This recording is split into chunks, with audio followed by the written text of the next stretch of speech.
you do me a favor? I was a bit upset, so I didn't think of it before I left. But I forgot to relay another message on rewind.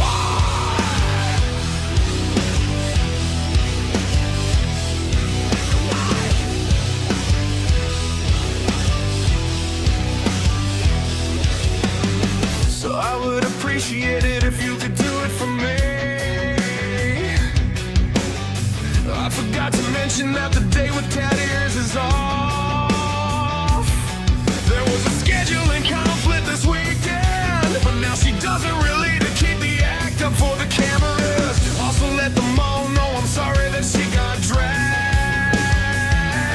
into this. I tried my best.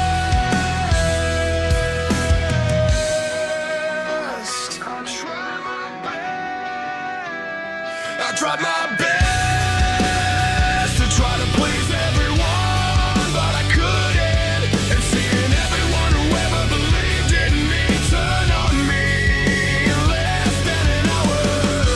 I don't know if I have a path back. It was hard to start from ground zero. I don't have the bandwidth to start from 6 feet on good call. I was wrong, but I also did wrong. Maybe I just need to take my licks. And if Rostov is gonna carry this grudge, I pray I get to forget. I pray I get to forget. I pray I get to forget.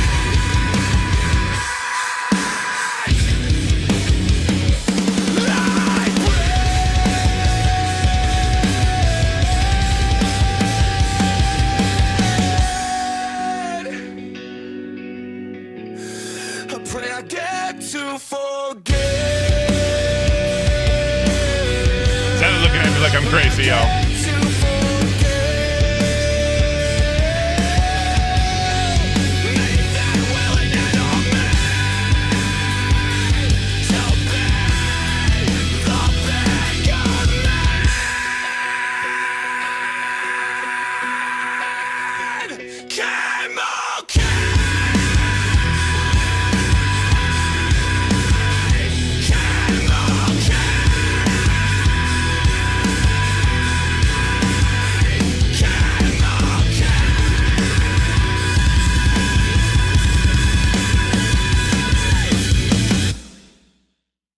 Good morning, ladies and gentlemen. Welcome to the Local Cafe. I am your host, Ken, a.k.a. Bigfoot, a.k.a. 6'5" Sigma male, great God, a.k.a. I used to have a bald head. Hope you're all doing this awesome this morning, this awesome Monday, August the 4th. It's one of those things. It's one of those days. I'm not going to call it a slow news day, but it is kind of a slow-ish news day. But let's go ahead and get right into it. Well, I bring in my always awesome, beautiful, and amazing co-host, Xylee. Morning, Xylee. How you doing? Are you doing beautiful today? As beautiful as I can. Yay. You get some sleep? Damn. I tried. Damn. I laid there 4.5 hours trying to get sleep. To no avail. So what happens? Like, does your mind just not shut down? Like, what happens? Don't shut down. I hear everything. Nothing can keep me, nothing will let me sleep. I don't know what it is. That's terrible. Well, maybe if you took a little less Spite, a little less, caffeine, maybe you'll be able to, bring it down a little bit. It's not even that. I've always had this problem. I've always been like a vampire. I've always been the type that I sleep better when the sun is up or when the sun is coming up. That's wild. I don't know what it is. Even in high school, my mother had to make me go to bed. 17 years old, I had to have a bedtime because she knew my ass would lay there and just stare at the fucking ceiling. Oh, that's awesome. Well, how was your weekend? Yep. Saturday, I checked out. Yep. I didn't watch anything else. Wait, I don't want to lie to you. Yeah, I didn't watch anything LCU related on Saturday. Okay. I ended up watching the Hunger Games, all the movies. End up doing that. And yeah, that was my Saturday. You know, I've never seen any. Besides coming here. I've never seen any of those movies. You've never seen the Hunger Games? Mm-mm. They're good. I like them. Is it like one of those like survival of the fittest type show? They drop you in and you got to kill everybody. Is like one of those. Yeah, but except for they're all kids between the ages of 12 and 18. Jesus. One from each district. Yeah, well, 2 from each district. Yeah.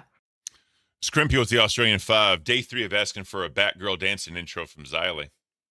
We got a Day 3 of Xylee telling you no. look. We got this is like her 3rd episode, right? So we need to ease her in. Maybe like episode 10, we'll get that goal going once she's in there and ready to go. Day 3 of saying no. It'll be day 4, 5, 6, 7, 8, 9, 10. Just count all the way to however many days in this month. I mean, if it's just like, like let's just say, for 20 TTSs, would you do it then? Like something like that? No. Come on, Xylee. I don't do that. Come on, Xylee. Y'all better not test me like that. Or... Oh man. So how was your weekend? So Saturday after the stream, I basically took a nap and then I woke up and we went out to dinner. And I think I got some type of sickness because all day yesterday I was fucked. Like my stomach was fucked. Like it was bad. Yeah. That sucks. Oh yeah. Like it was rough. So literally, and then my wife wanted to go to the farmer's market. So obviously I had to go to the farmer's market with her. And they have like a diner or something like a little bit away from it. And I went there and it just did not make it any better. Aw, that sucks, dude. So yeah, I couldn't really keep up with anything going on. I saw a little bit of live, saw a little bit of y'all on Rewind when y'all went before they did their extension, but that's really about it. Like I really didn't keep up with anything. I did want to go over the H3 subpoena though. I don't know if you know anything about that. I know something about the only thing I know is H3 put something on his Instagram, something about Frogan not answering to something or whatever, and she's gonna lose by default or something. I don't know. So that's the only thing I know. So basically, he filed a subpoena with the courts to get the real identities of all the Discord mods and the Reddit mods. Oh, yeah. So they talked about that. And he also dropped some other news that I don't know how people are going to feel about that. We'll definitely go into that one. This was on his podcast the other day. Yeah. Excuse me. But yeah, I definitely hope Frogan goes out in a blaze of just shit. Not even glory, just pure shit with the shit she said. Like, fuck her, bro. Oh, absolutely. 100%. So what happened on Chubby and Tech Talk? Did you see any of those? Anything really happen? No, I popped into Chubby when I was like, screw it, I'm not even going to try to sleep anymore. Like at 6:30. Okay. I hopped up there and it was around 6. And they were just talking. I mean, nothing really happened. Yeah, I think Mondays are the slow days in the LCU because like you're coming off the weekend and it's kind of one of those things. Yeah. That's something we've always, and I'm not going to say struggled with, but it's been difficult trying to create content on a Monday for like a 4-hour show when there's really nothing in the LCU to talk about. Mm-hmm. So also I want to go over the Ivixie and Roxy interview. Oh, okay. That'll be interesting. Because I'm not going to say some bombs were dropped, but basically just some, I guess this stuff to make everyone understand the final piece of the puzzle as far as Roxy's concerned, if that makes sense. Yeah. So we're going to go into that one, but let's go and get this thing started as we always do with the Daily Espresso. Let's get everybody acclimated into it. So I got to do my shameless plug, so give me 1 second. Yeah. All right, guys. So as y'all know, here at Locale Cafe, we have something called Cafe Coffee, right? It's butterscotch. This is really good coffee, believe it or not, Xylee. It's really, very really good, actually. Yeah. Very good. So if y'all want to grab you a bag, like I said, I signed the back of every single one, giving you a personalized thank you message as a way of saying thank you. So, if y'all want to order that, we also got some other stuff coming up, which I still don't understand how, I still don't understand how, like the coffee, because everyone has a coffee mug now, which is cool. You can drink your Locale Cafe at your coffee mug. Batgirl still got her coffee mug. We need a Xylee coffee mug now. No, you don't. Yeah, we do. We're good. I don't even have my own merch over there on Rewind. I don't need merch. We can start with Cafe Xylee. I don't need it. I'm good. Just have Xylee get you across the coffee mug. I think that'd be beautiful. We're good. We're good. We don't need that. All right, guys. So as you know, me and Batgirl got our coffee mugs here. You got the signature hoodie. So if you're from the land down under in the southern hemisphere, you're going through it right now with the weather. So make sure you grab them up to keep yourselves warm. And always, we got the shirts, the hat. This is I love her coffee mug, man. It is so cool. I want to get that. Not gonna lie, that is a cutie patootie right there. It really is. Like I love it. And the funny, I love it. I tell people with mine, you can get jump scared with my face every morning. When you woke up and go, oh God, I can't either. Shit. So, like I said, guys, locale.co. Get yourself some merch. It's beautiful. I promise you'll like it. I know a lot of like the UK audience and like overseas audience doesn't like they can't order our coffee, which sucks. Yeah. But I definitely understand. I understand why they can't, but it's government red tape bullshit. You know, it's dumb. All right, so I can't bus simulator IRL. What is this about? The hell? So you have like I guess farming simulator. You got trucker simulator, goat simulator. I guess this is a bus simulator. Let's check this out. Turn the volume up.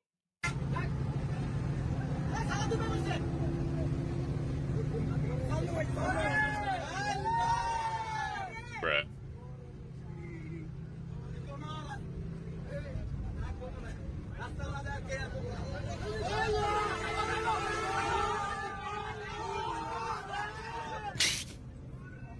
I can't, bro.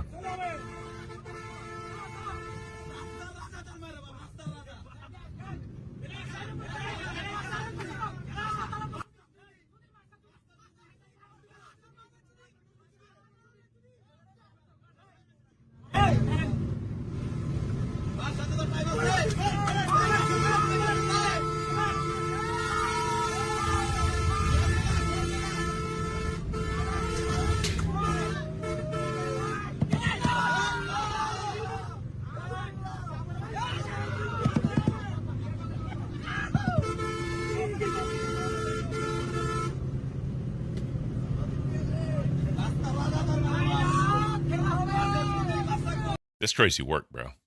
That is absolutely wild. Nothing else really happened. Well, here we go.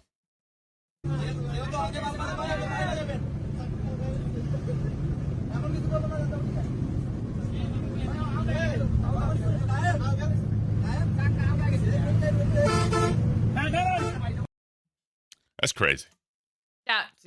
That's nuts. If you were on that bus, what would you do? I'd be screaming to high heaven. Part of it would be fun, though. I could barely ride in the truck when my husband's driving. Bro, have you been in a truck with Lord Rush driving? No, and I wouldn't want to be because I already know he's crazy. I would not know. It was when they picked me up from the airport last year or whenever we went to the camp, bro. No. I'm good. He's like, but Ken, did you die? I'm like, no, I didn't. He's like, well, there you go.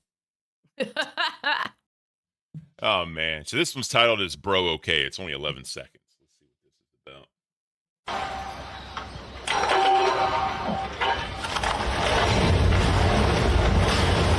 my God. Wow. I guess they didn't think that one through, huh? You know how you like the cartoons with the chainsaws of the tree and the tree falls on them because they're not cutting it right? Literally what I'm thinking about. So that other video made me actually think of something. Have you seen the dudes that like drive on two wheels? Have you seen that? Like the old like jumping cars? No, it's when they put them up. No. It's like they're in like SUVs and they like do left and right and they get on two wheels and they start driving. Have you seen that? No, I haven't seen that. Bro. So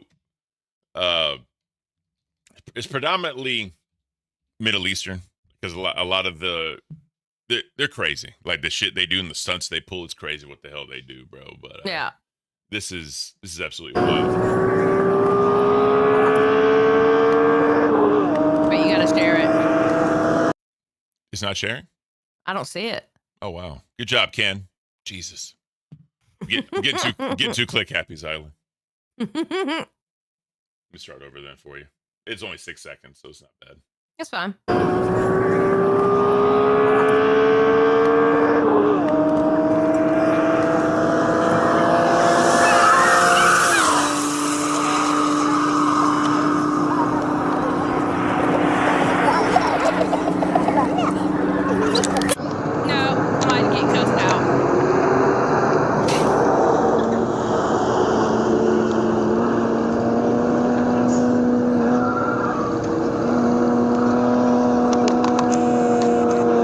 wild, bro.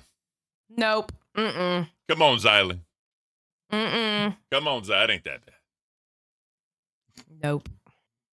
That's a big old nope. Oh, man. Hell no. I'd be screaming. Your adrenaline should be pumping, though, Zylan. It's pumping. Actual clip where brothers attacked their mother's killer in court. Have you seen this stuff where like family members attack the people in court? Have you seen that? I've seen it like what was it? Like a dad jumped on this one dude that ended up like hurting his daughter or whatever. I've seen stuff like that. Yeah. Yeah. Let's get into this one. Do that. All right. I hate when Reddit automatically mutes it. I hate that shit.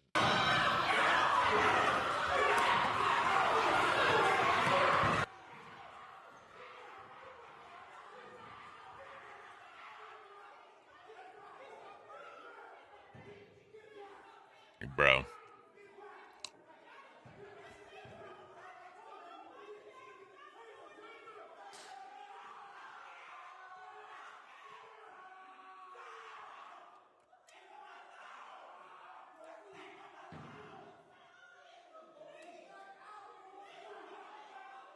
It's wild, bro.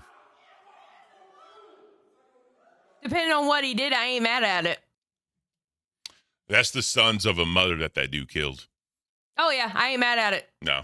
I'm not mad at it at all. And the sad part is like the bailiffs and the sheriff's department, they have to protect the inmate. Oh yeah, that's they the have sad to do part. their job. It's one of those things where, there's consequences behind it, but I'm not mad that they did it, Yeah, that's like I don't know if you remember, this was like back in the 80s, I believe, or maybe like late 80s, early 90s. There was a dude who was, doing bad stuff to a child, and he was going through the airport, and the father was on the phone with the wife, and he was like, he's walking. Yes. Live TV, bam. Yeah, the son was on Twitter on the anniversary of it. The son, who's now obviously a grown adult now, he was on Twitter talking about it. He did this whole write-up about it.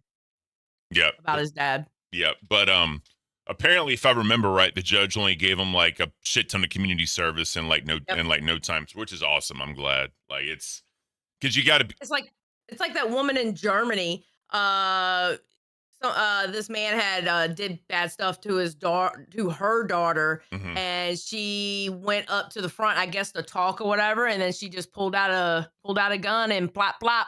Yep. And they I think she ended up serving like maybe 2 years. Like they gave her the lightest sentence possible. Oh yeah. Yeah. Excuse me. There was this one situation. It was in Greece, right? Because like I'm just gonna be honest, in Greece you don't hear that stuff happen. It just doesn't happen. It's very rare. And so there was a dude who did bad stuff to a woman, right? And so he was arrested, or whatever. So the woman's brother and her father were in. I think it doesn't matter, but I think she was an adult, just to put like ages up there. And so the dude obviously was found guilty, and the judge actually turned over the dude to the brother and to the father. Turned him over, like, do whatever you want with him, I don't care. And the dude, they beat the shit out of that dude in court, and like the mom drove up, popped the trunk, they threw the dude in the trunk, never saw him again. And that's how it should be taken care of, right there. I agree. Like they shouldn't have rights. They shouldn't do it. It's fucked up, bro. I agree, 100%. I do believe in the wood chipper. Yep. Just saying. And you hear these people saying like they're in therapy, and like there's no therapy that's going to cure you. That it's not going to help you. There's no cope. If it's in you, it's in you, and you shouldn't be alive at that point. There's certain crimes that I don't even want to hear about rehabilitation. No, I agree. And you got these states, like I think Florida and Idaho did it, like where legitimately you can get the death penalty for doing certain things. Yeah. And which is good. Fuck them. So in the cafe confessions, I kind of saw this ruined plumbing at a coffee shop. So someone said, I had a full container of egg salad, but this by this local coffee shop, I had the runs and took a 20-minute dump. A few minutes later, saw staff going into the bathroom and then more going on. And going back and forth in there, they came out and said due to plumbing, they needed to close the shop. Me and the other 6 people left. Wow. Have you ever been on Reddit confessions? I don't do Reddit. Reddit and I don't get along. Bro, there's some wild, wild shit in Reddit confessions. I do not mess with Reddit. No, no, no.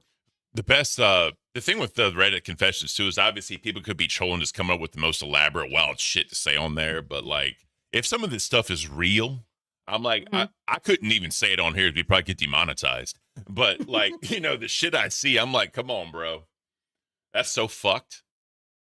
But so today's latte art is pretty damn cute. I found this one. I love this. The creativity people have in order to like do stuff like this, it's just wild to me. You know, Gotta have a steady hand for it too. Hell yeah. Like, there's no way I could do that. There's no way. No. I found this short video of someone actually making latte art because I was curious about it. I wanted to check it out. So let me share the right screen with you. Here we go. All right. Check this out.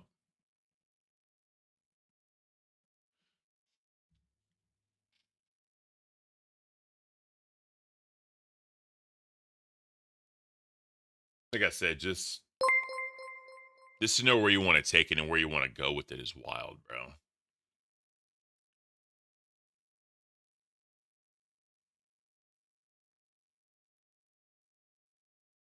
That's so artistic. That's what I'm saying. Like, just to have the thought of like, all right, this is what I want to make on this cup. This is what I want. This is what I need to make this on the cup. You know, it's Yeah. And then you got to drink it, so you like ruin the art. You know what I mean? It's crazy. It's like cake decorating. You put all that time and creativity on a cake, just knowing that it's going to get eaten up. Yeah. Have you seen like the fucked up cakes people be coming up with? Like they had one that looked like a sleeping baby, looked just like a fucking baby, and they like cut into it. Have you seen that? Yeah. That's just, that's just crazy. But yeah, so this is kind of what they did with it. And just to have a blank That's so cute. And the other thing is you're doing this literally like on liquid because you don't have a solid surface. So you have to have the light hand and all that. It's crazy to me, man. That is really cool. Look how pretty that is. Yeah. See, I'm not that artistic. Like I said, I wouldn't even know where to start. Like I truly wouldn't. Scrimp with the Australian Fives. Zyler, have you tried antihistamines to make you sleepy? No, none of that works. Like, medication don't work. Melatonin doesn't work. Whenever I hear that, there was a documentary, like a mental hospital, and there was this dude, and he would just get up randomly and he'd clear his throat and just start yelling, "The medication doesn't work. I've been here for 7 years," and just constantly repeat those. And then he'd go, "I hate this place. The medication doesn't work. I've been here for," like, literally. It was almost at the same exact time every single day. He would literally clear his throat and they would escort him away, and he would just keep saying it for like an hour and a half. He just kept saying it. It's crazy. Angie sent me something about magnesium or whatever, and I think it's pills or it's a drink or something. I'm gonna try to order that and maybe try that because that's the one thing I haven't tried. I haven't tried the magnesium stuff. Just don't let it be magnesium citrate. I don't know what it is. If it's magnesium citrate, it'll make you go to the bathroom like all day. So just be careful. That's all I'm saying. Don't buy the wrong shit. Okay. Oh, man. All right. Let's see what else we got. That's basically it there. So, in the world of drama alert, actor William Dafoe has gone woke. Oh, boy. William Dafoe. God, I haven't heard that name in so long. So we got Willem doing the woke stuff. Oh, he's in a dress being silly. That doesn't mean woke. God damn it, Gino. Guys. Hey. He's being silly. You remember what Cat Williams said about dudes in dresses? Listen, Cat Williams screwed over 2025, okay? All this is Cat Williams' fault. He dropped the fucking All nuke. of this. He dropped the nuke. Yeah, he did. Yeah, he did. So evidently a whale hit a boat, nearly flipping it, and the passenger went overboard, and unfortunately the whale passed away. That's wild, bro. Wait, what? Yeah. Just stay here, stay here. Oh, I thought it was you for a second, shit. No. Just stay here, stay here. Oh my God, they're going over. Oh, man overboard. Get the motor off. Shut the motor off!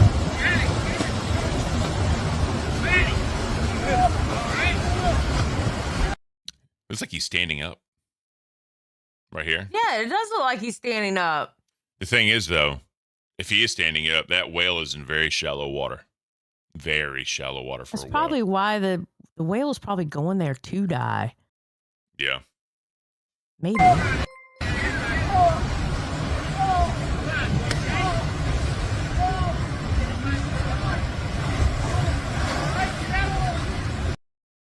Yeah. I think animals know, so they try to, like, you know, go somewhere where they can just, you know, I agree. do their thing.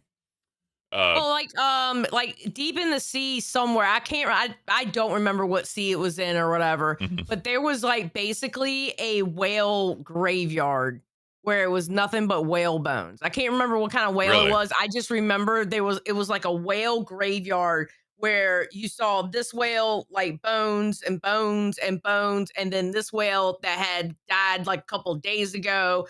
This whale died a couple of days ago and bones. It was like just nothing but whale bones. It's like a whale like, graveyard, literally. Yeah, literally. Like that's where they went to die. Damn. I was like, oh, makes sense though. Yeah. Stick solid with the 5. Xylee, try the local brand coffee. It will give you the shits, but man, does it ever go down smooth. Appreciate you, Stick. I like that coffee. I tried it at Fat Camp. It was really good. Oh, yeah. Yeah, we did have the samples. That's right. Yeah. Mm-hmm. It was really good. I liked it. All right, let me get back here. So, rapper Tommy Lee threatened to call ICE on a Haitian man in order to get a discount, allegedly. I saw that shit. That was some ignorant shit.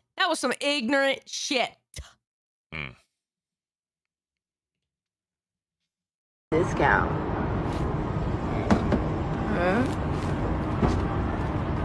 Look at me. Look at me. Give me a discount. Why? Who watching you? There's no cameras around. You what? Man, you a honky. What you listen to these white people for? All right, let me call these motherfuckers who come pick up the people who ain't got no green card. Let me call them and put you in ISIS then. Yeah, let me get on that. Now you want to look really funny, mad. huh? She's Let me get my partner. facetious. And ISIS. Oh, yeah. You want to obey the white man that bad? Let me show you what the white man will do to you. Trump! Give me a discount. I've been going for a week. I ain't mean to say that long. Hello? Yeah, it's not a good look. Definitely not a good look. No. Yeah, I can't. People get canceled for stupid shit like that. Straight up. So, Drama Alert posted about Ethan Klein. Said he's got the Discord ID of Snark members. Let's check this out before we get into it.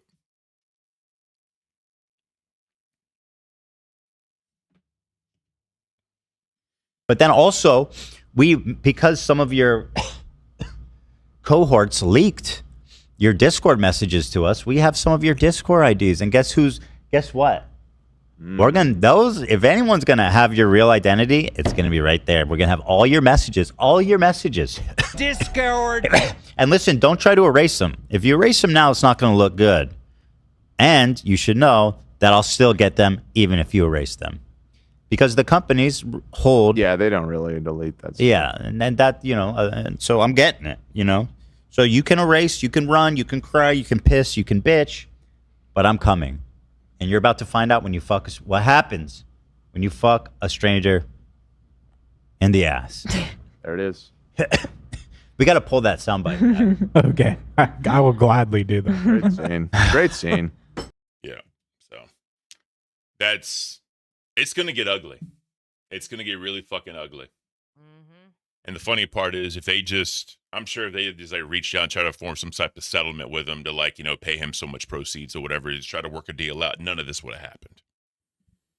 That's the crazy part. If they hadn't have done it in the first place, none of it would have happened. Well, yeah, they were too stupid to see what he was expecting Hassan to do, and they turned around and did it. They're dumb. Yeah.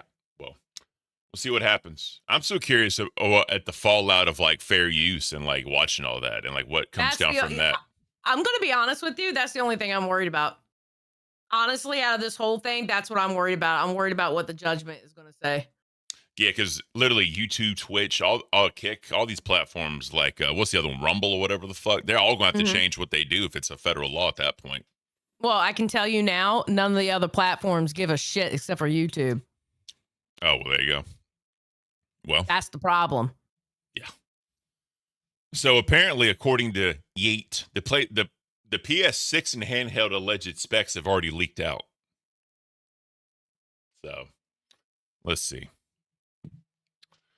Chiplet design, backwards compatible PS5 and 4, heavy emphasis on cost constraints, keeping the power lower than the PS5. That'll be interesting. Manufactured, planned for 2027, early 2028 release. All this nerd shit. It's clear the PS6 Orion started the chipset design that looked kind of like a RDNA late 3.8 let out. Yeah, so this bunch of nerd shit we don't really care about. Yeah, you might as well speak a foreign language to me with all that. Yep, and then we got the hand. Hey, the backwards compatibility with the PS5 and the PS4 generations, that's actually pretty dope. Yep, and then the only thing I really say here, so here it has PS4 and 5 compatibility, and then it should beat the Xbox Ally X in performance, but it doesn't come off as a powerhouse. So this is them directly competing with Xbox's handheld. So we'll see how that turns out, if this is even real. Yeah, you never know. So apparently there was a situation of a Down syndrome IRS worker, and Asmund Gold tells Doug Savano's Canadian too. Oh, it's coffee time. Good morning, coffee. Good morning, Doug. Good morning. Appreciate you always being here, sir. Buff's yelling at you in the chat. What's he saying? He's saying this fucker stole my topic.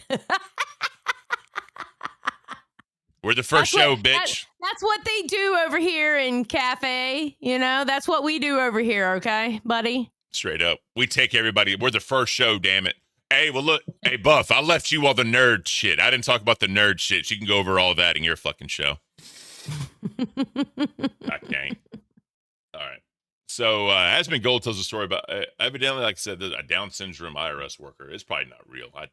As far as, I don't fucking know. Let's get into it. And I was the jackass. Like, I'll give you an example.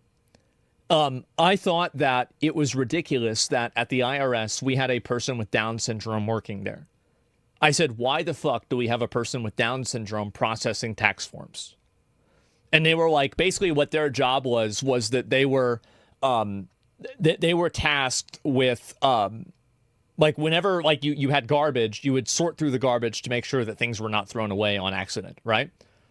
And so I had that viewpoint and I was like, what the fuck is this? Like, what is this like weird, like fucking like liberal bullshit?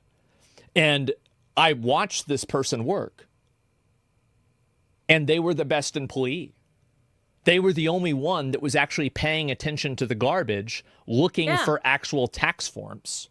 Everybody else was sitting around talking and they viewed this as like just, you know, chatter time. But the person with Down syndrome was working harder than everybody else. Yep. So there have been multiple times in my life where I've had a viewpoint and then that viewpoint has been changed by experience. Oh, yeah. You know what I've always found too? I mean, it's not the same spectrum of things, but it kind of is in the sense of people doubting like the work ethic or how well they can do their job or whatever. Mm-hmm. Felons. Oh yeah. I used to work at a restaurant that they had an open policy of hiring felons because when felons leave prison, it's hard for them to find a job. People are like, nope. Yep. Right. And they were the hardest workers I ever had there. Like they were the ones, they'd come in early if you needed to. They would stay late. They would do extra stuff. I mean, they were awesome workers. No, stop. Just don't underestimate people. Facts. You know? Karina Rue with the 5 gifted. Thank you, Karina. We appreciate you. Yeah, the one thing I will say is like, you know, when I was in high school, I was on a wrestling team. And one of the things the coach wanted us to do was like community service or just some type of thing to like give back. So what I did was I volunteered with the special needs class, right? I don't know what the current term is now, but that's what it was called back then. And I tell you, that really changed my mind and opened my eyes to really how capable people are. You know, even if they have something wrong, I put that in quotes, right? Because what's normal anymore? What is normal? Yeah. And just to see when they put their mind to something, what they can do, like within their limitations, but they still try and they try their hardest. And that's just awesome to me. And it really, absolutely, it makes you blessed to be normal. You know what I mean? It really does. Yeah. But I shout out to them, man. They're great people. Easy to talk to. You sit there and have a conversation with them. They're great people. They're all great people, and people just looked at them differently just because of disabilities that they had. Yep. It's sad, Exactly. man. It is. It's very sad. But people are just assholes inherently. So, wow. The oldest baby ever born using an embryo that was frozen 30 years ago. I saw that on Twitter. This is wild, bro. Right now, This is crazy. doctors are marveling at what's being called the world's oldest baby. The Ohio boy was born from an embryo frozen in 1994, and he was conceived in a lab by a couple using IVF, which was relatively new at the time. His adoptive parents found the embryo through a Christian adoption embryo agency. And so for more on all this, I want to bring in ABC News medical contributor Dr. Alok Patel. And Dr. Patel, happy Friday. Thanks for joining us. But first, this is a record, and it's really kind of remarkable. Wait. An embryo adoption agency? I don't know. I mean, I guess so. I'm just saying there's a bunch of kids walking around on this earth right now that need adoption. I'm just throwing it out there. I'm just saying. Well, maybe some people wanted to literally go through the process, right? Maybe so. Like you're say if two people can't conceive, but a woman still wants to feel the feeling of pregnancy and giving birth. Yeah. And I could see that. There's still a connection there. I mean, because the baby was there. You know what I mean? Exactly. Yeah. So I definitely get it. All right, I'm gonna finish this up. What's the reaction in the medical community to this news? Alex, I know people will see these headlines and think this is sci-fi, this is something of the future, but some of the physicians and scientists I've talked to are like, hey, no, this is what we can do with reproductive science and technology. The fertility doctors I've talked to, the reproductive endocrinologists, see this headline and say, yes, spread awareness that we can keep these embryos frozen for a very long period of time. But if you look at the broader conversation among the healthcare community, this really sits in that Venn diagram of human biology and development, scientific advancement, and ethics and individuality in kind of making these decisions for families. So yes, call it a scientific marvel, appreciate science, and realize that there's a lot of humanity in this story. Well, and that's a really good point, Doc, but I'm also kind of curious, implanting older embryos, is it more of a risk? From everything that the data suggests and what I've talked to about the experts here, the only risk or the only high risk situation really comes at the age of the woman when the embryo was frozen. But if the embryo successfully can be thawed and passes screening, the risk is exactly the same. It could be an embryo that's been frozen for a few months or one that's been frozen for 30 years. Because remember, this baby was born at term and is fully healthy. So that actual freezing process is what matters. And that process has actually advanced over time. After the year 2000, the new method of cryopreservation is even more advanced with a higher success rate when it comes to thawing. Well, and so with that in mind, That's wild, bro. Remember that movie Demolition Man? Yeah. Where they were doing that to the prisoners? Yep. Imagine, bro. They would do some wild shit like that, and someone's sentenced like 50 years, but they come out like they didn't age at all. That embryo was frozen the year I graduated high school. I was 8. So was my husband. I keep forgetting you're what's the term? A cougar? Is that the term? Yeah. Gosh. Technically, I guess. Yep. It's like I tell, because my wife is like 5 years and some change younger than me, and she said she robbed she said that she robbed that I robbed the cradle, and I'm like, no, she robbed the grave. What are you talking about? I know that's right. Fuck that. And then last but not least, That's right. Matt Riff is now the leader guardian of the original Annabelle doll. Have you heard about this? What was Matt thinking? What was he thinking? He's crazy. A lot of people don't believe in this shit. Like, a lot of people think it's all horse shit or whatever. Because, I mean, and this is the infamous doll that was inspired by The Conjuring or whatever. Like, the thing is, if you believe in this, it starts getting like spiritual and like theological debates, right? Because if you're not religious but you believe in this, you know what I mean? Mm-hmm. That's the only argument, and I get it, but because if you believe that this doll is evil, you have to believe in good. Yes. No, 100%. You can't just they call that like the cafeteria Christians that only believe in certain things but don't believe in other things. I don't know. Yeah. It's wild. It's wild. Let's go and get into this thing we call Ethan. So let me pull this up real quick. So Ethan did a show. This was 2 days ago, right? But this kind of information just came out. No one's really talked about it that much that I've seen. But He actually timestamps what he talks about, which is beautiful, and I'm happy he does that. So, Oh God, I love it when he goes back and timestamp stuff, because just in case I wanted to go over or whatever, I'm like, I know what section to go to. exactly, and that's the beauty part about this right here. So 227. Let's go back to 227. All right, here we go. Come on, don't fuck me. The link hates me. Because the order has come down. Here we go. All right.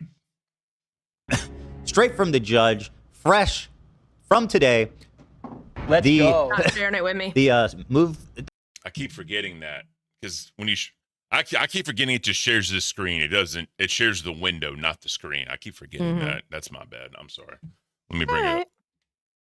The subpoena. And if I do fuck up, Batgirl never tells me because she's too nice. So thank you for telling me. I appreciate it. No problem. Okay. Subpoena granted. Now, moderators, haters, snarkers are all in shambles right now because the order has come down straight from the judge, fresh from today. Let's go. The subpoena was granted by the judge against Reddit or for Reddit and Discord, which means Reddit and Discord are being court ordered to turn over all relevant information pertaining to the named moderators, the named users that we identified. That includes IP addresses. That includes emails. That includes private messages. That includes, by the way, if they've bought Reddit Gold or anything like that, payment info, method, address, whatever they have, we get. Let me ask you, do you think that's a little extreme to have all of that information? That's a good question, because I think it depends on the individual people he's getting it from. Because if they were doxing him, then no. If he's going this far, then no. If he's getting the information of people who called CPS on him, then no. Over the case of copyright, like fair use, I think it's extreme. Yeah. Okay. Yes. So I don't know. See, it's a snitching thing again. Like, it depends on who what he's going after him for. You know what I mean? Mm-hmm. I just don't know if this is going to like tie everything into like one case. Because I think that because I know with some cases you have charges, right? Like you did this, you did that, you did this. Is he trying to do, because this is all, I don't know if he's trying to do this civilly or criminally. I'm not 100% sure. I'm not going to lie to you. But people that dox and the CPS and all that, to me, that's a crime. But like what they're doing here is more civil because of what the fair use law is right now. I think that's more of a civil case. So I think it's a civil case, but I'm not 100% sure, to be honest with you. Because the other thing too is like if you're just a regular mod, right? And I'm not saying that I know any of this. Yeah, like what if you were a mod on that Reddit, but you never did anything? That's you what I were was gonna just say. There. That's what I was gonna say. Damn, I'm getting busted because I forgot my Reddit sign in, and I'm just so happened to be there. Like, you know what I'm saying? Yeah, it's stupid, That's bro. Messed up. I mean, again, obviously we'll see what the end of this is, but to get identity, emails, addresses, like messages or private messages, payment information, that's a little too much, bro. Well, I will say this, at least he's going the legal route. It's not like he's having some social engineering going on to get it. Yeah. You know what I mean? Yeah, At least he's not doing it in a nefarious way, I guess. Yeah. Because people have to understand, listen, freedom of speech, sure. But you know what? There's consequences, good, bad, or indifferent with everything that you say. Yep. It might be a, hey, you did a good job, to a punch in the face. You never know. Jamie Lee said he found the guy that sent him the skulls. Not mad at it. There you go. All right, let's keep this thing going. And by the way, the best detail about this all, which should not be missed on people, is that Denham's and Casey Tron, they have the same lawyer. He agreed to this motion without dispute. This was a joint stipulation, which means they did not dispute that this subpoena is a good and necessary thing, which means that they're not doing a lot to protect the moderators there. And frankly, why should they? Right? You know? I mean, they got big enough problems. But anyway, yeah, you guys better pray that I don't find out a single one because listen, as fucked as Denims is, as fucked as Frogan is, as fucked as Casey Tron is, you're gonna be 3 times that fucked. 3 times? 3 times that fucked. The Reddit. No, 3 times. Who is this? I can't see the username because I don't have Mazer. No. So my boy Ethan hunting down bad Panada like the Mossad hunted down the bad guys in South America. Insanely based. He really is. I saw that shit on Twitter. I was like, damn. Yeah. And BE is that's a scary dude. Oh yeah. He is literally a scary dude to the point he's bad enough where a lot of people won't even say his name on their channel. Really? Because yeah, he'll dox anybody. He don't care. So I've heard, like I said, I don't know much about the guy, but like I've heard things about him, and obviously, hopefully whatever, right? But I have to admit, when I went over the Willie Max video and it got to that part of the video, I was actually kind of scared of playing it because I know how B is. Like, I don't even like saying his name because he's crazy. Okay. Crazy, like lunatic. Well, there you go. Lesson learned. Thank you. But like you said, though, he's doing this the legal route, and he's getting all this shit done the legal way. And the fact that they're just like, fuck them. I don't care. Do what you want to do. If it was truly that mutual and they truly did not put up any kind of fight to protect their own, that literally states on their character and their moral grandstanding. You know what I mean? And if absolutely. If the other members of that community don't see that, and the other members of the community are like, damn, he's not even going to remotely try to protect us, like, why stay? Especially when you're a moderator and you're trusted with some information. Like, I'm sure, like, if it came down to it, I don't think Keemstar would, like, just turn us all over. He'd fight it like a motherfucker. Oh, yeah. You know what I mean? Oh, yeah. But or if one of us was doing the bad stuff, he'd be holding them by the collar going, here they are right here. Yeah. Like, you can take them, but don't fuck with nobody else. Yep. But that's the type of shit that you get in these type of communities, Not Ethan, some about Frogan and all them motherfuckers. Oh yeah, no, 100%. Yep. It's definitely crazy. All right. Mods. All through. Now, hold on. Frogan, Denims, Casey Tron together. They're all times 3. No. So like 9. No, Dan. No. You're being obtuse. No, I'm just trying. I'm not actually. I'm trying to clarify. They're all being sued once. Correct. In right. each of those lawsuits, the mods are named, which means all the mods are being sued 3 times. Yeah. Oh, because the mods included with each case. Yes. That's wild, bro. Oh, God. So they do have it worse because they're getting sued literally 3 times. Yeah. With, I mean. Damn. Yeah. Damn. Oh, my God. They fucked them royally, bro. Fuck around, find out. That's Fuck it. around, find out. Obviously, I don't know any of these people. I don't know their lives, but if they're just like working class people that live paycheck to paycheck, that you think of like your typical Discord and they're mod, Reddit right? mods, they probably are. And that's what I'm saying. Like it's there's only so much you can do, right? But I mean, technically, I'm sure at a judgment, you got to do a payment plan. You know what I mean? You got to pay it off. But yeah, I don't fucking know. I think that Hassan and them need to come out and like show support for them, at least publicly, even if they're not. At least say, we stand with what's going on. We stand with them, and we're going to help them out as best we can. They need to do some sort of public statement, I think. They're not going to do it. But Hassan ain't going to do it. I'm talking about optics, though, right? Because if you just throw these motherfuckers to the fire like you don't care, it's not a good look. But people need to see that it's not a good look. That's the problem. I don't fucking know, bro. All right. No, you're right. You're exactly right. And guess what? You have no support. You have no one sending you money or helping you. You're just, and I already know you're an unemployed loser with no prospects. This is what happens when you fuck around. You see what happens? What was that scene from Big Lebowski? See what happens, You Larry? see what happens, Larry? See what happens when you... What's up, boss? Good morning. How are you? Good morning. How you doing, Xylee? I'm tired. No, I was watching this and I just had a question because I'm like so out of the loop on this. What did the Reddit people, the mods on the Snark thing, what do they do?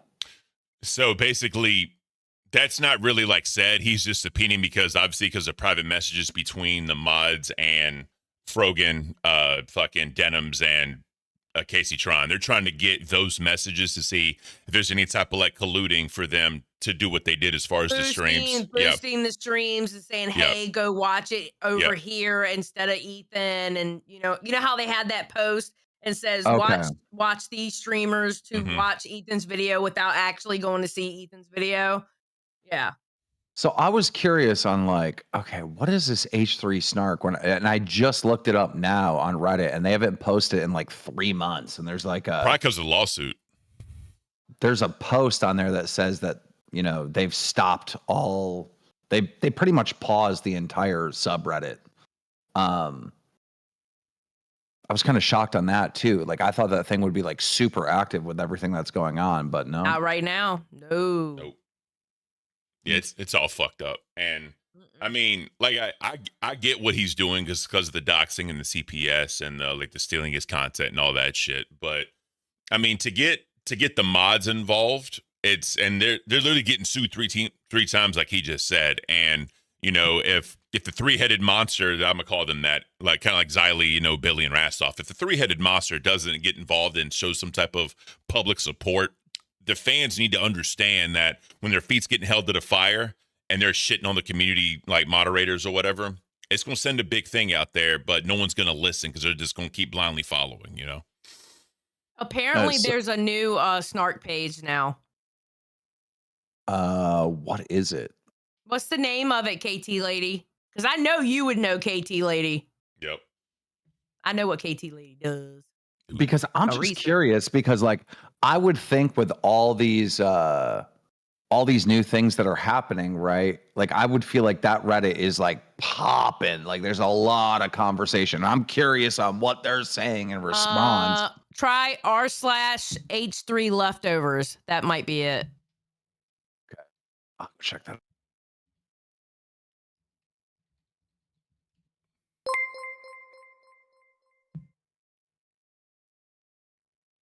Leftovers, Keemstar, r/leftovers H3. Yeah, I got it right here. All right. It's yes, it's active. Is that leftovers or leftovers H3? Leftovers H3. Is there something else? No. Well, I didn't know because there's a bunch of them. Mazer again with the $9.99. These people deserve to be sued like this. It was a coordinated attack against him and his family. These mods help these commie freaks coordinate. And that's the thing. They're going to find out all that information, all the private messages, the emails, all that shit. Again, the payment information. I mean, if you already see what they're doing, you see that they have the shit. I just don't know what the payment information really has to do with it. But again, I could be totally wrong. He might want to see how far the collusion goes, like where they paid off or whatever. Maybe. I don't know. That's true. Yeah, that's true. I didn't think about that. That's a great point. That is a great point. Like if they receive payments from the three of them. Mm-hmm. That's actually a fantastic point. You see what KT Lady just said? No. What'd she say? Don't read it out. Just read it. Very bottom. Not surprised. Not surprised, KT Lady. Not surprised at all. Yep. So, oh man, let me. Don't tell me. Oh my God, I'm an idiot. Okay, I'm not an idiot. Beautiful. All right. I thought I exit out of all that. I was gonna be pissed at myself. All right, let's continue this. Fuck a stranger in the ass. That's it. Y'all about to find out what happens when you fuck a stranger in the ass. You're about to see what happens. Jesus, Ethan. Y'all thought I was playing games? I'm coming. Y'all thought, oh, Ethan's not going to get our info. Oh, look at Ethan. He's not this and that. Oh, Reddit's not going to give it. Oh, they're not going to give us up. You're done. You're cooked. I'm coming. All I need is your IP address. And so ultimately they will have a charge of copyright infringement filed against them? That's correct. That's the idea? Yep. Uh-oh. The charge is specifically inducement of copyright. I don't know. There's some specific inducement. There's some specific terminology for it. But then also, because some of your cohorts leaked your Discord messages to us, we have some of your Discord IDs, and guess what? We're gonna if anyone's gonna have your real identity, it's gonna be right there. We're gonna have all your messages. Discord. And listen, don't try to erase them. If you erase them now, it's not gonna look good. We solved this part. And you should know that I'll still get them even if you erase them. To find out when you fuck Well, I will point out he makes a huge mistake in that scene. What? He smashes the wrong person's car. House. Thank you guys. What did they go when? Remember what they did after they were done? What? Maybe too many times. There you go. Should we? Of us haven't seen it. Come super on. high, so I do not even remember. Okay, so we'll consider you. Whatever. So I think that's basically that. I don't think they talk about it anymore. Actually, here we Well, go. I will say, Iris in the chat. This is the lawsuit is about copyright, and they were quite literally in that Discord saying, "Hey, if you don't give Ethan the view, watch these streamers here," and that is copyright infringement. That is against fair use. And then the 3 young ladies who did what they did not react to the video in fair use whatsoever. So this is copyright infringement that we're talking about. That's what the lawsuit is about. It's about copyright. And if you think All the other shit that happened, that's some other shit.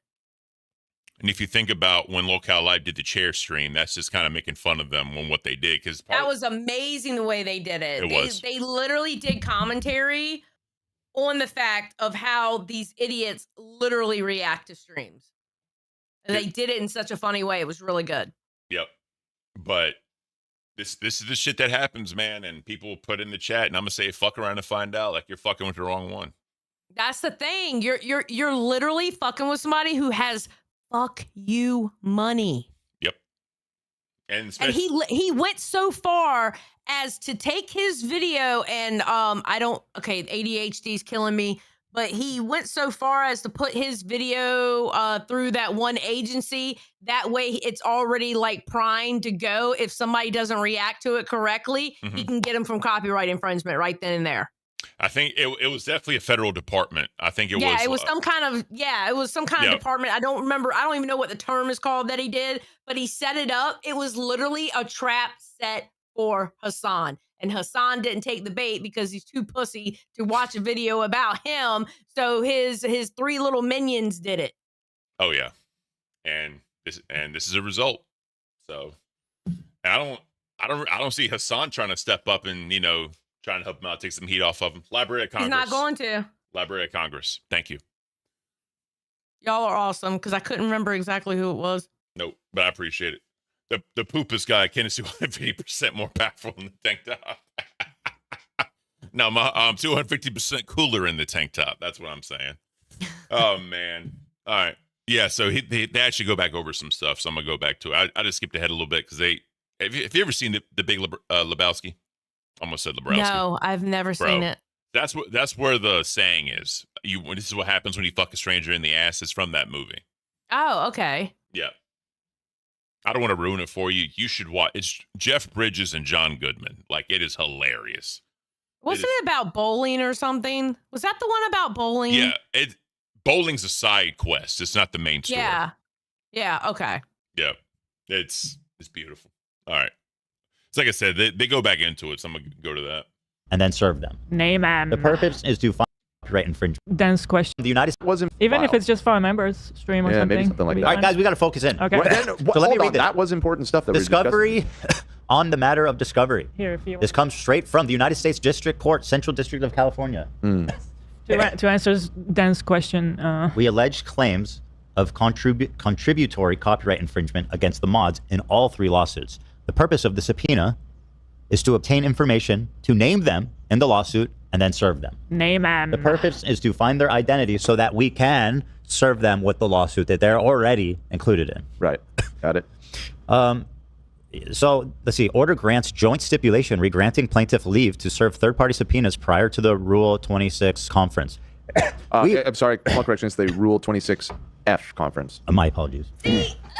Yeah, this was a expedited joint stipulation to subpoena. Why was it expedited? Hold on. I can't help. Because we want it now.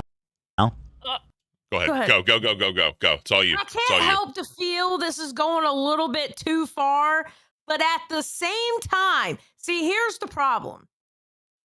I feel like it's going a little bit too far. However, these people have done this for way too long. Yeah. And here's the other thing.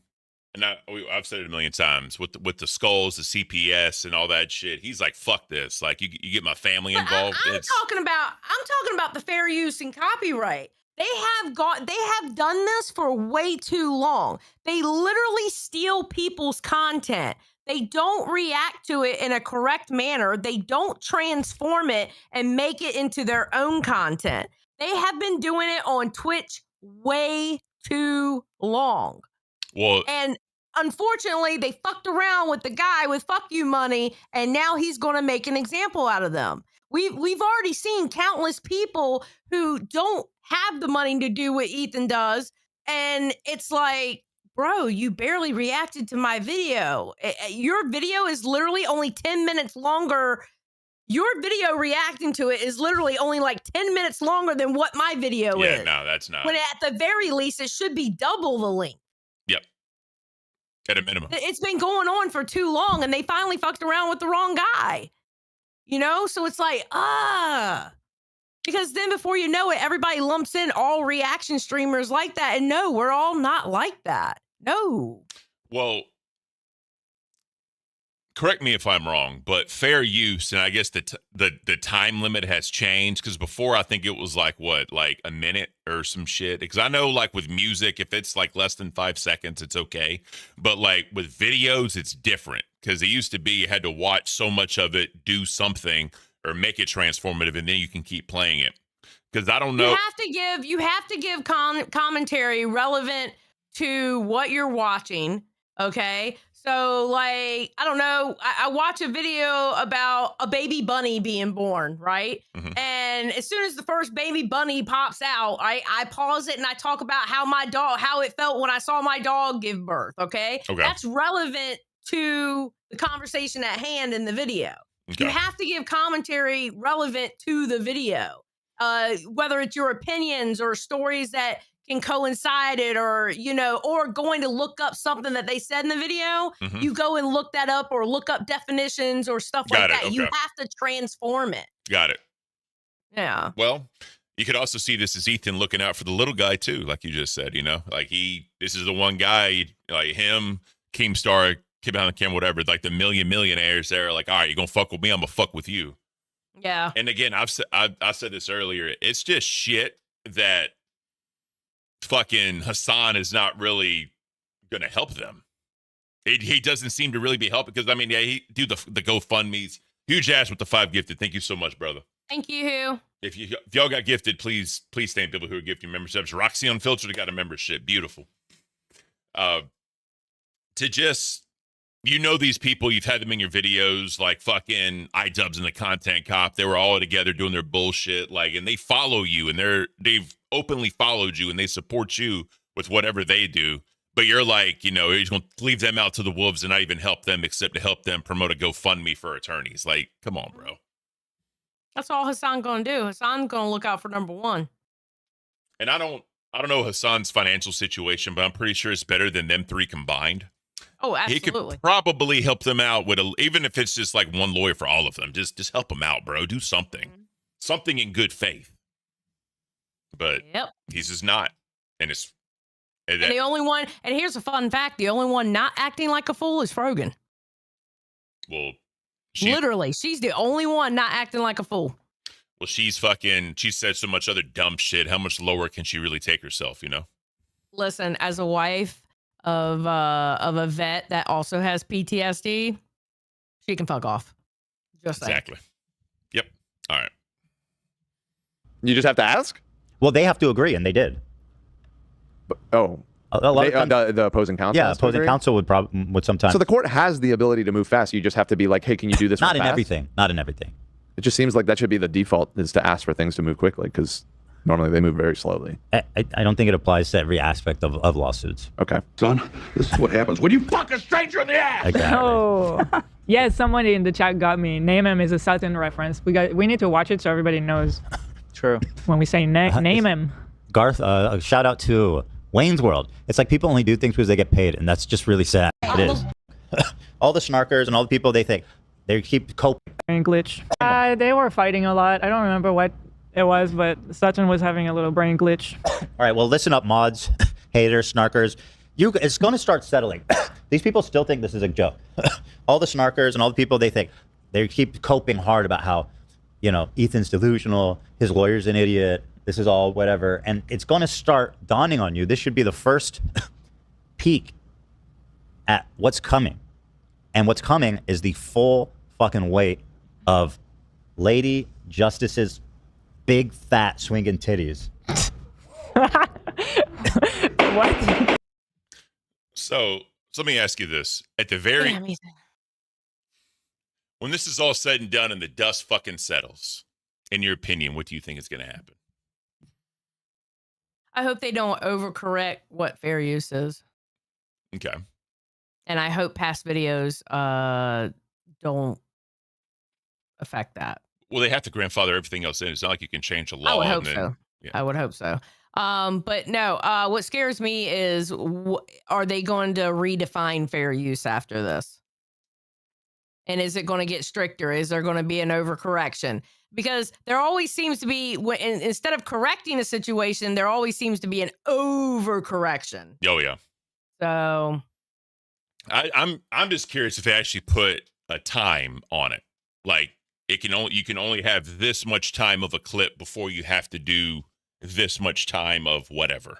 what I'm worried about is, are you going to have to wait a certain amount of days? Like, okay, say somebody dropped a video and it's hot gossip. It's hot gossip. It's hot tea. You need to react to it as soon as possible. Yep. I've seen some videos. It dropped while I was at work, and I was like, oh, okay, I get home by 5, cook dinner by 5:30. Okay, I'll be up. I'll be ready to go at 6.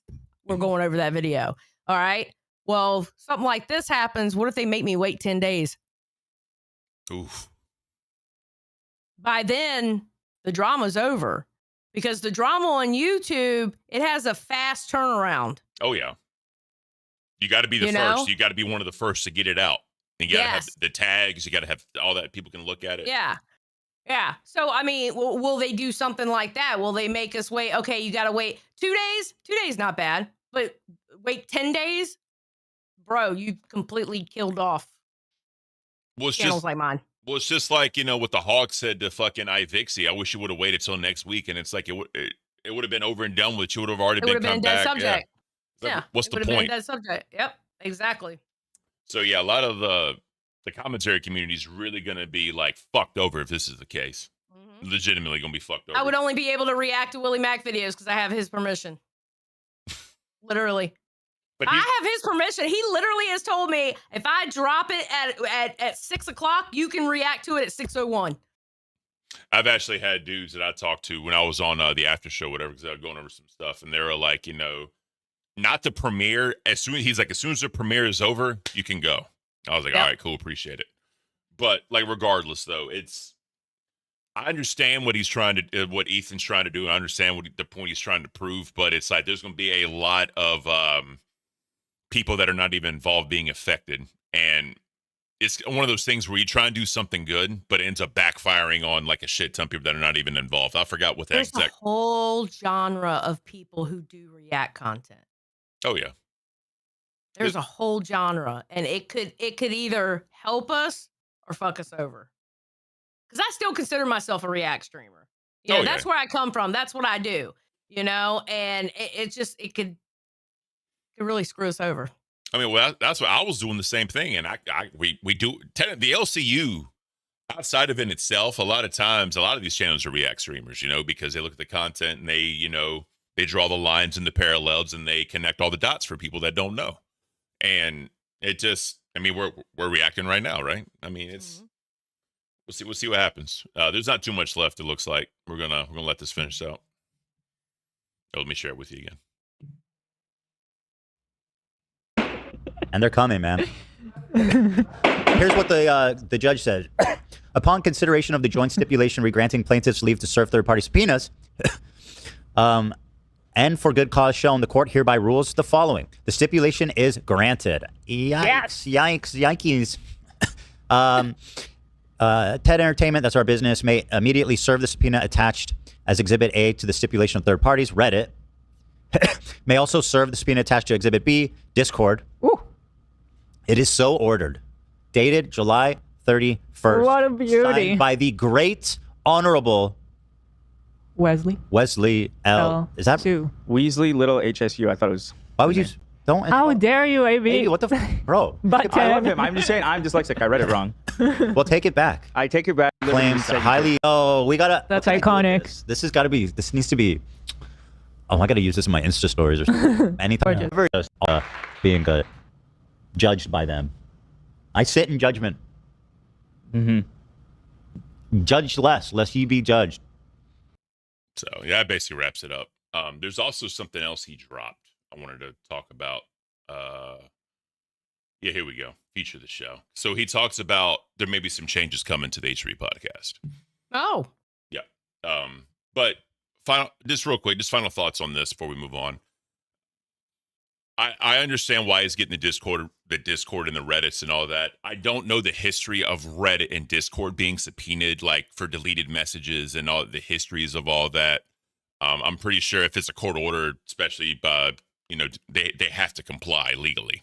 But Reddit is another platform that too much shit has been allowed to go on Reddit. Like, you know how people will complain about kiwi farms? Mm-hmm. You'll hear all this talk about kiwi farms. Mm-hmm. There's subreddits out there. They're just as bad. That's why I call it woke kiwi farms. Literally, that's what I call Reddit. This is why I don't get along with Reddit. Reddit hates me. That's hilarious. Always have. Yeah, but that's almost not 100% all snark Reddits, but most snark Reddits that I've had to go into for like research purposes or whatever, just as bad. Damn. Well, we'll see what happens. And this is going to set a precedent for anything in the future as far as Discord and Reddit. Like, people need to be careful about what they post on these platforms. Absolutely. You should be careful on what you post on any platform, because guess what? Your tweets that you have on Twitter, they do not belong to you. They belong to Twitter. Yep. And yes, people can subpoena that shit. People can subpoena your DMs on Twitter. It does not belong to you. It may be your account, okay, to where only you can use it. But if for some reason they need to subpoena that shit, they can. Yep. You need to be careful on what you do. Again, freedom of speech is a beautiful thing, but there's consequences with everything that you say, whether good, bad, or indifferent. Well, it's just like, people getting pissed off because, Facebook was using pictures of people that they posted on there. Facebook owns those pictures. Once you post all that shit, they own all that shit. Like, you can't come back and do it. It's in the terms and conditions. Like, once you post it on here, this becomes our intellectual property and we can use it any way we see fit. That's with every social media platform. Yeah. That's why I don't fuck with social media like that. Like, I don't have a personal social media. No. No. So there was so let me go into this. This is what I want to talk about. Boom. Don't forget to share it. I know. Fucker. All right. Let's get into this one. Actually, before we do, let me find this, because there was one certain spot I was an asshole and X'd out of the stream when I was half asleep doing shit earlier. There we go. Let me. Either way, Chad, I hope you're enjoying this. This is something a little different because, Mondays are normally slower days and in the Discord because there's no, drama to go through. Let me. Oh, man. Where you at? While you're looking for that, I'm going to run ahead. to the restroom real quick. Okay, go you're ahead. back. I'll find it and I have it.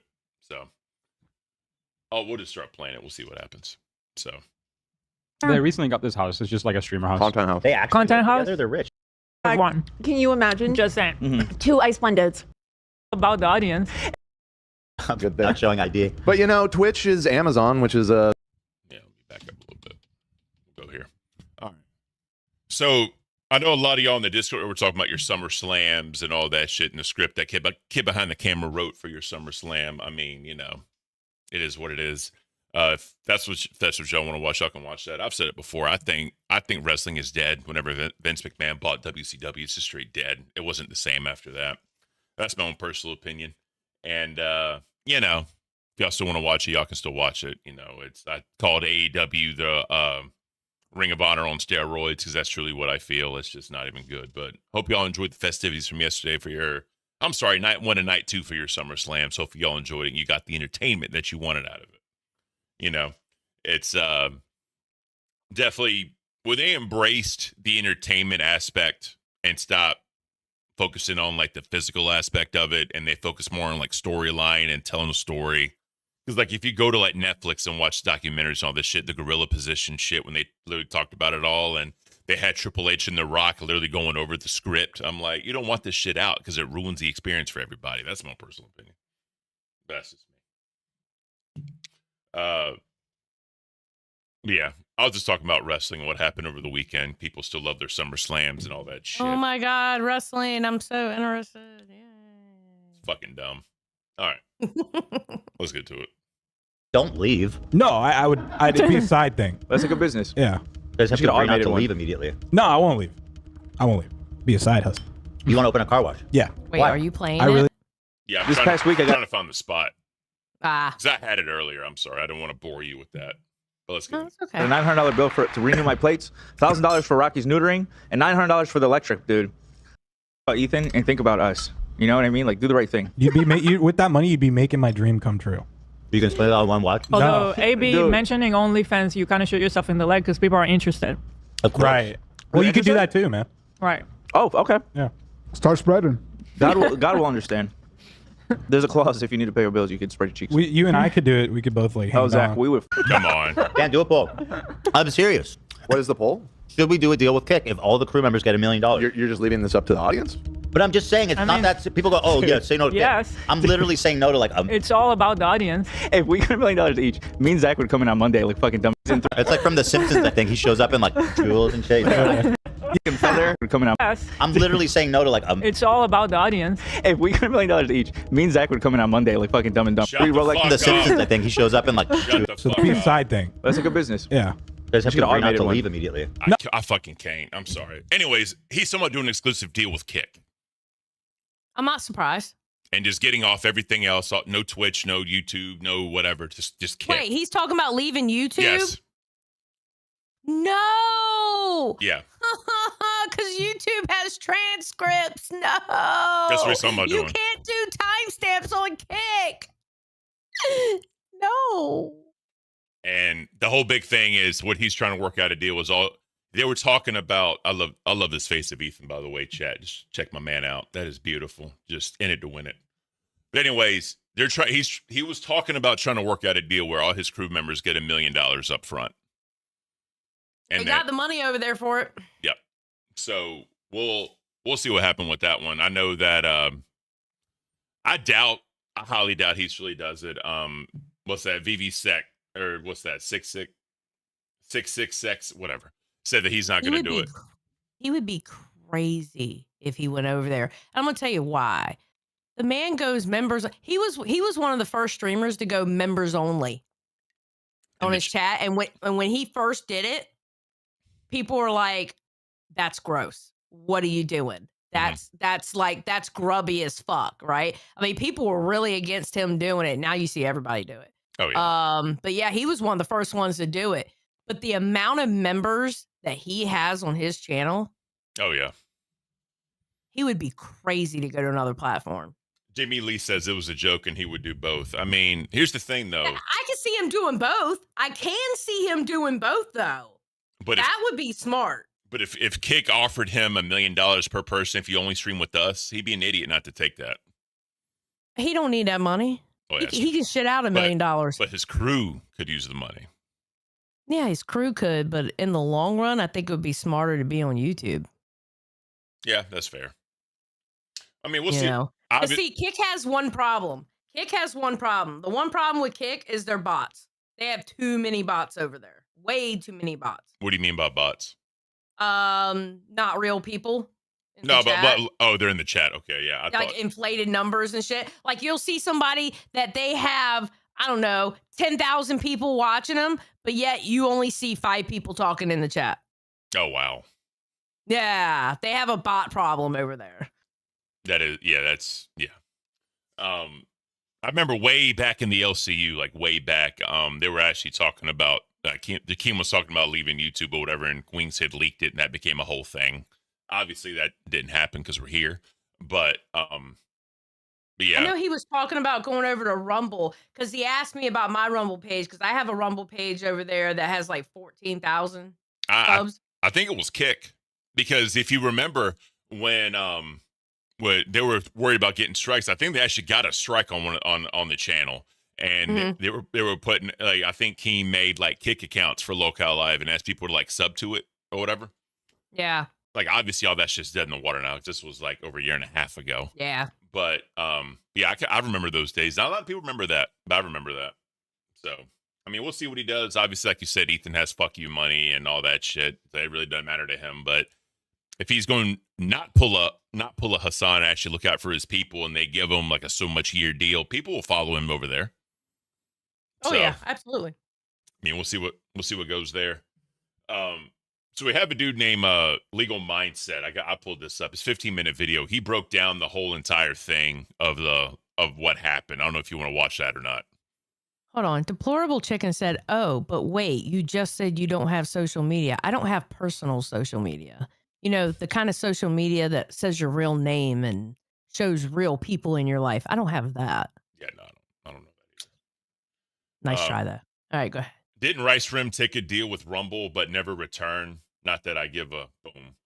Oh, Rice Gum? Rice yeah, Rim. Rice Gum did have a deal with Rumble and he was on there for a little while, but I think when the deal ended, he didn't go back. Okay. Cause wasn't FouseyTube involved in Kick? I think at one point he was trying to get some shit with Kick. Yeah. FouseyTube was involved with Kick until he had a mental breakdown, and they were like, bye. Yeah. Actually, Kai Cenat and I Show Speed had a show on Rumble too at one point. Bro, I see ISO Speed live now. The views he gets. I Show Speed has grown up so much. He is like wholesome. I love that kid. Yeah. I do. I really like that kid. Yeah, like the live concurrent he gets is wild to me. Yeah, it is crazy. I couldn't imagine. Yeah. So let me see something real quick. Oh man. So yeah, like I said, this is a dude, Legal Mindset. It's a 15-minute video. He breaks down the legal acts. He's almost like not a Rakia channel, but he's like an attorney. He talks about it. I don't know if you want to watch it or not, but you got that. All right, let's check this out. So let's just go ahead and start with Frogie. Of course, I've got my PP. Now it's the same PP, but I'm going to do it differently and do it kind of special for you guys. So, this is a very special PP because it's live. So let's talk about this. Frogan is literally about to default early next week. What has she done with the 50K she raised? We have not heard from her or her attorney at all. She has like 5 days to respond to our complaint or she loses by default. And this was last night. So it's probably. He put this video out one day ago. So this was probably 2 days ago. She said this. Yeah. Because I remember seeing that on Twitter. Yeah. Hopefully she didn't pull a dumb shit move and fucking use that money for something else. I'm going to be honest with you. As much as I can't stand Frogan, I don't think so. Because again, she's the only one out of the three that's acting like she's acting like she has some sense. It's the other two that's talking shit or taking stupid photos and stuff like that. Frogan, she's the only one that's acting like she's got some kind of sense. Just a little bit. Maybe she's listening to her attorney for once. Maybe. Yeah. It's probably done 4 days. So after this came from Ethan. So this is from Ethan, right? This was a Snarkers. And this is one of the most legally inaccurate takes. That's one of the most legally inaccurate takes ever. Okay. This is from the Snarkers. Can't wait to see the case dismissed after Fro. What is she like? First of all, who calls her Fro? Like when I hear them call her Fro, it sounds like she's Froyo. Okay. Like I can't not think that she's frozen yogurt. So let's get into this. After Fro files a motion to quash after being improperly served. This dude is such an idiot. He has all of his money and doesn't know what to do with it. So therefore, his quack of a lawyer is just taking it from him. LMAO. This is really funny. Okay, well, first of all, let's correct the record. All lawyers are greedy, money-sucking, soulless. Yeah. Quacks. No, they're all crazy in a special way. All lawyers are crazy in a special way. But beyond that, this is procedurally inaccurate and completely wrong. And I'm going to explain how this is just completely wrong. So, first of all, let's explain what a default judgment. Default judgment is a court ruling in favor of the plaintiff, typically because boom, boom, boom. Ethan Klein would win without Frogan asserting a defense. Frogan would still have an opportunity to challenge the default judgment. Okay. So he's basically saying that no matter what happens, it could still like fuck her over. Like there's no just stopping this. And we all know that Ethan ain't going to stop anything. We know that for a fact. But yeah, so let's get into this one real quick. motion to set aside. So she can make a motion to set aside the default judgment. Now, she does need to have a valid excuse, right? So not receiving the claim could be if the service, all types of service were invalid. But I guarantee you that at least one type of service that they used on this, whether it was, hand delivery or publication or some sort of substitute service, was legally sufficient to provide notice of service or sufficient service to proceed with the case. They're not going to issue the default judgment typically if there was completely bunk service. But the burden would be on Frogan to prove that. And beyond that, you'd have to have something like illness or extreme emergency. And as far as we know in the Frogan case, Frogan is not in the hospital. Frogan is not under extreme emergency. Frogan was not in a crisis zone, right? She's not somewhere where bad stuff is going down, right? The money. I'm gonna skip to this part. The one thing I wanted to say is if both attorneys are agreeing on this and both sides are agreeing on this, wouldn't she automatically be served? I think she would be. I'm trying to figure out why isn't she served already, or is she served, and why and why it hasn't her lawyer said something by now, because she's had plenty of notice. Yeah. And it's so public and out there. It's not like exactly. You could claim like I didn't know. You couldn't claim it's that. Not like behind closed doors. I mean, everybody knows. Ethan is being very public about this, so that doesn't make any sense. And then the other video we watched earlier, when they said like that both sides had agreed, like they agreed to subpoena Discord and Reddit or whatever. Again, yeah, but that was Denham's and Casey Tron's lawyer. Oh yeah, she wasn't involved in that. That wasn't Frogan's lawyer. You're right. She's. So does Frogan even have a lawyer yet? That's the next question. This stupid bitch. She raised the money, but maybe that's why she's also staying quiet. Probably. You think about it like that. Yeah, but I would think her lawyer would be doing something by now. Campbell summed up a great point. She made a GoFundMe. She has proven she knows. I mean, yeah. True, actually. Because if you look at it in the video, right, it's actually next thing we're going to watch Frogan's Lawsuit Defense Fund. So, raised $35,000. So the goal was $50,000. Now it's at $200,000. What the fuck? And the sad part is, too, all these people that are not hiding their identities. You know what I mean? Yeah. It's fucked, bro. So here's our lovely Frogan. And she's got, her legal defense fund at this point at $35K. She also had other donations from other places. So I believe, Ethan's number was around $50K. He's tracking this closer than I am. So let's just assume that it's $50K, but, she got at least $35K here. But she had this legal defense fund. And my concern is, what about the money? What did you do with the cash, Frogan? What did you do with the cash? You're clearly not spending all that money on your lawsuit. And so the question is, where is that money going, Frogan? Where is that money going, Frogan? Is that going to your muffin budget? Don't tell me this is going to be another Keffel situation. Took the words right out of my mouth. Imagine. Because that's what Keffels did. Yep. Raised all that money for a lawsuit and never used it for the lawsuit. Nope.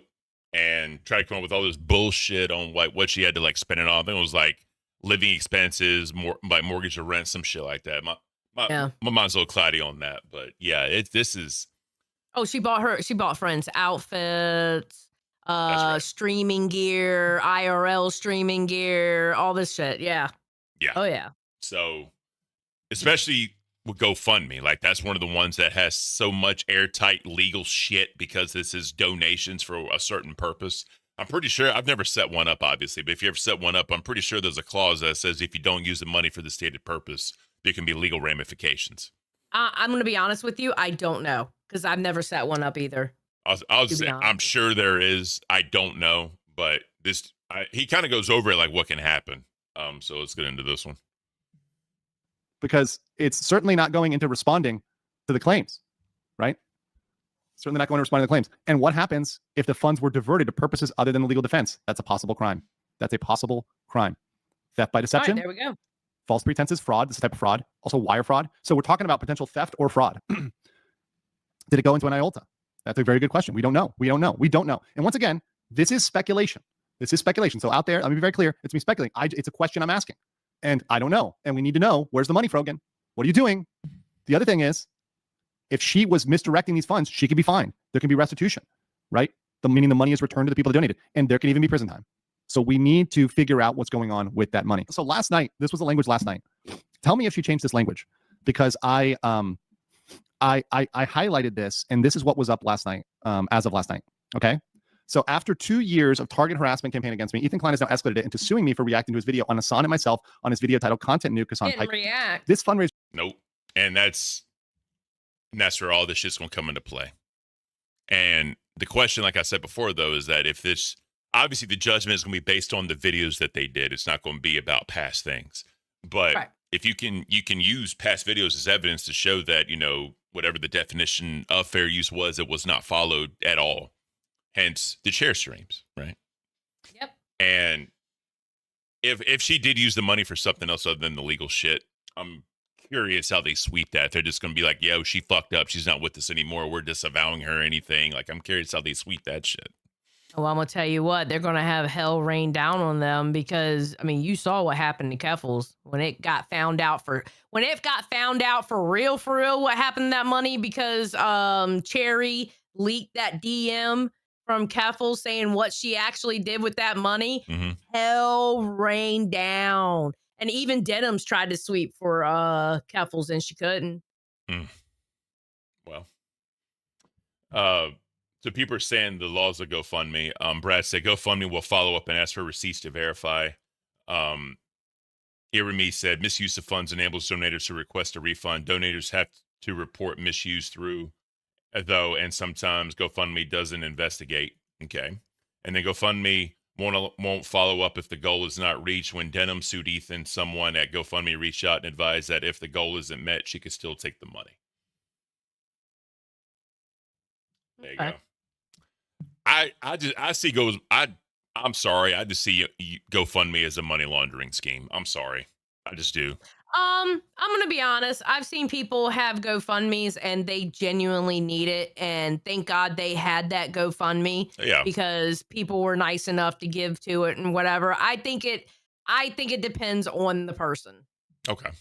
Honestly, I think it depends on the person because I mean, plenty of people have used it and they actually needed the money, and thank goodness they did do it because they were able to bury a loved one or get a medical procedure done and stuff like that. Today's economy is rough, bro, and people need help. Yep. It's just unfortunately people take advantage of that shit too. Because I think Wings' ex-girlfriend, Priscilla, that passed away, I think she had one for her procedures because obviously she didn't have the money for it, and I get that, and I think her husband was supposed to get it to help with burial. I don't know. I don't want to go too deep in the full story because I don't remember. But regardless, right? It's just, you know. But I definitely see it as a way for shit like this. That's just no, absolutely. It can definitely be used for nefarious reasons, 100%. And it's sad too because that's not the purpose of it. Yep. You know, people take advantage of good things all the time. Yep. And it's sad when a good thing is put out there like that. And people automatically think, "Oh, I can use this for nefarious reasons." It's sad. Yep. And those people would be called pieces of shit. Yep. Facts. To cover any and all legal fees associated with this complaint and any counterclaims I have against them. So stop there. So far, as far as we know, she has not paid any legal fees, and she definitely hasn't filed any counterclaims. So as to these two, they're wrong. Now, here's the part where we might get into some debate. This next part, the part I underlined. She puts any other bills, and personal expenses. So she's going to argue, oh, I can put food under that. I can put makeup under that because I need to look pretty for litigation. I can do all this sort of stuff. That's a personal expense. I can pay for like 22 layers of cover up, right? Under personal expense, because that's a personal expense. But the problem is, and the rest of it, from lost wages and damages arising from this litigation. Well, the question is, when you have arising from. She learned from Keffels. Because Keffels didn't have that in her description. She learned. The other thing is, I'm curious who told her to put that in there. If she was smart enough to put that in there, if maybe, you know, someone else, a Hassan, the other two, I don't know. Oh yeah. Maybe attorney ChatGPT told her. I don't fucking know. Maybe. But I mean, if that's in there, then I mean, you're donating understanding that it could go to bills or personal expenses. So that may have covered her ass. I don't fucking know. But yeah, it's up to the courts to decide at that point. When you have arising from, if you're not participating in the litigation, if you're not fighting back, there's no litigation to speak of. Therefore, It's not arising from the litigation. So despite the fact that personal expenses is here and that might be valid, it's in connection with the litigation. It's not personal expenses for her to go on a personal trip, right? Yeah. Or her to go buy a Great sandwich point. or whatever, Chipotle. It's not for any of that. Okay. So that is a situation where she may have some trouble. All right, so let's get into denims. Let's go deep on denims, okay? Even though she's disloyal. For the plaintiff, that's Ethan Klein, he's TED Entertainment, to serve third-party subpoenas prior to Rule 26F conference. So this is literally, remember, as a reminder, disloyal denims literally betrayed the Reddit mods. She stabbed them in the back. Yes, she refused to defend them at all. She completely sacrificed them to the corn in order to get this moving along, right? And she gave up all of their information. She said, you know what? You can subpoena them and you can get all their information. That's denims. That's the type of girl she is. Once again, this is why these people are going to fold like a sack of cards. The rat. Yep. And I love it. If people don't see this and people don't understand what is really going on and from a legal aspect, they're just fucking idiots. They are truly fucking idiots, bro. That's the sad thing. Yep. I really need to use the bathroom. Do you mind covering for me real quick? No, I can talk to everybody. I'm sorry. I'll put you full screen. I'll be right back. Oh, no, don't put me full screen. Keep me here. All right, cool. All right, I'll be right back. Yep. It is the internet begging, making money for the platforms, tugging on heartstrings, created lazy people, won't last forever. Watch. Lazy people have always been around, and lazy people have always tugged on heartstrings to get what they want. And before there was a GoFundMe, there were churches and food banks and stuff like, and charities and stuff like that. And people took advantage of them all the time.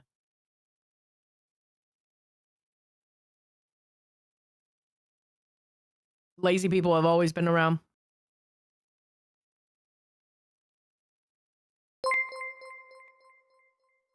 Good morning, Seashell. Thank you for the $1.99.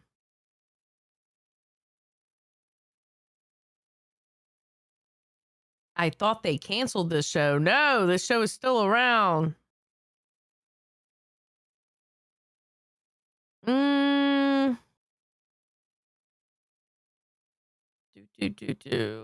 Internet panhandling isn't going anywhere. It's like the guy on the corner with a sign, magnify. Yes, 100%. That's exactly what it is. That's exactly what it is. How many times have you seen on TV, you saw somebody panhandling, like standing at a street corner, and then they end up going into a Mercedes-Benz to drive off? It's always been like that. People like that have always existed, even before the internet. It's always been a thing. You know?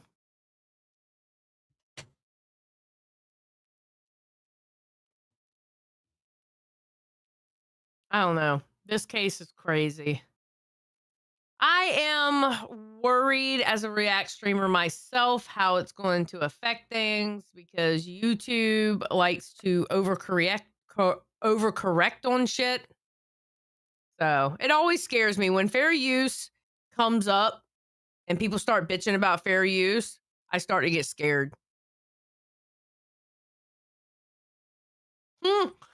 Mega Church is Xylee, the original e-beggars. So true. So true.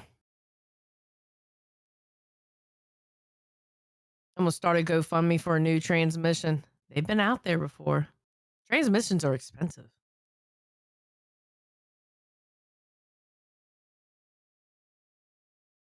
Xylee, was Big Homie's house GoFundMe a scam? I don't remember that, Han Solo. I'm going to be honest with you. I don't remember that. To be fair, I don't remember it. I'm so tired. This coffee is doing nothing for me.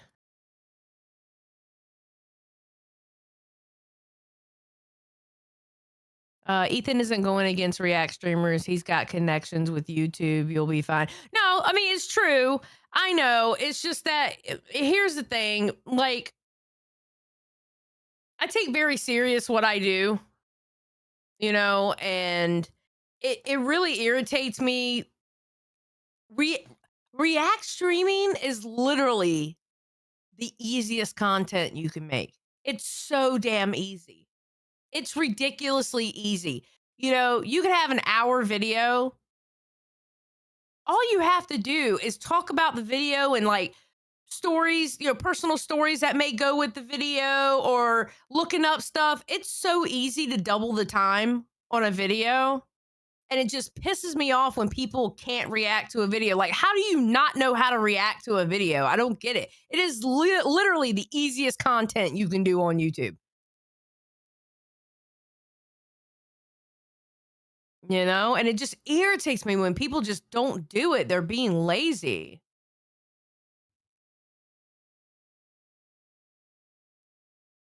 Oh, I can't drink that dark roast. My husband likes that. My husband likes Black Rifle coffee. Of course, my husband was a Marine. He likes mud. His coffee, literally mud.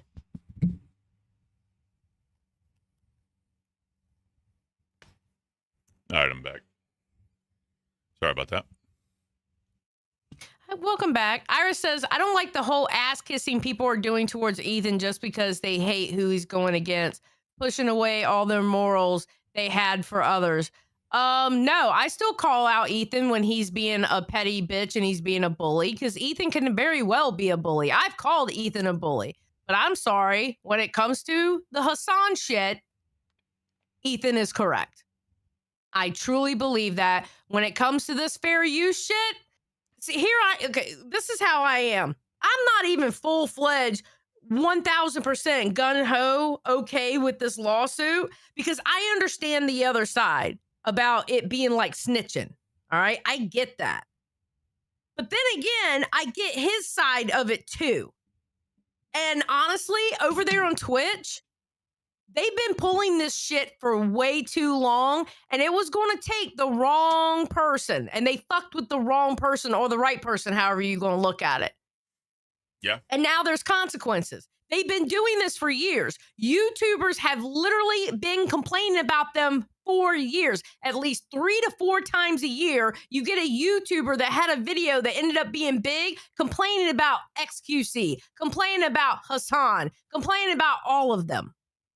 Because over there on Twitch, they don't do things right over there. So there you go. Call it what you want. Call me an ass kisser all you want. I don't care. I'll still call his ass a bully when he's being a bully. I think he's being a... Matter of fact, I think he's being a bully to Trisha Paytas. To be honest, I don't like the shit he's saying about Trisha Paytas. What's he saying? He's trying to come out and say that he thinks Trisha Paytas was lying about her fertility problems that she had. And I think he needs to shut the hell up, because he doesn't even have the woman parts to have a child, and he doesn't know what it's like. Because he's a man and he's not a woman. And guess what? Here's the great thing about fertility, right? You can be infertile, and then one day you get pregnant. Before you know it, you're spitting more babies out. That's what happened to my my wife's mom. They never thought she was going to get pregnant, and then she had one. Then, like, I think it was 5 years later, they did 3 instantly. Yeah, exactly. So yeah, I don't like what Ethan's doing right now with Trisha Paytas. I think he's being a fucking bully and needs to shut his fucking mouth. But I'm sorry, when it comes to this Hassan shit, and I actually get him about the copyright shit too. Mm-hmm. See, here's the great thing about me, and one thing you people need to learn. Everybody needs to learn. I don't care if I like you or not. If I don't like what you're doing, I'm going to call it out. If I do like what you're doing, I'm going to go good job. And it's whether I like you or not. Because to me, a fact is a fact is a fact. Yeah. Just like with the hog, I've been fair to her. Whenever she does good things, I'll be like, damn, that was good. Like, I'll say this. That fucking, like, a donation train song she has, like a swing song, that shit hits. I was like, damn, that shit actually goes pretty hard. I'll give her credit on there. Like, and I've said, when she was our manager for like 2 days, I mean, she brings in hate donos and money and views. It just is what it is. I give her all the credit. She's whatever, but I still hate the bitch. Everybody knows I don't like Roxy. Everybody knows I don't like Savage. But you know what? Their asses deserve to get paid. 100%. That is a fact, is a fact, is a fact. They deserve to get paid. They went over there, worked with that bitch, made money for that bitch. They deserve to get paid. Exactly. I agree End with of. You. Yep. My feelings about them have nothing to do with the fact that they deserve to get paid. Yeah. You got to have morals and ethics, even people you hate, Exactly. Is what it is. All right, so we're going to continue this one. He's going to go down the line of, Denim selling out her mods and all that bullshit. Because again, she's a piece of shit for that, bro. Like, I truly can't. Have no loyalty for each other. They don't care for each other at all. All of this, we're one big community. We're one big proletariat. That falls apart. That falls apart immediately when push comes to shove. They're pushing each other in front of the firing squad, right? They're pushing each other in front of the firing squad. And we see this with Denims right now. Completely under the bus. Upon consideration of the joint stipulation, granting plaintiff leave to serve third-party subpoenas prior to the Rule 26F conference of plaintiff Ted X Entertainment, Inc. and defendant Alexandra Marwa Saber, PK Denims, Dirty Denims. And for a good cause shown, the court hereby rules as follows. The stipulation is granted. TEI, that's Ethan Klein, may immediately serve the subpoena attached as Exhibit A to the stipulation on the third-party Reddit, that's so Reddit in general, accompanied by this order, and shall include the date of the Reddit subpoena. It was issued in the date of compliance. And they may also serve subpoena on Discord. Granted by Wesley L. Hugh, Sue, maybe, a United States District Judge on July 31st. So the point of the matter here is that we have a official subpoena of Discord and Reddit. And Discord and Reddit, I'm telling you right now, and I know this, I have friends that are civil litigators, I've seen this in other cases that we've studied, etc. Discord and Reddit are going to turn over all the data. They do not care. They have no dog in the fight to defend these people. None. Zero. They're just they a do not care. platform. They don't have to have a dog in the fight. I want to go into a huge legal battle over fighting the disclosure of information. They're just going to do it. They're going to roll over and do it. Yeah, they have the information. also, I'm sorry. What are they going to tell a judge no? They don't care. They don't care. They're just the ones holding the information. Yeah. It's just like, we need this. Cool, bro. Because they don't want to deal with the legal battles. They don't want to deal with the social aspect of it, the people shitting on them aspect of it. They don't want to see viewed as defenders or anything. Like, here, bro, take it. Move on with my day. Yeah. And they're way too not wealthy. They're valued it too much to even worry about this. There's more important shit they're worried about than this, Absolutely. So then he kind of goes over what Ethan says. It's like not even 2 minutes. We'll just check that out real quick. I'm curious. This is closing arguments or closing remarks, I should say. Because some of your cohorts leaked your Discord messages to us, we have some of your Discord IDs, and guess what? We're gonna if anyone's gonna have your real identity, it's gonna be right there. We're gonna have that's it. Hold on, let's play it one more time. Messages to us. We have some of your Discord IDs, and guess what? We're gonna if anyone's gonna have your real identity, it's gonna be right there. We're gonna have all your messages. Discord. And listen, don't try to erase them. If you erase them now, it's not gonna look good. You guys remember that? You guys remember what that is? Now, obstruction, it can be obstruction, but spoliation of evidence. That is exactly right. You guys in the class paying attention. So let's continue. Let's play the rest of this. And you should know that I'll still get them even if you erase them. Because the companies hold. Yeah, they don't really delete that. Yeah, and that, and so I'm getting it, So you can erase, you can run, you can cry, you can piss, you can bitch. But I'm coming. And you're about to find out what happens when you a stranger. And there it is. We got to pull that sound. Okay. I will gladly do that. Great scene. But then also. So the point is that even if they delete it, it's not going to matter. There it is. Cool. True.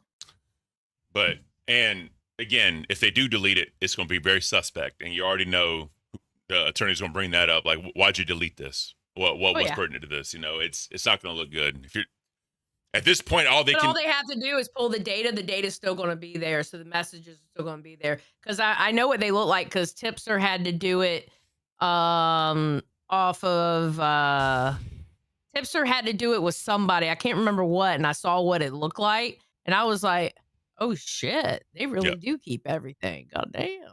Well, what they could do is show screenshot what it's supposed to be compared to what Discord has, and then be like, "Why'd you delete this?" Because that's that's a no-no. At this point, all they can really do is be as transparent as humanly possible. That's all they can do, and whatever happens, happens because they got to eat shit. They just have to. So I Vixie interviewed Roxy, and I'm excited to see this. They kind of go over some stuff. This is.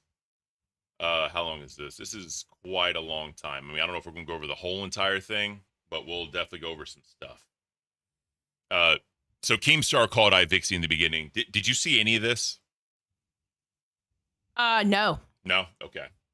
All right. So we'll get into this where Keemstar calls her up first. Let me find where that is first. Oh, man. I'm not used to this, Xylee. Chandler's Corner said Eugenia Cooney Xylee. He was mod for a short. No, it wasn't Eugenia Cooney that he pulled the transcripts, or not transcripts, but that he pulled the data. It wasn't Eugenia Cooney. It was something personal with him. Okay. I can't. All right, let me make sure I'm sharing this with you. Well, you were sharing it. Oh, you saw that? Yeah, I saw it. Yeah, I saw it. I see it right now. I got to figure out when I share the screen and I change screens, if you see it or don't see it. That's what I need. Okay, here's the thing. If you go to share, okay, let me just do it like this. Hold on. Because I want to tell you the right thing. All right, share. If you're sharing, all right.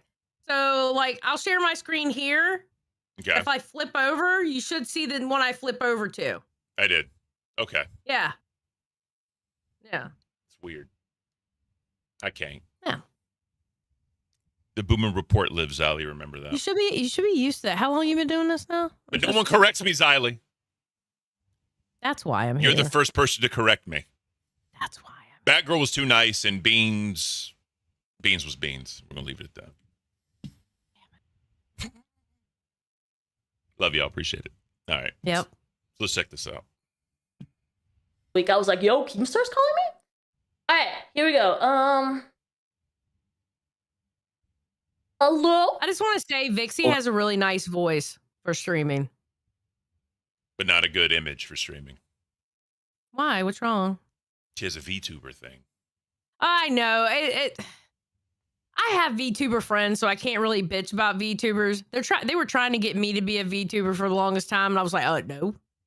I'm just going, talk about the elephant in the room, right? Whenever this avatar moves, her chest She has moves. jiggle physics. Why?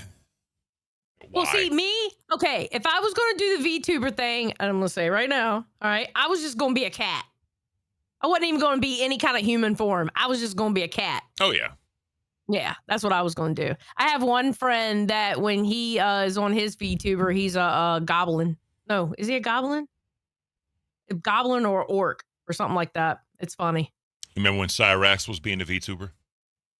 I heard about Cyrax trying to be a VTuber. No. He made his voice high pitched to sound like a child, and he looked like a child. It's fucking weird. That's crazy. Cyrax is a weird fucking dude. Well, he creeps me the fuck out. I can't even look at him. He creeps me out. He gives me stranger danger vibes, so I can't interact with that. Iris said Goblin, that's it, Anstan, because you know who I'm talking about. Above Iris said, I was really thinking you were a VTuber, you'd be a grumpy cat. That's exactly what I would have. I would have a grumpy cat. Oh my God, you know me. Holy shit. That's exactly what I would do. I'd be a grumpy cat. Fuck yeah. That's hilarious. All right, let's get into this. Oh, how are you? I'm doing good. How are you, Keemstar? Good. I'm just still in shock. I know. Like what? It's crazy because I was watching Becky's stream yesterday and I was like, okay, this is just so silly. I'm just gonna laugh it off, right? But then you see all these people like backing up these crazy, insane ideas, right? And that's where I go, oh my God, okay, how is this possible? Like, is there like a culture shock? What's going on? How do all these people go back this sort of conversation, this sort of rhetoric, you know?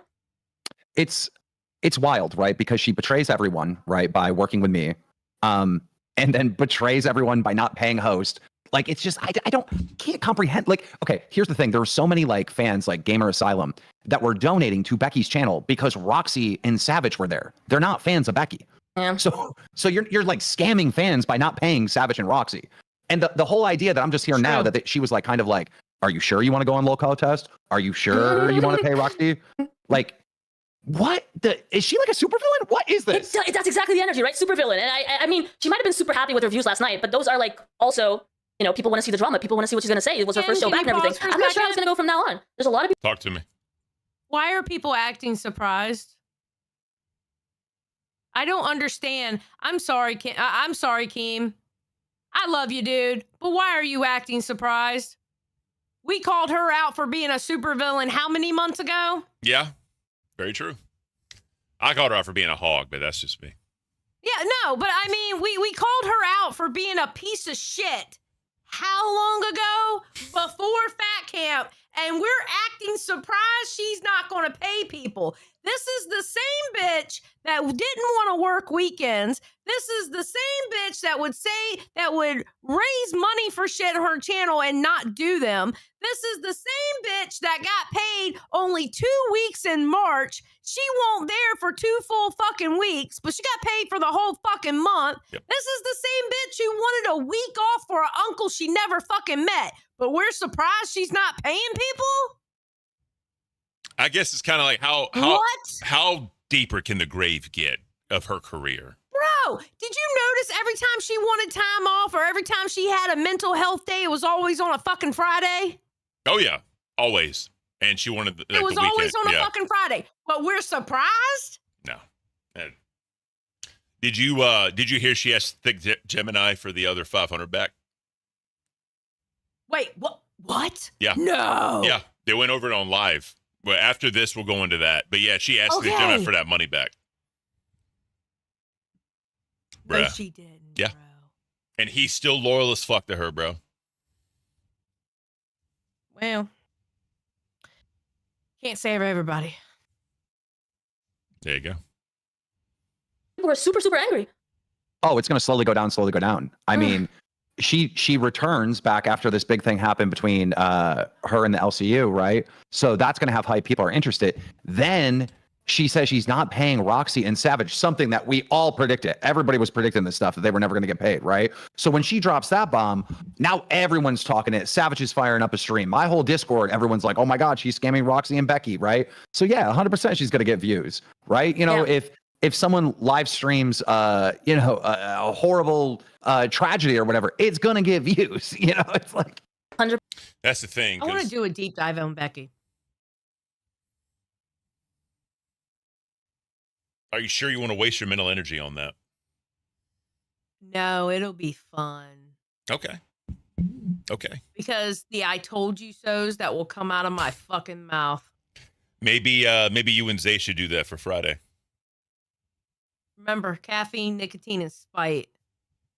The spite will go into overdrive. Always will. Especially when it comes to her. Jesus Christ. So they kind of talk, and Vixie feels like she's going to get paid, and they actually go into the percentages of it. So whenever Vixie did her, I think it was Saturday streams, where like one day a week, it was going to be a 70-30 split. Vixie would get 30%, Becky would get 70%. Oh. Yeah, that comes out. It's weird. I don't know, but Seek in the chat says, please, Eiley. So he wants you to do it. Seek Investigations will be on the case if you need him to. I know he will be. Hell yeah. Reaper style. Yeah, they want you to do a Reaper style. I mean, if you want to do a weekend thing where you just do it, or I don't know what channel, whatever channel, if you want to use this channel, I don't care. Just let me know. And it's all you. Oh, yeah. I'm thinking about it. And what I don't understand too, what I also got really triggered by was the, I love paying my employees. I love paying them. I love giving back what people are contributing. Like, what? How can you say that I'm a nice person. saying that you're not going to pay two people I'm a nice person. What's wrong when somebody says I'm a nice person? What are they? They're usually a dickhead. Or that whole, like, I'm not racist, I have a black friend. Like, no. Yeah, exactly. That's not how that works, bro. If you have to proclaim it, guess what? It really means the opposite. Yep, exactly. Oh, God. It's fucking... makes my head hurt thinking about it. Oh, don't do that. All right. With you on your channel. How can you say those two things side to side? She told Roxy, yeah, I'm not paying you because you now work with Keemstar. Bitch, you worked with Keemstar. Becky, did you forget that you worked with Keemstar? Exactly. Like maybe she should give Roxy and Savage her money, right? Because she committed the big fraud word. I don't know. She was in talks with you guys. I really don't understand how it's so hypocritical. I couldn't talk any sense to her. I'm like, dude, this is the dumbest thing I've ever seen. Like, you what? Like, even if you're mad, right? Even if you feel cheated, even if you feel betrayed, these two people worked their asses off. They were there every single day working alongside you. How can you refuse to pay them? How? Can I just say, like, Mary got mad that I called her a mouth breather or a retard or whatever I called Mary, right? Mary, you're dumb as shit. Mary, you're watching this whole thing play out right in front of you. You're over there with your $100 dono. Like, you're so stupid. Yeah, but she came back, though. She came back home, though. Did you hear that there's like an alt Mary and they think it's me? Wait, Why would they think it's you? Gemini said that I need to get a life. He said Ken needs to get a life. They think I'm the alt Mary. I'm like, y'all think I care enough, right? This is coming from the guy, and I've said this before. Whenever I play video games, I like playing a male character. I don't like playing a female character because I'm a guy, so I like playing a male character. It's boomer thought, whatever. So then he said basically, or he thinks I have enough time in my day that I care enough to go make an alt YouTube account under the pseudonym Mary, being a top donator, to go into the chat and like shit on him. Like that's a whole big thing now. Yeah, like they think I care enough. Like I can't. No. Yeah, the I poop this guy. Mary's still donating to Becky. Yeah, it's Mary was in there donating. There are two Marys. She donated. Well, Mary donated to the LCU last night. So I don't know if that was fake Mary or real Mary. I want to say it was real Mary, but you never know, man. There's so many fake fucking accounts out there. Yeah, like I don't know. They're reaching. Did you see they did like a haunted stream and Becky was supposed to show up and she never did? Literally. Oh, I'm sure. Thick Gemini. He was like, Becky, where are you? Are you in the chat? Like, I thought you were coming in here. Like, there's just so much that's happening right now, and in the fold of it all, and Double C just he doesn't want to see it, or he's just turning a blind eye to it because he thinks this is it. He thinks this is probably his last chance of really getting any sort of like notoriety or fame. Imagine attaching yourself to Becky of all people. Yeah, no. Jerry Chumley with the member for 6 months cash cow. Love you, Ken and Xylee. Thank you so much for reopening your cash cow membership. I appreciate that. Thank you. All right. Tommy said it was fake Mary. I don't fucking. It's just. I'm confused. I can't. Yo, I didn't see anyone else dropping 100 bombs. The only person left is retarded Mary. God, she's dumb. Oh man, and she, I don't know, she's so incredibly supportive. She was over on my streams too when I was over there. I don't know what's going on there. It feels off. Like whoever. The crazy thing is, right? All the supporters are supposed to also. Lily with the 10. Morning, all. Good morning, Lily. Thank you for being here. Hey, Lily. Someone asked you in the chat. Who was it? Lil Meeby. Zali, are you scared of being targeted on balls? I'm always targeted by them. What do you mean? Me too, Xylee. Did you see the avatar they came up with where you're eating the redirect? Yeah. It was good. It was good. Yeah, it was. Listen, I'm sorry.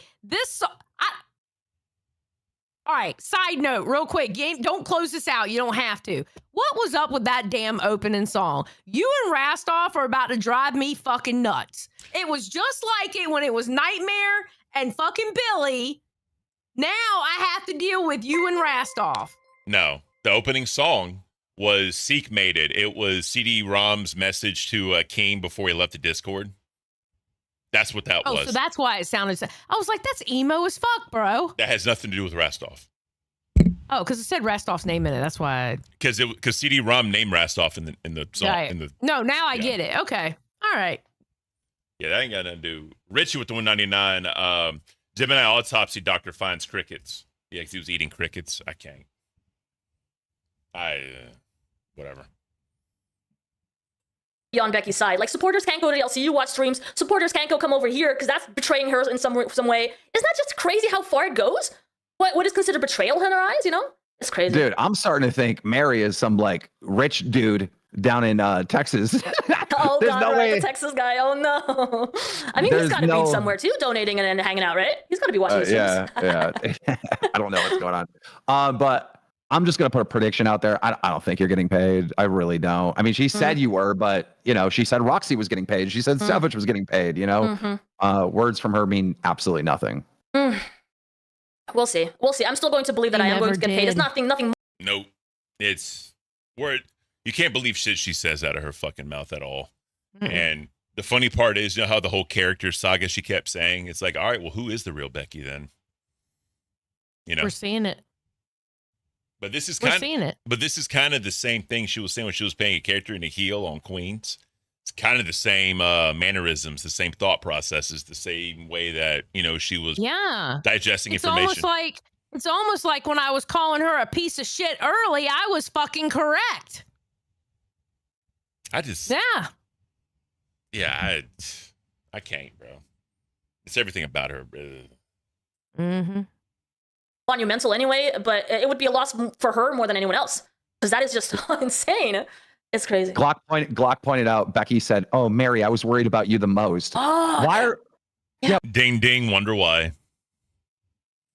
Why are you worried about Mary the most? Because she drops $100 on your. They're like, dude, do you understand that she is not trying to put on a show for viewers? She is just trying to keep fucking whales, pay pigs, not just cows. that. Like you should have seen yesterday. She said, "Oh, Mary, I was really worried about you," and then the next sentence was, "Oh, I love my viewers. I care about my viewers so much." Like those two were the same thing. No, you're catering to your biggest donators, not your viewers, not your audience, not your community.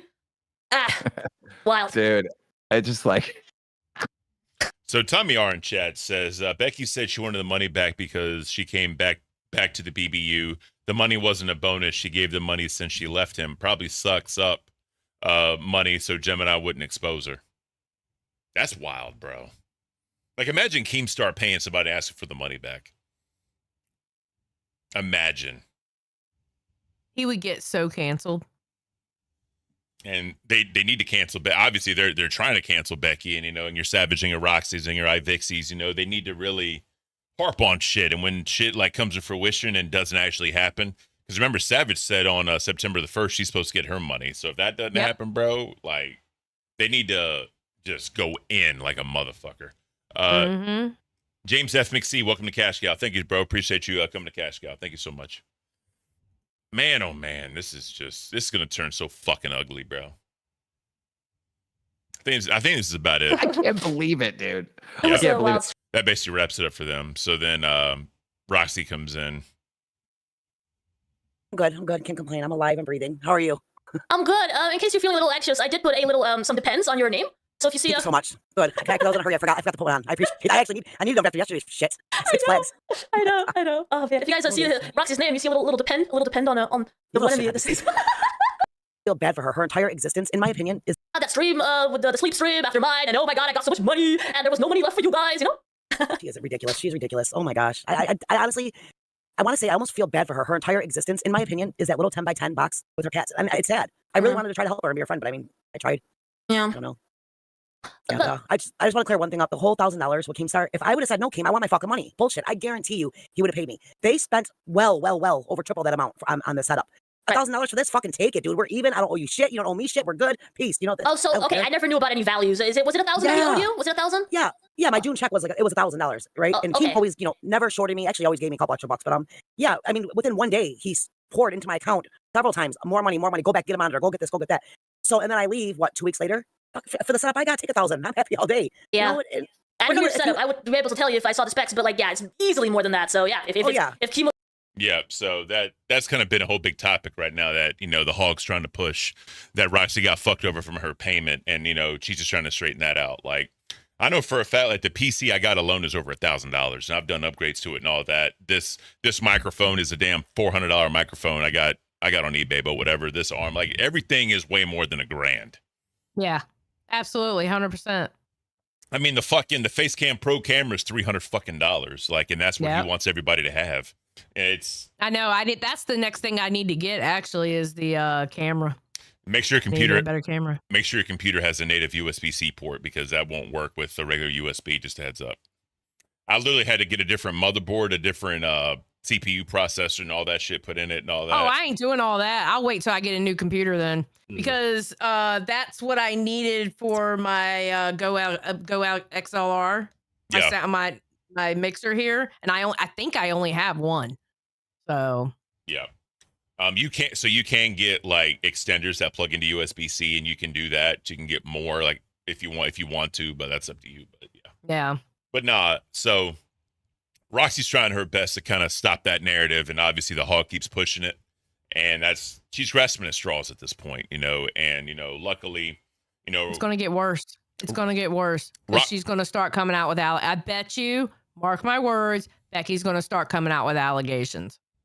So that's gonna be the next play? Who's gonna have more her sweet tea? That's the real question, Roxy. I mean, Roxy, yeah. Riley? No, I'm saying, fuck me. Yeah, sorry.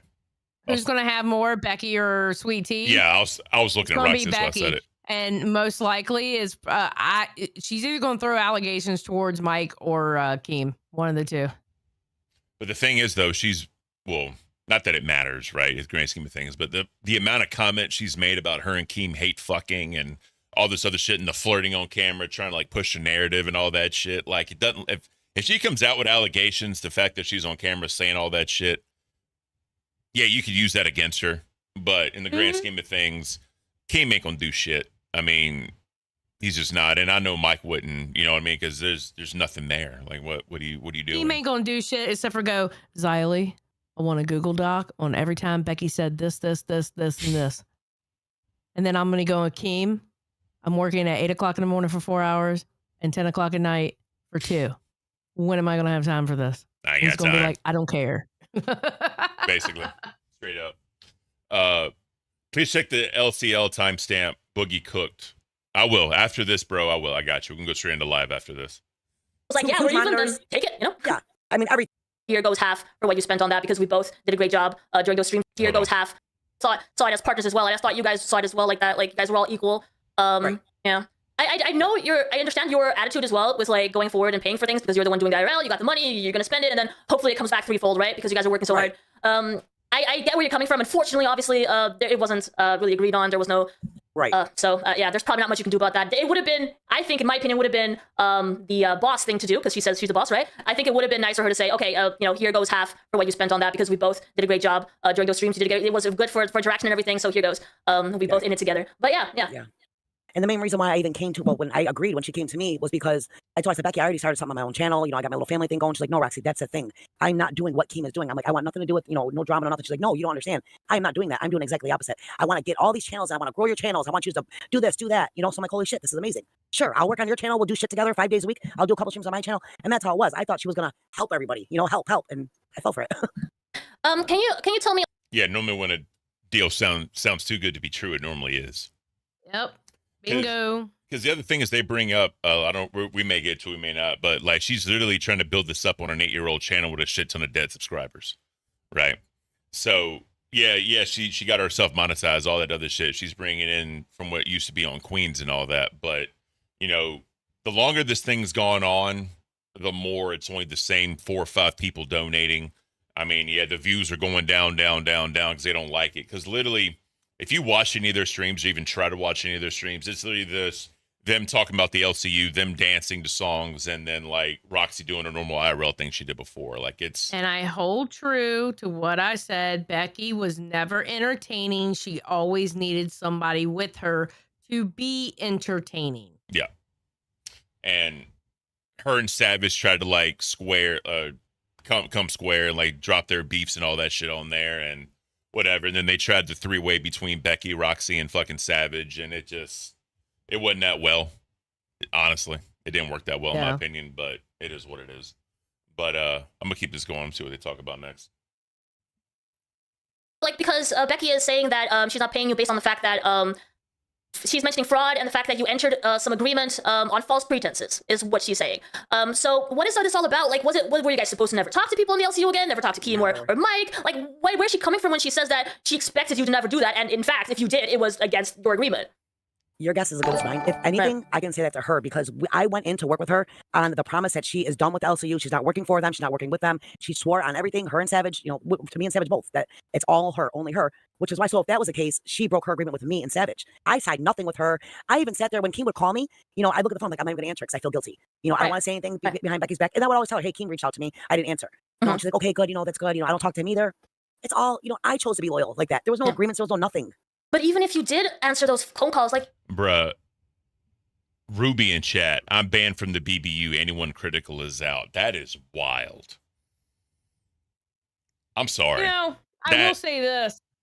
I'm not working on somebody's channel that they have ownership of, and I'm supposed to get a percentage without something written down. Yeah.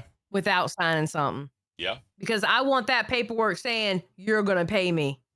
Especially on a startup like this. I mean, obviously, like, Keem's a little different, right? Like, to him, it ain't worth the backlash from not paying us, whatever he pays us, right? It ain't worth it to him. But on a startup, especially when you're trying to get it going and you're like the first talent to go over there with her to get this shit going, and you're literally doing all the work while she sits there and pushes buttons and sets goals up. Like, come on, bro. Yep. I do feel bad for Roxy and Savage, you know, but I mean, it's, you know, when you get in bed with the devil, you see what happens. Yep. But, you know, hopefully it all gets sorted out. Hopefully it gets figured out. But, you know, I will say, like, the Hog was actually starting to just ban people that were being negative. Like, she's trying to create literally a cult. And anyone that's critical of her, anyone saying bad shit, just ban. So Have you ever seen her on Reddit? She's a Redditor. Of course she wants a cult. That's what Reddit is. She's a Redditor. That's what Redditors do. She just takes the personality of what a Redditor is and applies it to fucking YouTube. That's what they do. They want a hug box. yeah, no, that's not it. I've always told people, like, you know, you want to shit on me in the chat, I don't care. Just don't break TOS. That's all I ever asked for, because I want to give people a public forum. I want to say what you want to say. I don't care. Just don't break TOS. That's all I ask for. Exactly. But all right. Becky's becoming the new DSP. Facts, bro. She really is.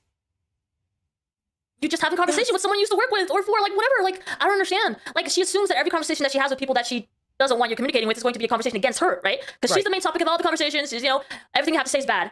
So that's where she's coming from, I guess. Again, too, like, it wasn't Keem, like, okay, it wasn't Keem that, you know, I said, oh, I'll never ever want to go work for. I just didn't want to work with Mike. Mike said hurtful things. He apologized, you know, that's the past. But the main core was I don't want to work with Mike. So Keem was never the issue for me. By me talking to Keem, and then she's going to say, oh, you defrauded me or frauded me because I went back to work for him. When, where, why, and how? What I chose to do after I left Becky is my business. And whatever I do with Keem had nothing to do with her. I'm so confused at where her head's at. And honestly, so when I joined you guys, and I was watching almost all the streams before I did the tryouts, there was this whole rhetoric about, like, she has this open conversation, this open group conversation where Mike is and Keemstar and all that stuff, and she's just talking with them like they're friends, and, you know, they just parted ways or whatever, and that's how she was doing it. And also, this whole betrayal about with her fans watching LCU and stuff, that's silly to me, because I remember when I used to watch you guys here on the Becky Show, I thought, you know, she was saying things like, you guys can go back and forth between the LCU and the BBU, and you can go wherever you want. You can talk to whoever you want. You can watch whatever you want. We're not competition. That's how she put it. That's how she said it. We're not competing. We're all just doing our own thing. And that's how she presented it. I made that clear. Yeah, it is kind of hypocritical, because she was very open about the group text that they had, and they would talk back and forth. Keem and Mike even talked about it before, like they were talking shit to or whatever. But, you know, just to say, you know, you can't do this, you can't do that on your own personal channel. You know, like, the only thing Keem really says is, you know, just don't cover LCU content. Other than that, I don't care what you do. Yeah. Like, and when I go on mine, I do not talk about that. I mean, I might say something about, hey, check us out at 10 o'clock tonight or whatever. But I mean, I don't. That's promo. I don't go over any subjects. Yeah. You know, because, like, if I were to have my own channel, it'd be sports. That's literally all we'll talk about, sports. We don't really talk about that over here. So, I mean, I don't get it. This is so fucking hypocritical, bro, of her. Private Taco, she always talks about time for Becky to get a real job. She always talked about how she could leave and use her Harvard degree and go get a 6-figure job at any point in time, but she really wants to do this. Like, I just don't get it, bro. Becky wants easy money. Yep. It's all this shit is. And she's not entertaining. I don't get where people say she's entertaining. She's only entertaining when she has somebody there to do everything for her. The only other time she's entertaining is if she's doing solo streams and, like, crashing out and crying and all that. And yeah, that's it. Mike Saturday was straight up like, you know, we learned that she could cry on a dime. Like, I'm sorry, to have that skill, it's something. What was the line? Becky lied, Becky cried. That's it. He called that out a long ass time ago. Yeah. Magic Tech Sports, you would put us to sleep. No, not with sports, bro. Fuck no, I wouldn't put it with sports. Trust me. Not at all. Very passionate. Too, I said, Becky, I don't want to sit here and tell people, oh, if you're watching this person, you can't come here. I don't want to do that to them. She's like, no, we're not going to do that. Absolutely not. You know? So I don't know. I was led in thinking under false pretenses. Seriously. Like, I thought it was one thing completely opposite. Little by little, day by day, I noticed her attitude was Keemish. And that's why I call it Keemish. I know her attitude was Keemish / no-mish. I know, like, little digs and why are you doing this? Don't do this. Don't do that. You need to answer to me. I'm like, what the fuck is going on? What is wrong with you, lady? I remember this very casual thing that she said where she was commenting on Keemstar's weight, and she was very proud to share her own weight with him because she was doing really well. And it was like, friend! Hold on one second. Attila Alexandrides super chatted $19.99. Sports? You like college football? Soccer?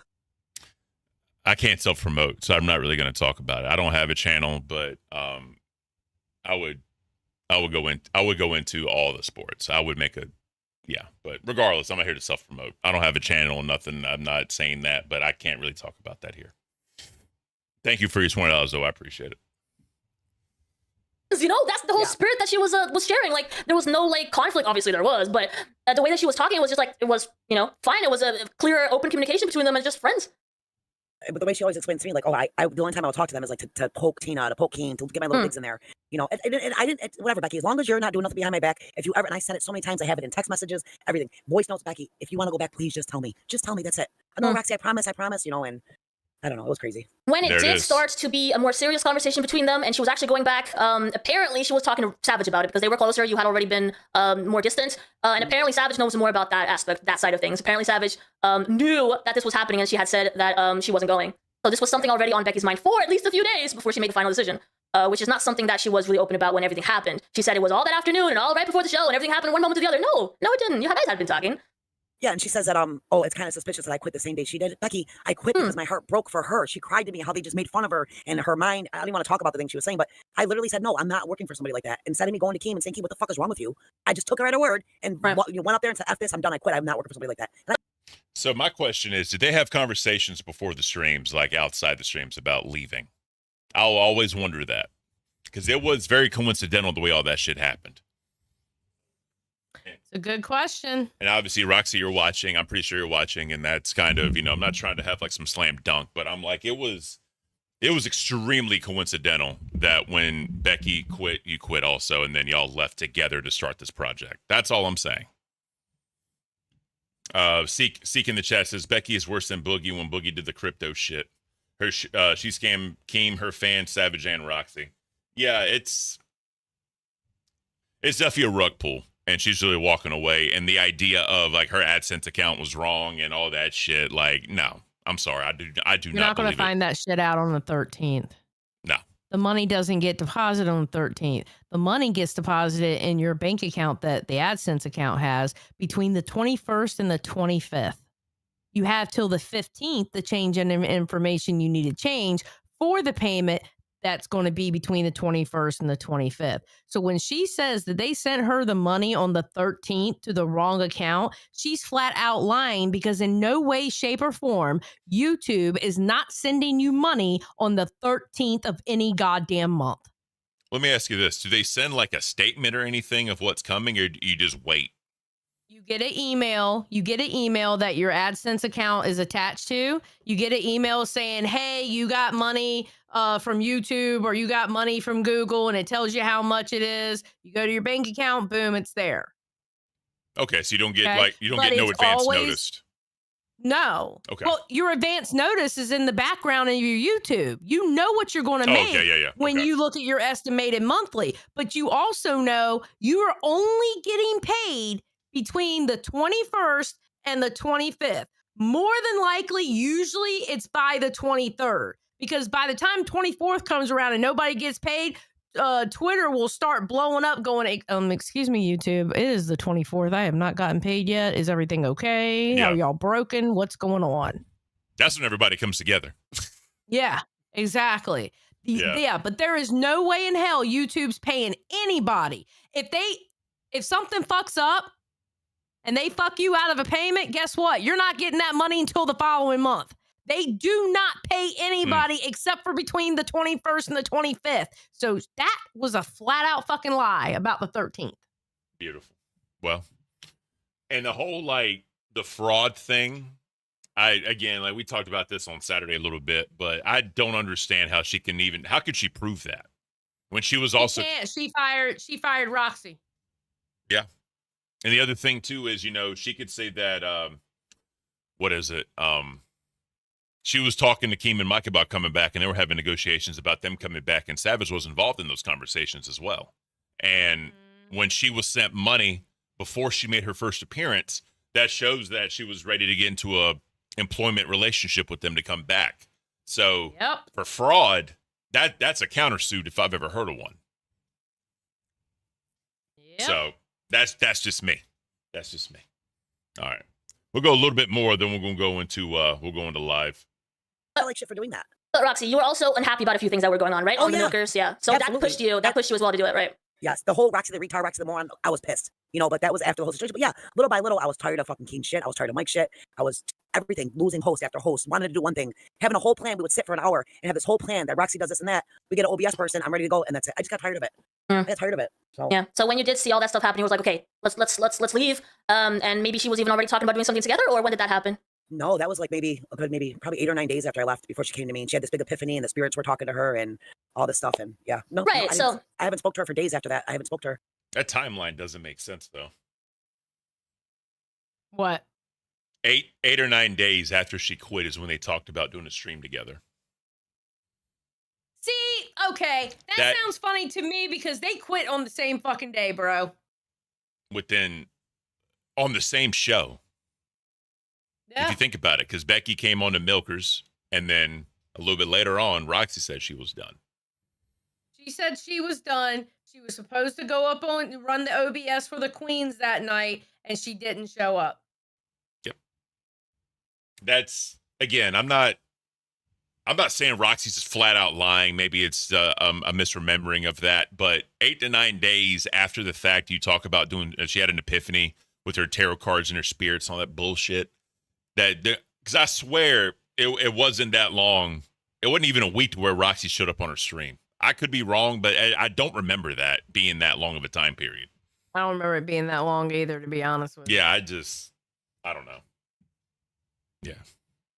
Right. So the idea that some people have that you guys planned it together is just not true. It's not based on anything. No. Right. You guys were just talking and you both decided at the same day, different reasons and different things that you guys were just gonna leave. Yeah, it kind of bothered me because she knows I know I don't act like this big Christian person, but I'm very big in beliefs and you know, doing good unto others. You have good done to you. So, you know, I told her, I was like, I was just praying and I said, God, you know, let me, if this is what I'm supposed to do, let something happen. She's like, oh my God, this happened to me too. Look at, we're together. We're these soulmates. And I don't know. Yeah. Guess I'm Roxy the retard in that aspect. Manipulation 101 are right there.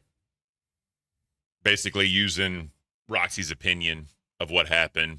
You know, the Hall kind of represented that to herself. Hey, let's do this shit together. It's meant to be. It's meant to happen. And she's using spirituality. Okay. Well, I'll tell you what. You know what was the marker for Becky? That Roxy believed that fucking story about Rastoff and Boogie laughing about her dying uncle. And Roxy just believed it like that. So she's like, you know what? I can get Roxy to work for me on my channel. Because she knows, because let's just be honest, when they were doing the IRL stuff on Milkers, when she first came on that month, they were making money. And it was Roxy doing all the dumb shit. And that's one thing, like I told Batgirl, right? I was like, listen, I don't want you to be the only one doing the dumb shit. Because I never want to feel, because I feel like I'm taking advantage of you because you're willing to, right? I need to do some of the dumb shit too to make it fair. It's not fair that I'm just sitting here running the show and you're like torturing yourself, right? Like you may not see it that way, but that's how I see it. So that's why I started delving into the dumb shit a little bit, you know? Like I don't understand how someone could allow someone to do that to themselves and to sit back and collect a paycheck. I just don't understand that. I couldn't do it. It's not cool, bro. It's not cool at all. But all right. Never call yourself that, please. It's terrible. I do. You know what it is? I wear my heart on my sleeve, and I never had in my whole life had to watch people and not trust people, and it's just so it's a totally different universe here. And I see a lot that I'm stupid, even at 50, that I didn't know. Can you explain more? Like one of the things that led to you being fired. Can you tell us your version of the story when it comes to you being fired? Like what happened? Yeah. Sorry. Sure. Yeah. Okay. Yep. So I would say maybe 2 or 3 days prior to her firing me is when she came to me. Actually, Keem called me, and I was on the phone for like 15. Real quick, just to kind of give context out there, if y'all, I can't talk. If y'all didn't see that stream, it was the Hog, it was Savage, it was Roxy up there, and Roxy kept checking her phone like she wasn't into the show, and you know she just kept going in like, Roxy, you're doing a show right now. What are you doing? And Roxy kept saying, "It's my husband texts me. I'm checking in on him, whatever," and he's saying stuff to me. Roxy did not appear like she was in it to win it. Like her mind was somewhere else. And granted, with what was going on with her husband at the time, I totally understand it. But if something was going on with my wife and I know that shit, I would give Keem a heads up front, like, hey, listen, this is kind of what's going on. I'm still willing to do it, but I may need to check my phone some or whatever. Maybe we can work something out. Maybe, you know, someone else come up here with, you know, you or Batgirl, whatever it was. And that way I can do what I need to do as a husband, right? Yep. But I don't think that the hog would be that understanding of her. I don't. No, she wouldn't. I don't give a fuck. You committed to this, so you need to be here and due to your commitments or whatever the fuck. So that was the last stream that Roxy was on. Yeah. That's kind of the context of what happened. And you could tell it was with like, I think 15 minutes left. They had like this heart to heart, and Becky kind of went at her a little bit. And it was you could tell it was very uncomfortable. It was extremely uncomfortable to watch. So that's kind of the last stream that happened. So this to give context for everybody that didn't know that.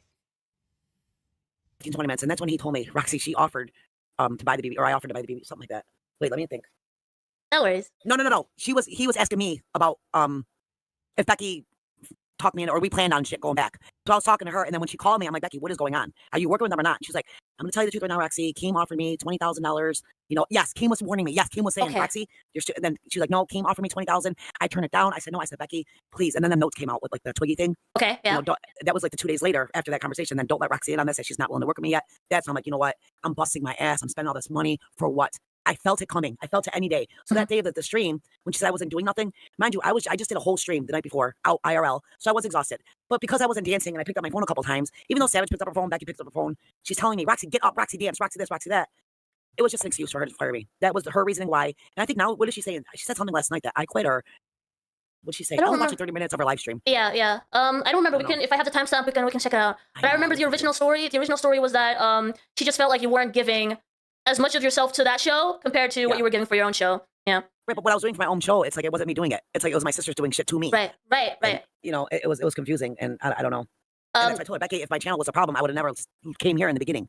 The whole big idea was we're going to work for your channel to get it out, and then you're going to help all these other little channels and make it one big network. Right. Yeah, so that they kind of go into the story a little bit there. Probably Taco says, I'm very caffeinated to say, you damn right I am. And then they all said, so this VTuber was also in the BBU. Did Becky screw her over also? I think that remains to be seen. Yeah, I was going to say, the VTuber said earlier she doesn't think she's going to get screwed over because their split was 70-30. That was a split. And to her, that was like breadcrumbs. Like, she's like, whatever I get is going to be breadcrumbs. It was just supposed to help her get to a different audience, show her case herself to a different audience to help her out. And this all goes back to what Becky was saying as far as, you know, once your channel gets to a certain dollar amount, I'm going to start getting 10%. Someone in chat, I think it was Seek, I don't remember, called it out and said all Becky wanted was passive income. And to her, this was passive income. So, which in a way, if you think about it, it kind of is. But at the same time, you could say the Keemstar Network thing can be considered that. But Keem actively comes on these shows. Keem promotes these shows. Keem talks about it on his show. Keem does a lot for these other channels, right? Keem owns all these shows. Exactly. So it's a little different. I wish a motherfucker would tell me they're going to get 10% of what I make on my own channel. Yeah, imagine Keem saying, Xylee, by the way, you owe me 10%. I would tell him to kick fucking rocks and break his pinky toe. Hey. Yeah, I don't get that, but I think part of the deal was that Becky was going to allow them to promote their personal channels. I guess the 10% was the promotion ability. But when the views are going down, and the same 4 or 5 people are donating, keeping the ship afloat, who are you really promoting to? The whales that are keeping your ship afloat? Like, they're not going to go over there. I mean, they may do a little bit, but nothing crazy. Because it's the same thing, because that was supposed to be the flagship show of the network.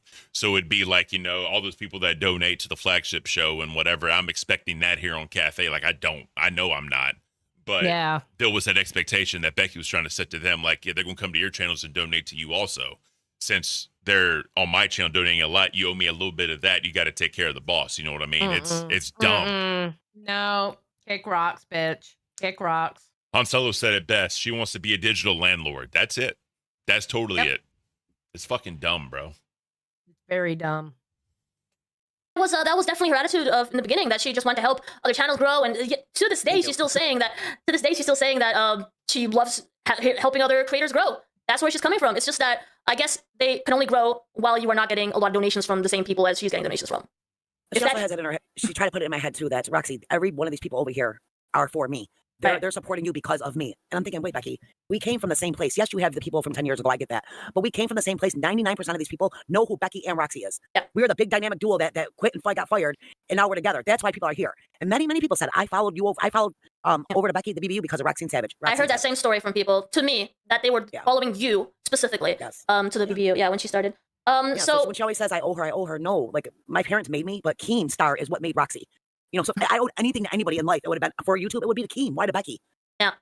For me, it was different, obviously. I was never part of the LCU. And for me, I will 100% say that a lot of this audience that I'm getting now is from the 3 episodes that I did with you guys. And I'm going to be 100% honest always about this, is that I'm always going to give credit to Becky. And I don't know who else the decision was to say, yes, give Ivixie a chance. So I'm always going to be honest about that too. Like, I appreciate that too. Yes. And for a very long time, I was not going to go anywhere, I thought, because even the stream that I did over here a week ago, I was like, I only didn't do it on her channel because she wasn't willing to do the show with me. Because I was like, Becky, people have so many questions right now. I'm not going to go live on your channel and not being able to answer them. Can you go on there with me? And we have a chat. She didn't want to do it. She said you weren't ready. So I was like, I'm not comfortable doing it there. So I'm going to do it on my own channel. And she didn't want me to do it. But of course, obviously, I didn't think that was going to be a deal breaker because that didn't make any sense to me. So I just went live. Yeah, that'd be like, it's tired. Like, I worked all day. It's tired and exhausted I am. I knew. I said, I have to get up there. I'm not making any excuses. Ivixie deserves this. She earned this, at least, to hear somebody else's side. Obviously, Becky didn't do it, so she had to go on what she had. Then all the shit comes out yesterday. I'm like, I could have went on my channel, but no. You deserve to at least have some recognition of what you've done for the BBU. And I made it a point to make sure I got my ass up here as soon as I can to do this with you. I appreciate you, really. I was excited to chat with you because we've never had a chance, actually. We've never talked to you and I. Yeah, and it bothered me that she said I hated you. Like, what? I don't even hate her. I hate nobody. Yeah, same. There's no shit. I have such a hard time having any hate for anyone because I know that people have different perspectives in life and they go through different things and they have different feelings based on that experience. So I always respect that. Yeah, Becky was trying to tarnish the well already, saying that Ivixie hated Roxy before she even did the interview, trying to like start some shit. Like it. All she does is lie. Yeah. All right. Well, there's like 2 more hours left of this, and this is way too long. I want to kind of get into some LCU shit. Oh man, but yeah, CC, thank you for the 1 gift. I appreciate you. Thank you, CC.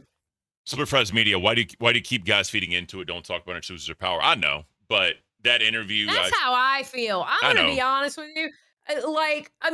Okay, get through this drama shit, but we've got to get to a point, and this is including Keemstar too. We have got to get to a point. We got to stop talking about these people. Yeah, I get it. But I want to at least cover the interview a little bit because Roxy is here now. It makes sense because he talked about it yesterday. It's a big deal. Vixie is actually coming on test and talking to them. So it makes sense. It's just eventually we got to stop talking about these people. We may also get an interview. With who? I'll tell you after the show. Is it somebody that I will not participate with? I don't know. I asked them about you, and they were like, there's no issues. So. Oh, okay. Well, then I know it's not one particular person. All right. So we'll see what happens there. Okay. Hopefully we can land it, because it'd be really good, I think. CC, Becky has no business knowledge at all. I don't care what her so-called degree says. If she did, she wouldn't have had to steal from Keen. Good job. Always coming through with the facts. Good job, Harvard. That's all I'm going to say. All right, so let's get into live. Actually, no, we need to go to Remind. I think it's time.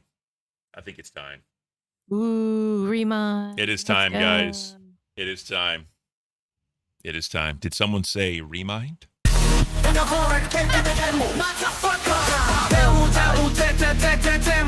thought we were impressed. Now clearly this is ammo. Local.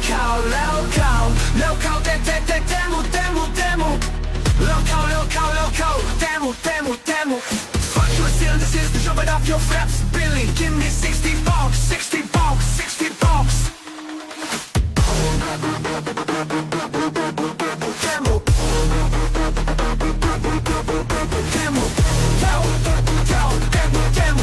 Fuck your season, this is the jumping up your flaps. Billy, give me 60 bucks. 60 bucks. 60 bucks. Demo.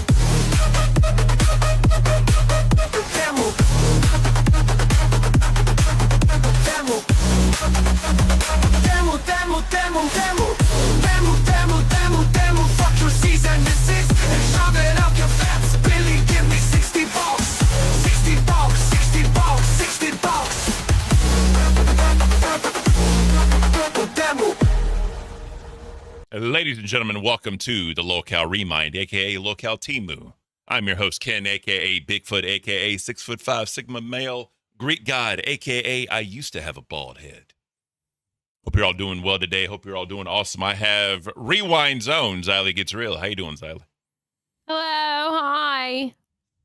We are here to remind the audience of what happened over the weekend. Mm-hmm. Now, you know, I can thank you for the Locale Timu name. I greatly appreciate that. That was just absolutely beautiful. And I don't know if it was me or Billy. It was one of us. it was you. Billy did Remind. Oh. You did Timu. I did Timu. Oh, I'm so proud of You did myself. Timu, yeah. Yay. So it was, it was because of you we even got all of that, right? So, you know, it's like, so remember when we put out the R's with like the rainbow colors, they were all going through. And so at that point, you called us Locale Timu. So then we're like, all right, we ain't going to do an R. We'll be a T. Fuck it. And then this is what we did. So that's funny. Hell yeah. All right, Miss Fletcher, kind of a boring weekend. Yeah, so Mondays here at the Locale Remind are slow news days unless something dumb crazy happens, right? Yeah. Let's go ahead and delve into this. We got Locale Live. Obviously, they talked about this whole thing, and they have the Thick Gemini clip when he talks about Becky asking for the money back. We also have Yo Mama versus Billy. We need to talk about. Me and Billy went over that last night. And Well, we didn't go over it. It is the biggest fucking nothing burger I've ever heard in my goddamn life. Yeah. So if y'all are unaware, because of Anthony Fantano, whatever his name is, Fantano, all that shit's coming out. And apparently there was a podcast that, you know, Mr. Fridge was seating in, and there was some stuff said. So Yo Mama took that and said what he said. Ran with it. Yeah, but before we get into that one, let's get into this. So Seek from Seek Investigations told me about 1:43, an hour and 43 minutes, and he said Boogie is cooked. Let's see what he's talking about here. Boogie, please don't talk about the fucking The stream is essay. paused for me. Really? Yeah. That is weird. Okay, there we go. I can't see. I had no problem with the share screen. You come in, now I got share screen problems. They must have never told me, Xylee. Wait a minute. I was about to say, you might want to question your ex-co-host with that, because unless you just started fucking up because I'm here, you might want to question them. Maybe they just weren't paying attention. Ooh. Just saying. Knife in my chest, Xylee. Just throwing it out there. Knife in my chest. See, I'm the tank top is red. It's from the blood from the stab wound I have right now because of you, Xylee. Thank you so much. You know what? It might not be from me. It might be from Batgirl. Maybe Batgirl just never fucking paid attention or was like watching it through the stream and never told you. Well, what I did say is before she was on her iPad for a while, right? So she had to watch it through the stream. And then That's probably what it was then, yeah. Recently, you know, she got her set up. She got everything ready to go. So she had to get used to like that whole aspect of it. So I get it, right? But Beans never told me anything, Xylee. You've been fucking up this whole goddamn time and you didn't know. Well, I'm proud to be the person to tell you. All I'm going to say is this. The audience never told me anything unless I just don't share the screen at all. Because you know why? Because you're showing them. It's just me in here you're not showing.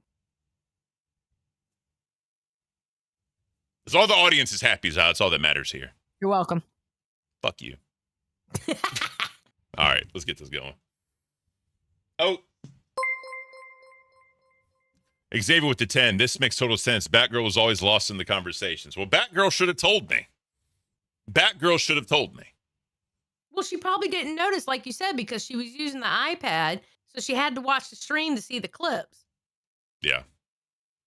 Makes sense. God. This is why I'm an F-tier host, Xylee, because of this right here. You're not a fucking F-tier host. Believe me. There are other hosts that are worse than you out there. I promise. I'm just saying, Xylee. Just saying. Eat the redirect, Ken. Fuck you. And your redirect. It's cute, though. You're holding the sign that says redirect and you're taking bites out of it. Yeah, fuck that shit. Cute. Fuck that redirect. Hey, listen, I'm an old woman sitting on a shelf with some white-ass leggings. I was like, first of all, I would never wear white leggings. Thank you very much. And I look like one of the fucking Golden Girls. I mean, listen, they screwed me over too, buddy. But what's worse, that or eating a redirect that you never wanted that you donated $100 for to say "fuck you"? I don't want it. What's worse, Eileen? Technically, okay, wait a minute. Technically, that was a comment because they do a comment of the day, and that was technically the comment of the day that had won. And the comment of the day that had won said, "Eat the." You know how I said "eat the mud, Glammy"? It was "eat the redirect, Ken." Nom nom nom, and it won. And instead of putting the comment on the screen, they made you actually eat a redirect. Billy the Fridge, F tier hope. I do have F tier hope. You're right. I do. You're right. Thank you, Billy the Fridge. Thank you for being in the chat, you gray name motherfucker. I'm gonna put on members only so I can't see you, bro. That's what I'm about to do. Fuck this. Fuck this. I'm gonna take a page out of fucking everyone else's book. I don't want to see your comments, Billy. I'm silencing you, Billy. You better pay me $5 if you want to talk shit to me, Billy. Or if fans want to donate a membership for Billy to get a membership. You know what I mean? That's fine too. Funny. You petty bitch. You and Rastoff are the pettiest motherfuckers I've ever. I thought I was petty. Who told me Saturday, I'm here to teach you petty, Ken? I'm here to teach you petty. I'm actually kind of proud of you. Oh. God. Whatever. I can't. Oh, man. Aw. Whatever, Xylee. This is why you're here to poke the bear and antagonize me. That's what you're here to do. Well, okay, listen. Step one, you're sharing your screen finally. Good job.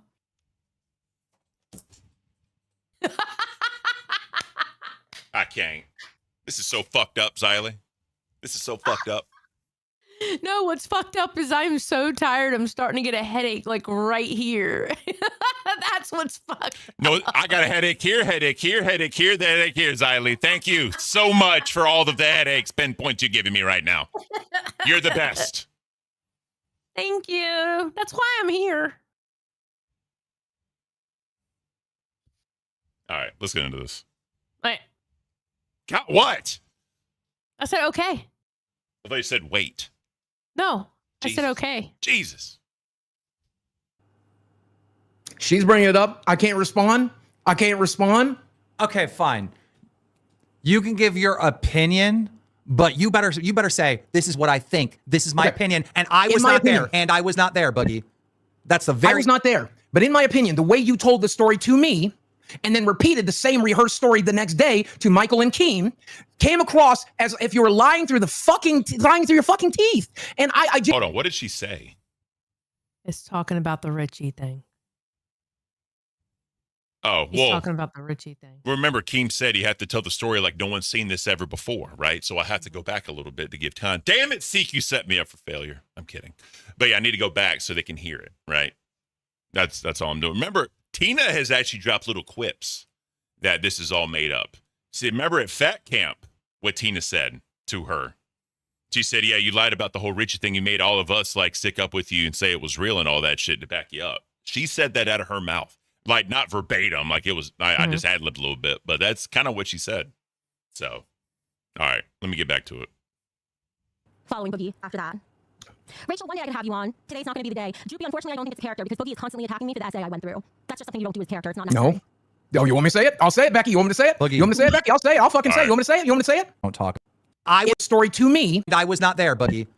That's the very... I was not there. But in my opinion, the way you told the story to me and then repeated the same rehearsed story the next day to Michael and Keem came across as if you were lying through your fucking teeth. And I genuinely, I listen to women. I listen to victims because victims often go unheard and they often go unbelieved. But what you're listening to does not make sense and does not add up and does not seem reasonable. At that point, you have to say that doesn't add up to me. That doesn't seem reasonable to me. In my opinion, the way you told that story to me the night before, rehearsed it the night before to me and Desi, and then repeated it in the exact same way the next day, the circumstances of what you described, the way you rehearsed it, and the way you have lied on me since then, the way you've lied on everyone else around you since then, leads me to the opinion that you are lying through your fucking teeth. Now, I wasn't in the room, but if I was a betting man, and I lost every dime I had on crypto. If I had that $250,000 I lost back, I bet it again that I'm right, that you're lying through your fucking teeth about that shit. I actually don't like Richie that much. He's just some guy I fucking know, but I know him well enough to where I do not believe it. I don't, and I never fucking will. It doesn't make sense, and you're a pathological liar. Damn. Dropping fucking nukes. So this is where I have to come in as the wartime reporter, aka I got a bald commentary YouTuber. It is highly inappropriate for me to come to any kind of conclusions about that, for the simple fact I was not there, and I have seen so many different times before where one or both parties were lying somewhere within the story, and being that I have no proof of anything, I cannot say, nor will I say, any kind of opinion or conclusion of what I think about that story. Thank you. So this is all I'm going to say, right? Obviously, yeah, I wasn't in the room. I wasn't a fly on the wall or anything, right? That's all I'm saying.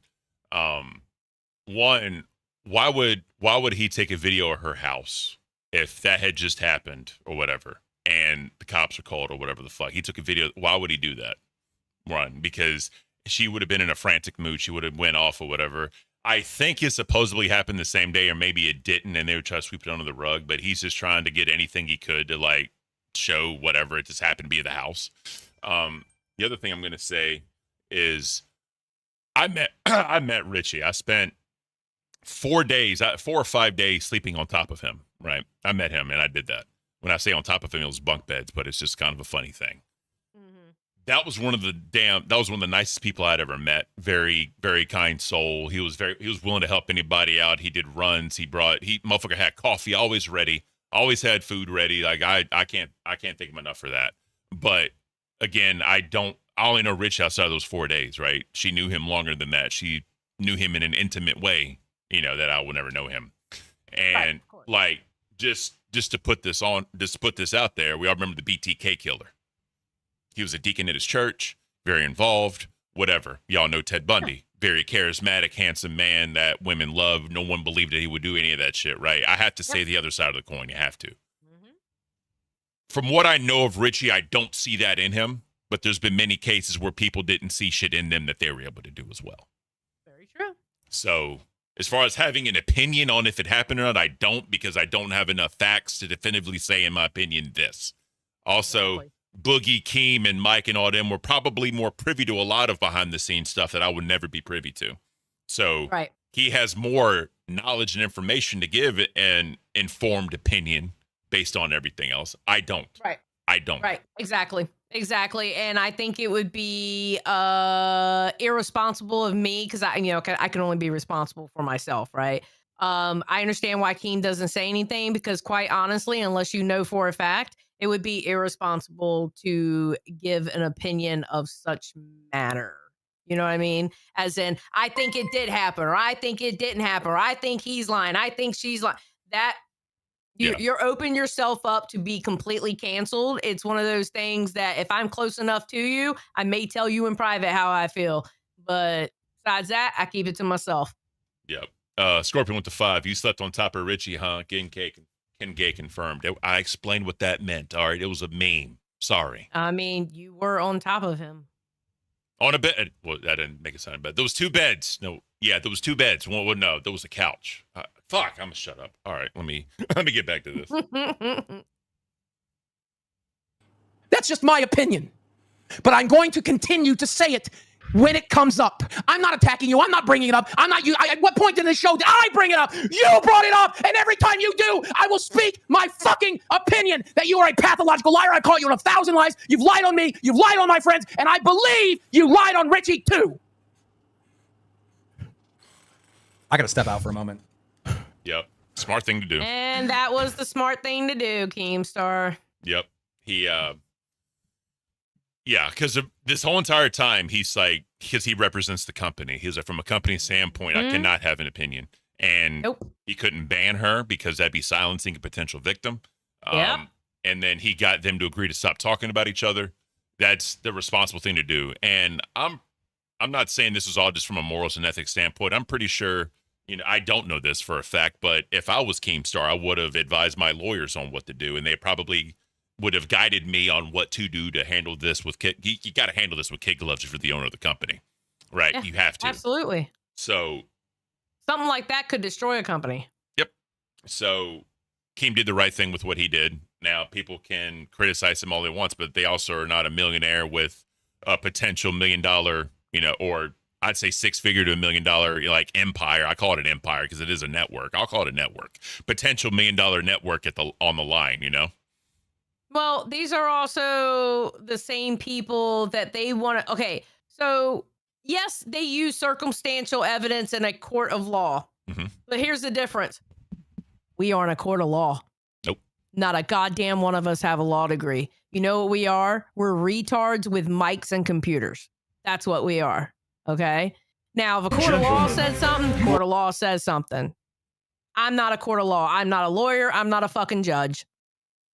So unless I see absolute facts in front of me, I'm not stating anything that could harm something one way or the other. So. Are watching Lolcow Court. Period. You're watching Lolcow Court.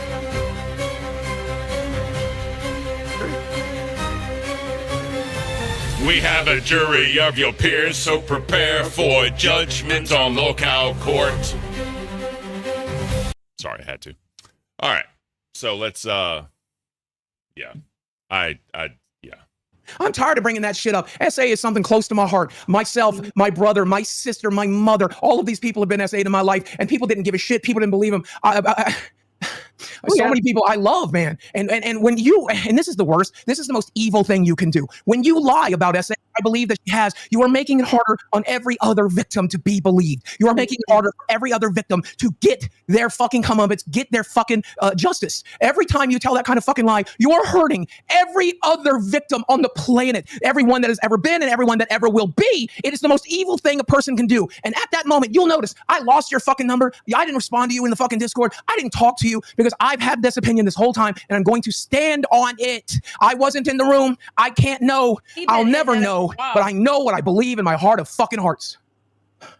That shit especially fucking triggers me because just like you, Boogie, I've had my experiences. So it really sucks whenever there are people out there spreading, lies and misinformation to try to garner sympathy, empathy, get somebody else in trouble for something they didn't do. Whether that's the case here or not, I don't know. But there are cases like that happen that definitely make it harder for the real victims that go through this shit. What this bitch doesn't tell you in this clip, and probably will never tell you, is that I was on the phone with her for an hour trying to coach her and help her on this. Me and Desi sat there and were her friend for an hour when she discussed this with us for the first time to try to be the best people we could be for her.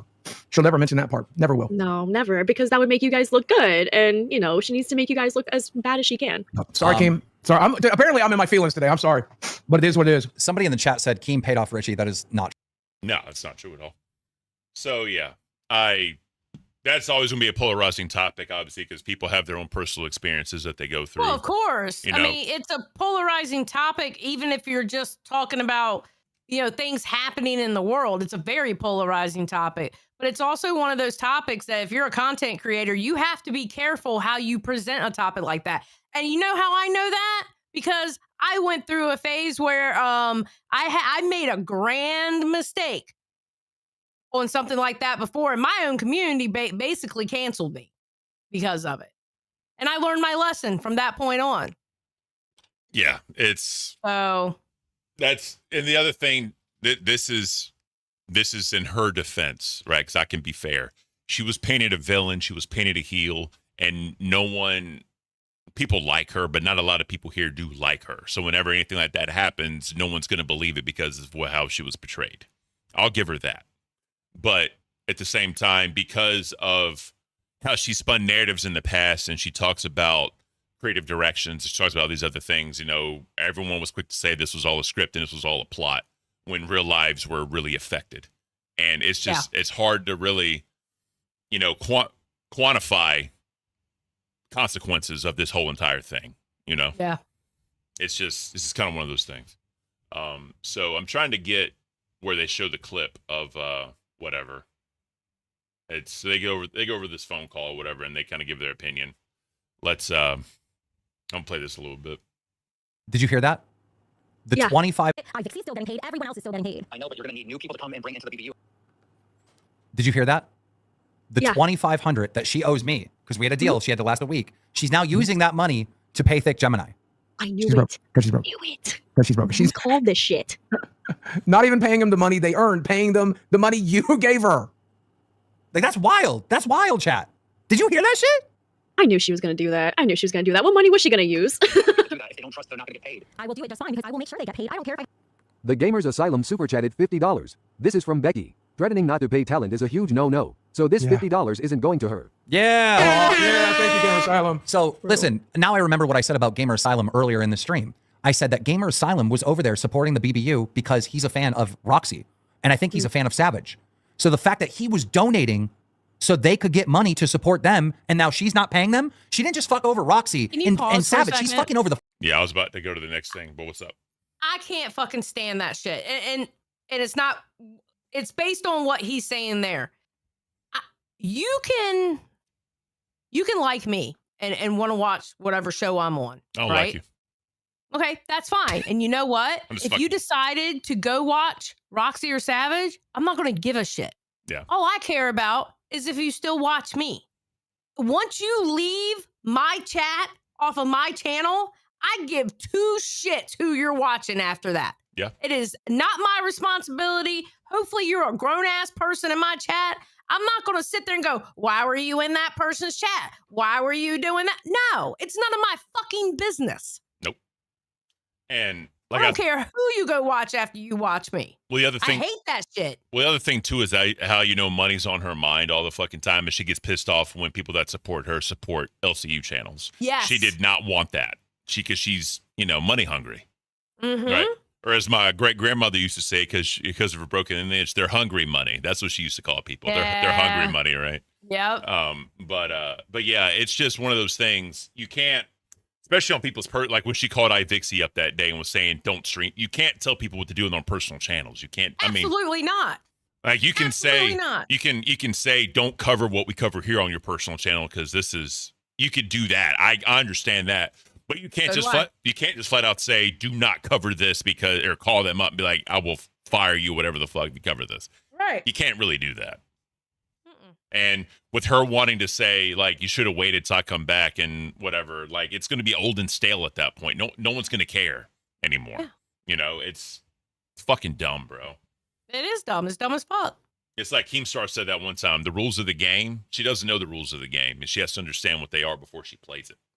You know why? Because she's still stuck in 2016 YouTube.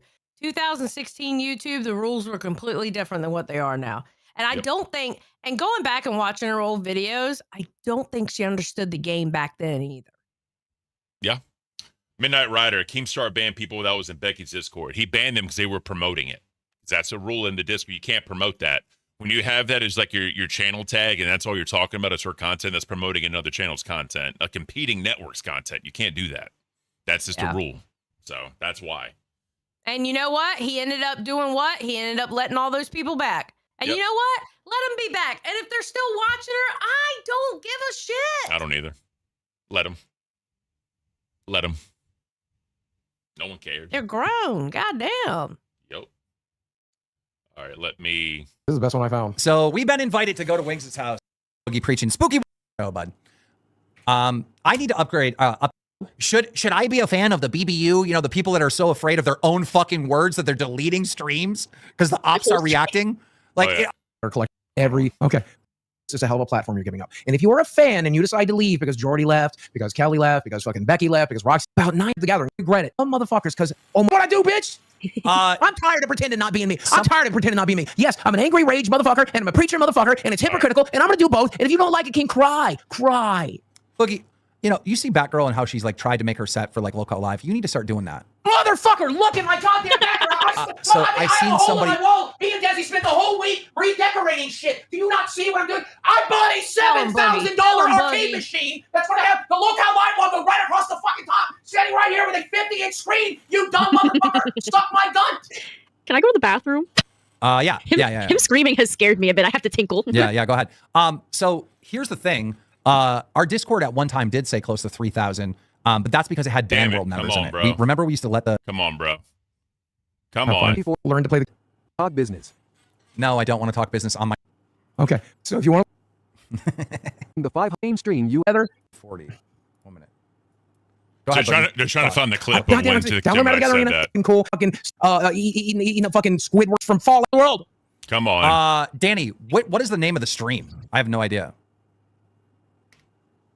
Do you play Magic, Batgirl? I think he may have deleted that stream. My husband does, and we've been collecting a bunch of the Final Fantasy cards. So unfortunately, yeah. no traveling chocobos. I would shit. Come I would on. shit blood if we could get one. I got the extended art traveling chocobo, just like the base one, and I'm happy enough to have that one. And we're probably framing it for Desi. But dude, I literally drove across. So yeah, so basically, yeah, a whole bunch of nerds. I'm just gonna let this kind of play out while they look at us. Okay. So this is still playing, by the way. They're trying to find the stream where he said that, and evidently, as they're doing that, they're watching the stream, and in real time, privatize the video. So that I don't get that one, but because it's their words that they're saying or whatever, and so Danny's super chatting trying to help Keem find it or whatever. So yeah, it's come on, bro. That was it right there. Yep. Boom. Well, this is Thick Gemini.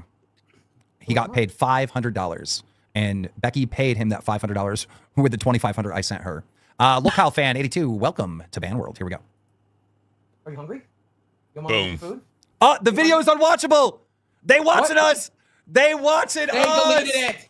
They watching us. Let's go. Oh, was Thick Gemini wearing a wig in that like still image? Yo. Or is it his real hair? Yo, Thick Gemini literally deleted this stream. think they ended up Deleted the getting damn it. stream because we were going to react to it. Come on. Wow. Thick Gemini double C is so scared. He's trembling in his little boots. Oh, that's amazing. What a W for us. I swear they showed it, but so confused Yeah, about guys, his hair I don't know. situation. Should I be a fan of the Here we go. BBU? You know, the people that are so afraid of their own fucking words that they're deleting streams because the ops are reacting. Like, imagine being this afraid of your own words, your own words. yeah. All right, so here we go. Here we go. Becky, I'm still on my fucking stream. Ho, I will leak your shit right here. We'll talk about it more when I'm off air. Becky, I'll leak your shit right now. Don't play with me, Becky. And Becky, you ain't getting that money back. It's already gone. It's gone. It's gone, Becky. Damn! You paid Thick Gemini and asked for the money back? Ain't no way! I can't believe this is real. What? Wow. Yo. He goes, it gone. He's like, bye, bitch. You're not getting that money back. What the fuck, Becky? You're in Wow. trouble. She will flip on you just like she did Savage.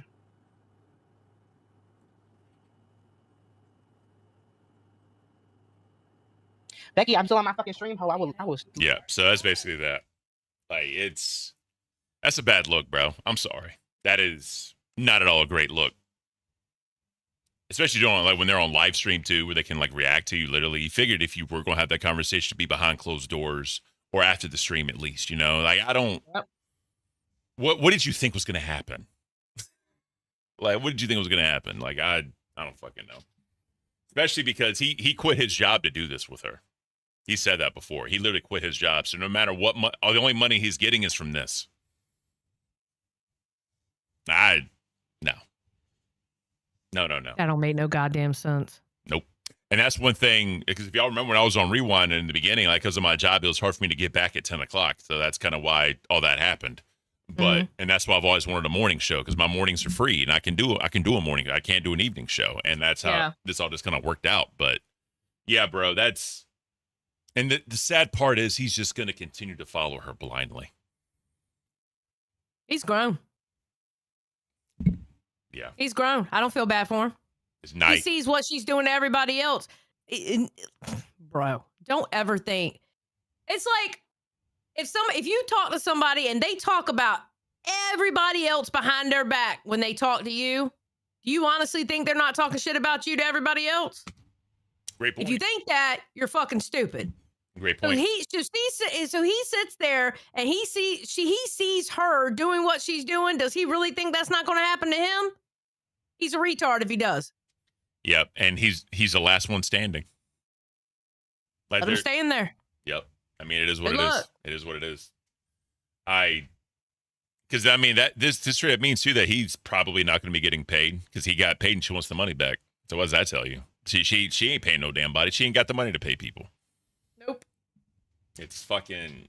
And granted, like I said before, Savage said it'd be September the 1st. So we'll see what happens whenever YouTube pays for that out. But regardless, though, hopefully that AdSense account's fixed up. I hope so. I hope so. But damn, am I boring you, Zyla? No. I'm tired. I told you I didn't get no sleep. I'm kidding. Jesus. Oh, okay. Damn it, I'm boring you. All right. So did you see Locale Alert going up there? Do you want to see Locale Alert? Cringe. It was funny. It was cringe. And I hate to tell you this, but your natural born enemy got his ass. Yeah. Yes. So cringe, bro. Yep. All right. Let's in case anyone missed that, let's come on. There we go. An empty case, all right? And then once I bought the empty case, then I had to buy the game. And so there were two different transactions. and I paid like, I think it was like 7,000 for the fucking physical game. And I acquired the case in a whole I bought all of the games, and they had an empty case for the really expensive one. What's up, Local Alert? So breaking news, there is a new clip channel that everyone should go sub to, Local Alerts with an S on the end. It's run by Gino. I completely respect Gino. I don't know his do I say his or her? I'm not. Probably her. Sure. Probably her. I think. Okay. Well, she's making a channel called Local. Dean, thank you for the 5 gifted. Appreciate you, bro. Guys, if you got to get the membership, please thank Dean. Thank you so much. Alerts using my branding. I just want to say shout out to Gino and go check out that channel. Is Gino doing it to troll you? It looks like he created a YouTube and X. He posted it in the Discord. It's using my logo. Okay, it's probably trolling you. It sounds like trolling. It's probably It messing sounds with you. like he's recruiting people to be part of the clip X channel. So count I don't know. here. Go follow Local Alert. Here we go. There it is. Bam. Bam. Shout out. And that's fighting with Local Alert. That is funny. Oh, God. I love Gino. Yeah. I love Gino. Gino, the ultimate troll. That is beautiful. That's absolutely beautiful. Hey, listen, Gino's been working with Keemstar for a very long time. Gino, she had the best teacher. Just saying. Oh, yeah. Let me find when they first came up, because when they first came up, it was, yeah. Let me get here. All right, here we go. Honest with you, Becky, I disagree with Kim. I think this is who you should just go ahead and be. This guy. What's your take? Hey, let me just pause the stream real quick. Okay, so with Becky, ever since Roxy and Savage left, she's kind of irrelevant. Mm-hmm. And I've kind of lost interest in watching her besides like LCU content. She literally has nothing to talk about besides Keemstar or Local Live. She has zero content. I would like to see her back in the LCU on a different show. I don't want to see her on Queens because Queens honestly is not that good. It's just like cake in the face every episode. So I would want to see her with like Copper Cab or maybe a different show by herself. No. But No. right now she has no No. content besides talking about. No. I can't. I truly can't. Me either. That's Me either. that bitch ain't coming back. I Hell gotta no. I hope that fucking bitch doesn't come back, bro. Same. Yeah. Keemstar. Yep. Well, thank you. I think we lost Boogie because you said you wanted her back. Boogie was like, fuck that shit. He's like, I'm fucking out of here. I have nothing nice to say, so goodbye. Look at the chat spamming L's. Yeah. This Come on. Crazy. He just said. Oh well, whatever. Yeah, chat does not like that dude at all, and I get it, right? He got to come correct. That was a whole big thing on live. He has to come correct, and he acts like Keemstar needs him. And Keem, and Keem told his ass last night with Rastoff right there. He was like, "Bro, you have to realize, I don't need you. You need me." Yeah, it's a great point. All right, so let's go into your other co-host getting canceled, shall we? He ain't getting canceled. That was some stupid shit. What do you want to change? So let's get into that. So, oh no, we don't want to see that. Here we go. All right, so let's listen to this. Best. We gotta be the best, man. Tess being mentioned during all that controversy with 5,000 people watching, and she was like, "Oh, Tess is live right now, guys. Oh, I gotta check this out. I gotta stop what I'm doing because this is the best show on the planet. I just gotta let you guys know." Yeah, we doing it. We on top of the world, ladies and gentlemen. But anyway, that's not why we're here, ladies and gentlemen. We're here to break some goddamn news because I know this is gonna get crazy in the Discord. I know this is about to be wild, but Local Universe has gone super, super duper viral. Now, before I play this viral clip on everything that's going on, I want to start off with watching Rewind yesterday And Rewind had this to say.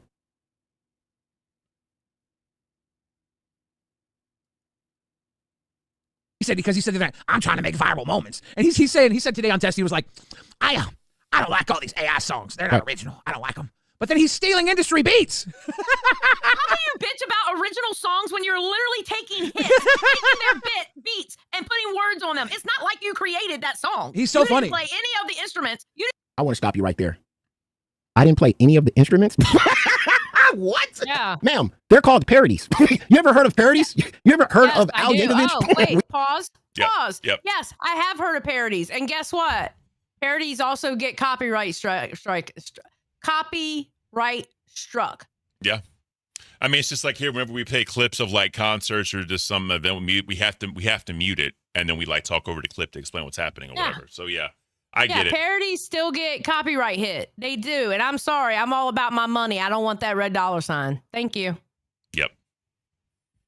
I keep and he's sitting here saying original. Well, it's not original because it's not your original music. You're not playing any instruments. It was already there. Yeah.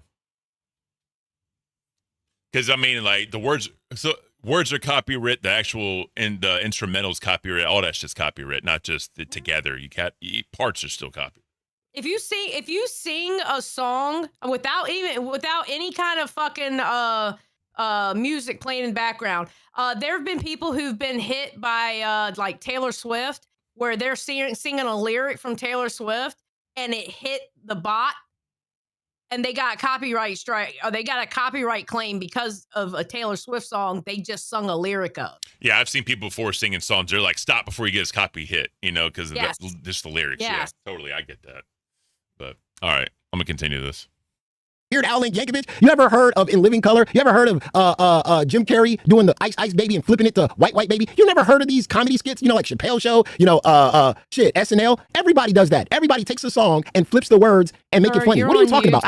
And you are not big enough to do that. Yeah, I'm pretty sure like if it's like a major broadcast and they do it, I mean, it is what it is, right? They could tell it's a parody, but being a small creator on YouTube, you can't just do that.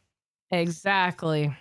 But I mean, I get the parody thing because he's calling the people out that do it. But I know a parody. I know a person that he'll have his band play the music and he makes parody lyrics of what's going on in the commentary community. He has a whole ass channel. Yeah, and they'll get hit. Okay, and the whole thing got demonetized. Yeah. Okay, but he still makes parodies. He's really, really good at it. Yes, I know parodies. Hell, I'm in like 3 or 4 of his parodies because I was part of the drama that he talked about. Hell yeah. Oh, man. All right. I play the instruments? She wants me to play the interest. She wants me to play the instruments to songs that are parody. What are you talking about? How old are you? I love how he harps. I love how he harps on the instruments. Stupidest shit. He harps on the stupidest shit. And technically, to play an instrument, you can download it and put it on a soundboard or do anything and like clip it with like digital like soundboards or whatever to create music or whatever. People can do that and play the instrument on that. Yeah. I get it. I understand that. All right. Well, you weren't playing the instruments in those songs, so she never. So that's crazy. Billy the Fridge just said right there. He's talked about going, but I want to go off of what Billy the Fridge just said right there. He's talked about going viral. And I got to admit this. Ain't nobody going more viral than Billy the Fridge right now. If y'all been living under a rock and y'all don't know what's going on, I'm gonna let y'all know what's going on. Well, this guy, Anthony Fantino, okay, is a famous YouTuber for reviewing hip hop videos and hip hop songs and everything like that. Right? He's the most popular one. This is gonna tie into Local Universe just in a second. So Fantano, not Fantino. Was making comments about Drake, right? The whole Drake Kendrick Lamar beef. He said that Drake was a culture vulture. A white guy calling another black guy a culture vulture. He said Drake was this PD, all the stuff that Kendrick Lamar said in the song. He really went hard at Drake, all right? And he got a lot of views for it, and he criticized his songs and all that other kind of stuff. Come to find out, a clip hit the internet 2 days ago of him laughing at somebody saying, fuck Trayvon Martin. Now this shit. All right, I'm gonna skip ahead. We watched this already, to where Billy comes up. Well, we played that. We actually played that or whatever, and then we played Asmongold's response. Mm-hmm. So let's get to this. Exactly a secret that I'm an openly liberal vegan. And from there, here's what actually happens. A vegan invited me to an event that taught me about PETA's buying guys. By the way, that's not me echoing. That was him echoing. I'm not echoing. I just want to tell people that. Yeah, because what they're doing is they're reading out the TTS as the TTS is playing. Yeah, I know, but I don't want any boomer reports. That's all I'm saying. Like, it's not me. No, it's not your fault. It's not me. Neoliberal whiteness and Trayvon Martin. Okay. Dude, fuck Trayvon. No, I was gonna. I was gonna say Trey Melvin, but it's no Trayvon Martin. Man, you're so. You know what, Jeff? You're so right wing. As you can see there, that is not the clip that is getting passed around. In this original clip, Jeff Holiday there on the podcast doesn't even finish his sentence. And you are absolutely correct. That alt-right podcast was making fun of the alt-right. That's facts. That's facts. Those are left-leaning liberals that make fun of the right. But Aiden Ross didn't know that. But I will play the video, which is real crazy. But see, this guy's being canceled for being on that podcast. And those things were being said. You know what he was trying to do. You know, the full clip makes it worse. Like, so I don't even understand. What is this? We know what he said. Yeah, he didn't need to. It already is done. Let me ask you a quick question that just popped in my brain. So Billy was on the panel and these jokes were being made. Would Billy be considered guilty by association? No, because Billy actually calls the guy out, and in his call out, I'm trying to pull it up right now. In his call out, Yo Mama says it's not what it actually was. All right. Well, I was gonna skip ahead. I was gonna skip ahead to where Your Mama plays it, but if you want to play it, we can do that too. Well, no. I'm just looking for it so I can give you the timestamp. So go ahead, play. Okay. All right. Let me go back to here. All right. Okay. At 21:46, Billy makes his comment to Jeff Holiday, who made the dumbass Trayvon Martin comment, right? The one that everybody's talking about, right? All right. So at 21:46, you will see he plays what Billy says. Okay. So if you want to go back maybe to 21:29. All right. We'll do that then. I had a big thing with Trey Melvin. Trayvon Martin. It's all these fucking black names, dude. I get confused. Whoa! Yeah, I said it. Yeah, I said it. Jeff, you might want to see if you could go buy a noose or something from that Indian reservation you got the headdress. Buy a noose? What is going on here?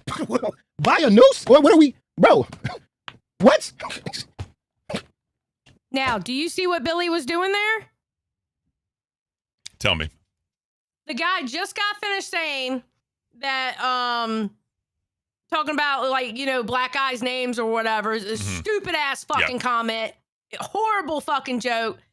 Yep. Billy was basically telling him, shut the fuck up because you sound really fucking racist right now. You might as well buy a noose and a headdress from the Indian reservation. He's basically saying, you're being really fucking racist right now. You need to shut the fuck up. Trying to do it in a comedic way. Yes. That's what Billy was doing. But now, listen to Yo Mama and see how he represents it. Okay. You might want to go and buy a nuke, man. I'm out of trouble. You might want to see if you could go buy a noose or something from that Indian reservation you got the headdress from. Yeah. I might need to. You're gonna need to justify this. 666. You hear it? You're going to need to justify this. Yeah. In other words, Oh, that by the was way, a 30 stupid seconds ass left. Wrap it fucking up, joke, guys. and it sounded racist as fuck. Yeah. I get that. But if Billy would have stayed quiet and not said anything, do you think that could be perceived differently as well, though? Yeah, but he didn't. He said something. Yeah, I'm just saying, like, because Without spurging out on him, like me, personally, I'd have been like, what the fuck's wrong with you? That was so fucking stupid. Yeah. What the fuck is wrong with you? I've seen instances where the internet says you're guilty by association, kind of like with the whole like Onision Billy thing. He still gets shit for that nowadays when whatever he's talked about that numerous times. I don't want to rehash that, but it's the guilty by association aspect is what I'm kind of looking at. But Billy saying what he said, I used to be part of that crowd that used to do guilt by association. I have to admit, I used to be an SJW. Mm-hmm. Absolutely. You can go back to my old Twitter and see it. God damn. I was all over the place. Yeah. I used to be part of that crowd that used to do guilt by association. It's funny what you're into until that guilt by association has to hit you. And then you realize real fucking quick, I ain't down for that shit. Yeah, makes sense. All right, I'm gonna play a little bit more, and then we'll get into Rewind last night when Billy responded. And then this next video is pretty crazy. I have to dip after this. I have to dip after this Wait, segment. pause. Yep. Poke Gaga explains it perfectly. So it was a double fuck you for being racist, double irony. That's exactly what it was. 100%. Yeah. He said, he was like, yo, y'all out of control. I gotta go. I gotta leave. He was like, I gotta leave after this. This is getting too wild for me. This is getting too wild for me. Guys with that ass whooping. Lot of flaws with me beating your ass. Oh my God. Not really a good follow-up to Jeff's comments, having a white man hang a black man. This is fucked up. This is so fucking obscure. That is true. This video was also done September 4th of 2017. FYI. Yeah. What was considered a joke was way different than nowadays, right? Sure was. So I get that. It's looking at this from the lens of 2025. I understand it. I get it. But We just got the word retard back. there you go. Like looking at the lens from it, I totally understand that. But if you look, because I mean, but like Billy has even mentioned, like, you know, like when a woman essayed a male on TV before, there'd be a laugh track over it because no one thought of it being serious. That was actually used as a joke, where nowadays it's like, oh my God, you're a victim. Yes, 100%. Comedy evolves. A lot of things have changed. A Yeah. lot of things have changed since then. A lot of things have changed since then. Yeah. But it was obvious the way he said it and in the inflection in Billy's voice, he was checking him. He was nut checking him when he said that. Yeah. Totally. All right. A little bit more. I just kind of want to see where this goes. This is such an obscure right-wing podcast. It is. Billy. One more scam. Hey, we've scammed you out of everything now. Okay. The chat's like some fuck Trayvon Martin, Jeff Holiday 20. There's a time when you need to shut shit down. When your chat is screaming F Trayvon Martin,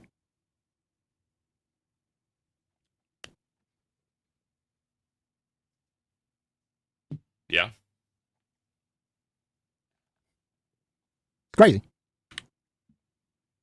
Okay. The chat's like some fuck Trayvon Martin, Jeff Holiday 2017. God damn it, you fucking assholes. Yeah, this is going everywhere. Bro, what kind of show is this? What kind of show is this? Where four white guys think that they can come on and think that shit's funny to say F Trayvon? And it ain't even a black or white thing, right? No, he didn't. He was trying to. Matter of fact, it wasn't all four white guys that said it. The top guy, he said it as in, you dumb fuck, I can't believe you said it. When he repeated what the guy said, the way he said it, it was like, you're being a dumb fuck for saying that. Fantano never said it, and Billy never said it. Yeah, it was the third guy that was perpetuating it, if you look at it. And he was trying to do some off-color dumbass joke, and it was a horrible fucking joke. It was horrible. Yeah. He was trying to be funny, and he wasn't. You know, Exactly. like, because, 100%. like, growing up, I've been called, like, the N-word, but with a W in front of it, because I was viewed as a race traitor and all that other shit. I totally, I get the point. I've been called all kinds of crazy shit, and I talked about what my dad said to me, you know, one of the last times I spoke to him. I grew up with people calling my mama that. Yeah. Because of how dark my daddy is. Yeah. It's fucked up. And yeah, it is. Again, through the lens of 2025, I see your mama's point. I do. I got to give him that. I do see his point from the lens of a 2025 person. But in that time period, a lot of people view that as comedy. And it's the internet. People troll on the internet. We got a lot of keyboard warriors on the internet. They're going to say shit just to get a rise out of people because they think it's funny to evoke emotion out of people no matter what it is. And that's probably what was going on. And that's why when Billy checked him the way he checked him, he did it the way he did it. Yeah. Because back then in 2017, you didn't have to run around saying, I disavow, I disavow, I disavow. Now you have to run around going, nah, I disavow that. Fuck that shit. Nope. Nope. Ain't got nothing to do with me. Nope. I disavow it. So when motherfuckers clip, and they clip you out saying that, you can play it very quickly and go, you see how I disavowed it? Yeah, yeah. And the other thing I'll give your mama is, yes, in 2025, that should have been shut the fuck down. Like, just stop everything, stop the stream, all that shit. He should have done that. Definitely. I get it. But No, they wouldn't have to shut the stream down in 2025. You tell a motherfucker to shut the fuck up. Get the fuck out. Fair point. Or something like that. You Fair ain't got to point. shut it down because you keep it as proof of what they fucking said. But you don't have to shut the stream down. You just tell a motherfucker to shut the fuck up. fair point. Fair point. All right. Just that this dude was murdered. There's nothing funny about joking about a kid that was killed.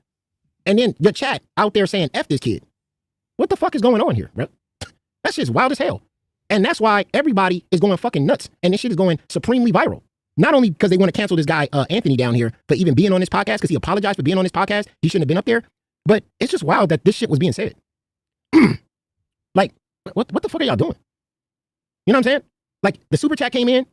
You read that super chat, laughed about that, and then y'all just kept going on and kept on digging on this Trayvon thing.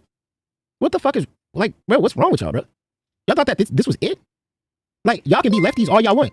You know, y'all can be left-leaning, leaning, whatever the hell y'all want to be. You know what I'm saying? F MAGA and all that other shit. Cool. But coming on a podcast and continuing to go at this whole Trayvon thing nonstop is just fucking wild.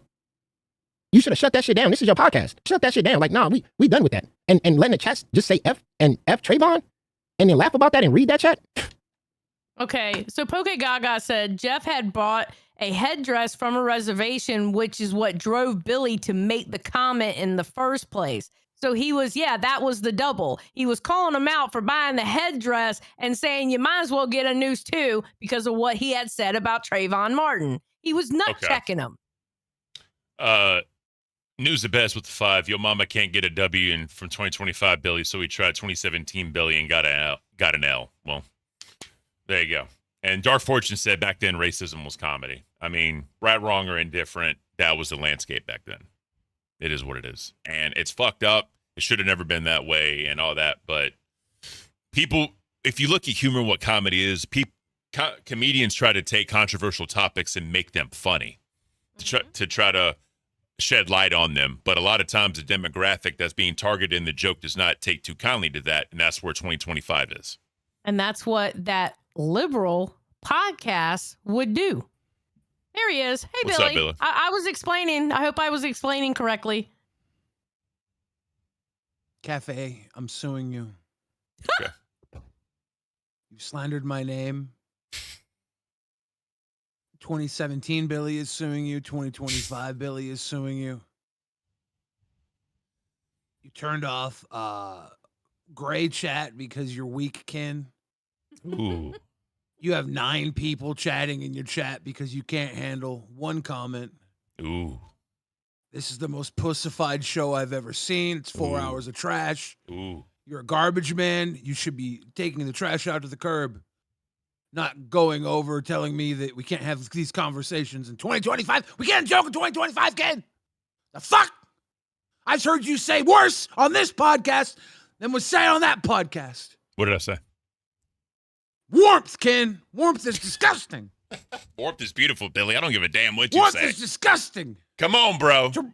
To reduce sexual activity to a transaction of heat is misogynistic, simplistic, and retarded. And like Ziley said, we just got that word back, so I'm going to use it. Good point. Good point. All right. Nah, I mean, we have jokes all the time. I'm pretty sure half of America would look almost just as evil at Boogie's ice run as they looked at this. Yeah. You know? It's very separate. We say this wouldn't fly in 2025, but I'll be honest to you, some of the comments I've seen are still people arguing whether or not Trayvon deserved to die. It's like, and that's in 2025. Well, I mean, it's fucked up. I guess there's 2 schools of thought, right? Because right now we have the woke up right there, right? And people that are anti-woke are trying to say how much they are anti-woke, and they use humor, they use jokes to like shit on them, right? And I get that. But I remember when you were talking to CD-ROM, you said comedy is your religion, right? So I get where you're coming from as far as comedy goes and as far as, you know, just being an entertainer goes. And you know, it's all about the audience that you want to pertain to. It's about the audience that you want to be comedic towards. And if they have those thoughts, right? I don't think a comedian would, unless they want to troll, right? You could say that. But a comedian would not go to an LGBTQ community convention and just trash LGBT community members. Some of them would find that offensive. I know, to troll them. I know that. I know that. No, I would make them laugh at it. I would trash them and find the way to make them laugh at themselves. A good comedian can find humor in anything, right? Yeah. The problem is Jeff's not a good comedian. Jeff is a shitlord. Yeah. Jeff was in 2017 at the height of YouTube just finally realizing that maybe they needed to start what was it called? The Adpocalypse. Adpocalypse. That was it. The adpocalypse was just making waves around this time. Yeah. It was a new thing to shut up YouTubers, and they were just starting to roll out the waves of saying maybe these guys talk too freely on YouTube. This was the beginning of the idea that maybe they shouldn't be able to say whatever the hell they want. Oh yeah, I get It's that. a different time. I get that. But like, as an example, like for me, like I said before, I've been called like an N-word lover, like a W version of the N-word and all that because of who I dated. And I heard shit from my dad. He didn't want a half N-word baby, right? I've heard all Can that we get shit. Can we get W's in the chat for the W version? W's in the chat. Beautiful. But you know, like when people shit on that, like I kind of like, I'm like, I don't want to listen to this because I dealt with that, right? So trying to like laugh at something that someone like went through, I understand the meaning behind it, but you know, not everybody's going to take that. And it's hard to just say fuck you to someone that experienced certain things, or they're part of a group that experienced certain things. It's hard to say fuck you. I don't care about your feelings. I'm gonna make people laugh about it. You know what I mean? I get it. And then I also see the other side of the coin. It's exactly why I say fuck you. Like your feelings are not any more important than the feeling of laughter, right? Yeah. Your pain doesn't take precedent over happiness. I won't live in a world where pain is tantamount to happiness. That's why laughter must win out over pain eventually. Yeah. I'll give you a little time to be in your fifis, but it's so little until I start thinking of the joke to break free of it. But that's my job as, like I said, comedy is my religion. And I literally mean it's my religion. Oh, yeah. I am know. the god of comedy. I get that. But The god, but the god. I wouldn't call you the god of comedy, but you're up. Ken, I don't think you're a garbage man. I actually love and adore you. I know that. and I know I'm completely jealous that you're sharing my warmth. Well, if you would have sent me a redirect, Billy, then we would have had a different, conversation. But right now, you can call me a garbage man. That's okay. That's okay. I tried to send you a redirect. Fuck you, Billy. Eat the redirect, Ken. Eat Yeah. the redirect. Zali told me about that. I'm like, here we go. Like, I got to go with it. I mean, it is what it is. Like, I'm over it now. It is what it is. But, I get it. But I'm going to let you finish up your sloppy to your point, seconds. to your point. Oh, yeah. People say laughter is the best medicine. And I got to respect that. Yeah. I got to respect that. Almost I as just good wanted as to make penicillin. and warmth. And warmth. You need an ice bath, you old horn dog. Both of you. Warmth cures What? depression, Billy. I don't give a damn what anybody says. You're the one two-timing us. I'm not too. No, blame Keem for this. Enjoy your sloppy seconds. I'll talk to you guys later.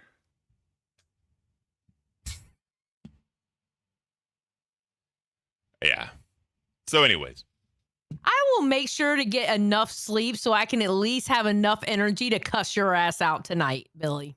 There it is. Speaking of sloppy seconds, let's go into rewind. This motherfucker.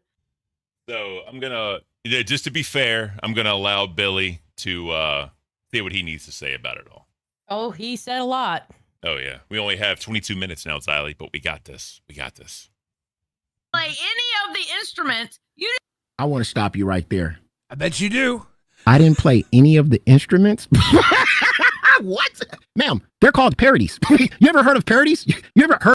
Who, Mike the Bite? No, this guy here, Yo Mama. Is he about to say he remade all those beats? I don't know. I doubt it. Heard of Al Yankovic? Weird Al Yankovic? You ever heard of In Living Color? You ever heard of Jim Carrey doing the Ice Ice Baby and flipping it to White Baby? You never heard of these comedy flips the We're not on YouTube, and they don't pay for the rights to the song. She wants me to play the intro. They do recreate the music. Parody doesn't mean you can just take the music and use it. Parody is a whole different situation. But he wants to argue that Weird Al doesn't replay the music. That's completely false. They all replay the music when they make parody. Yeah. The parody allows them to replay it for parody. Okay. Anyways. By the way, real quick, Dean, thank you for the 5 gifted earlier. I didn't shout you out. And if you got a membership, please, thank him for that one because he's definitely supporting. Billy the Fridge, sloppy seconds on or how I define the remaining minutes of Lockout Cafe. Appreciate you, bro. yeah, look at you. See, he's trying to clean up what he said. Now you see that, right? Oh, I know. But remember, Billy, you birthed this. This is all you, Bill, bro. We just took it and ran with it. Remember that, Billy the Fridge. This is all you. He doesn't understand what's going on here, but that's cool. You keep going. I know what he wants to say. It's fine. I'll let him have that because he's in his mind that singing over an industry beat makes him Weird Al Yankovic because he's delusional. Yeah. I'll give him that. You got that W. And Maui in the chat, yes, he can have fun. No, I'm not playing it because we're not getting a red $sign and copyright and giving that money to somebody else. I'm just saying he's talking down on AI, calling it unoriginal. I'm like, dude, you're stealing industry beats. That's also unoriginal. Yeah, I'm not a big fan of AI music either. But you hate it. But stealing industry beats is also unoriginal. The Jungle Funk says, I hope Billy has been using his musical skills and practicing the ukulele. Dude, I'm gonna skip ahead when they talk about the other stuff. Let me get to this. Boom. Here we go. And Asmongold's like, fuck you, you deserve this. He's like, you drug me, you would drag me if I did this. He was like, that's his whole point here. Asmongold is just like this is the culture you've bred. He's like, now you made your bed, lie in it. That's basically his entire point. Someone else entirely. You are so dishonest. He just said Trayvon Melvin as a joke, so it didn't look like this is gaslight. Yes, he's gaslighting so hard. This is pathetic. This is so fucking pathetic. Oh my God.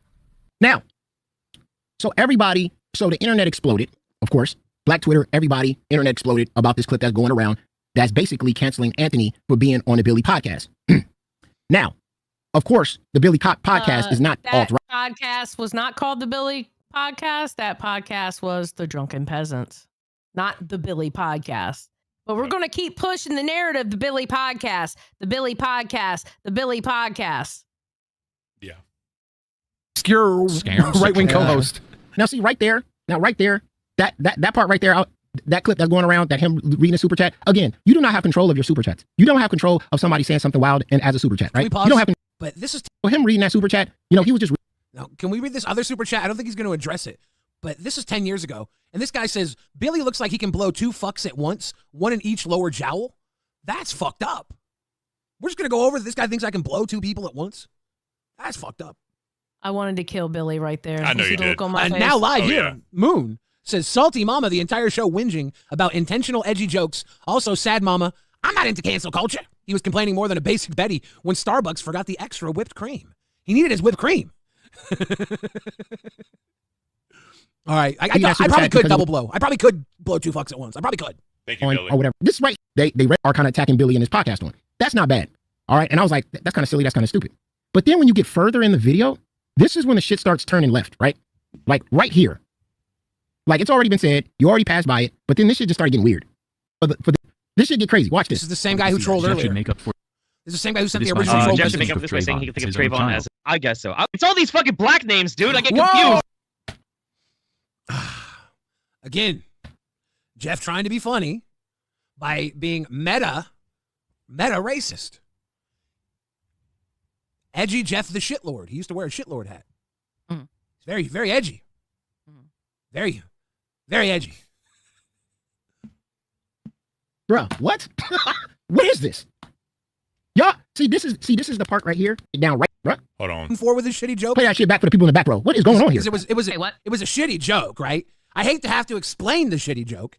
It was a shitty joke.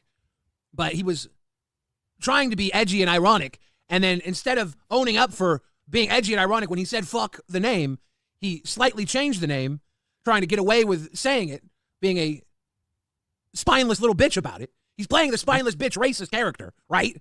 That's the character he's playing in the moment, right? And then later on, when it happens again in the dono, the character he plays blames it on all the names sounding the same when he literally changed the name slightly to get away with being the spineless bitch earlier. That's the joke. It's a shit joke, but that's the joke, right? So, yeah, I mean, you can see here Billy is just like, he's not defending it at all. He's explaining it, but explaining is not really defending. That's how I see it. He just kind of adding context to the whole thing. He's saying it's a shit joke. Yeah. It's shit. It was not good at all. No.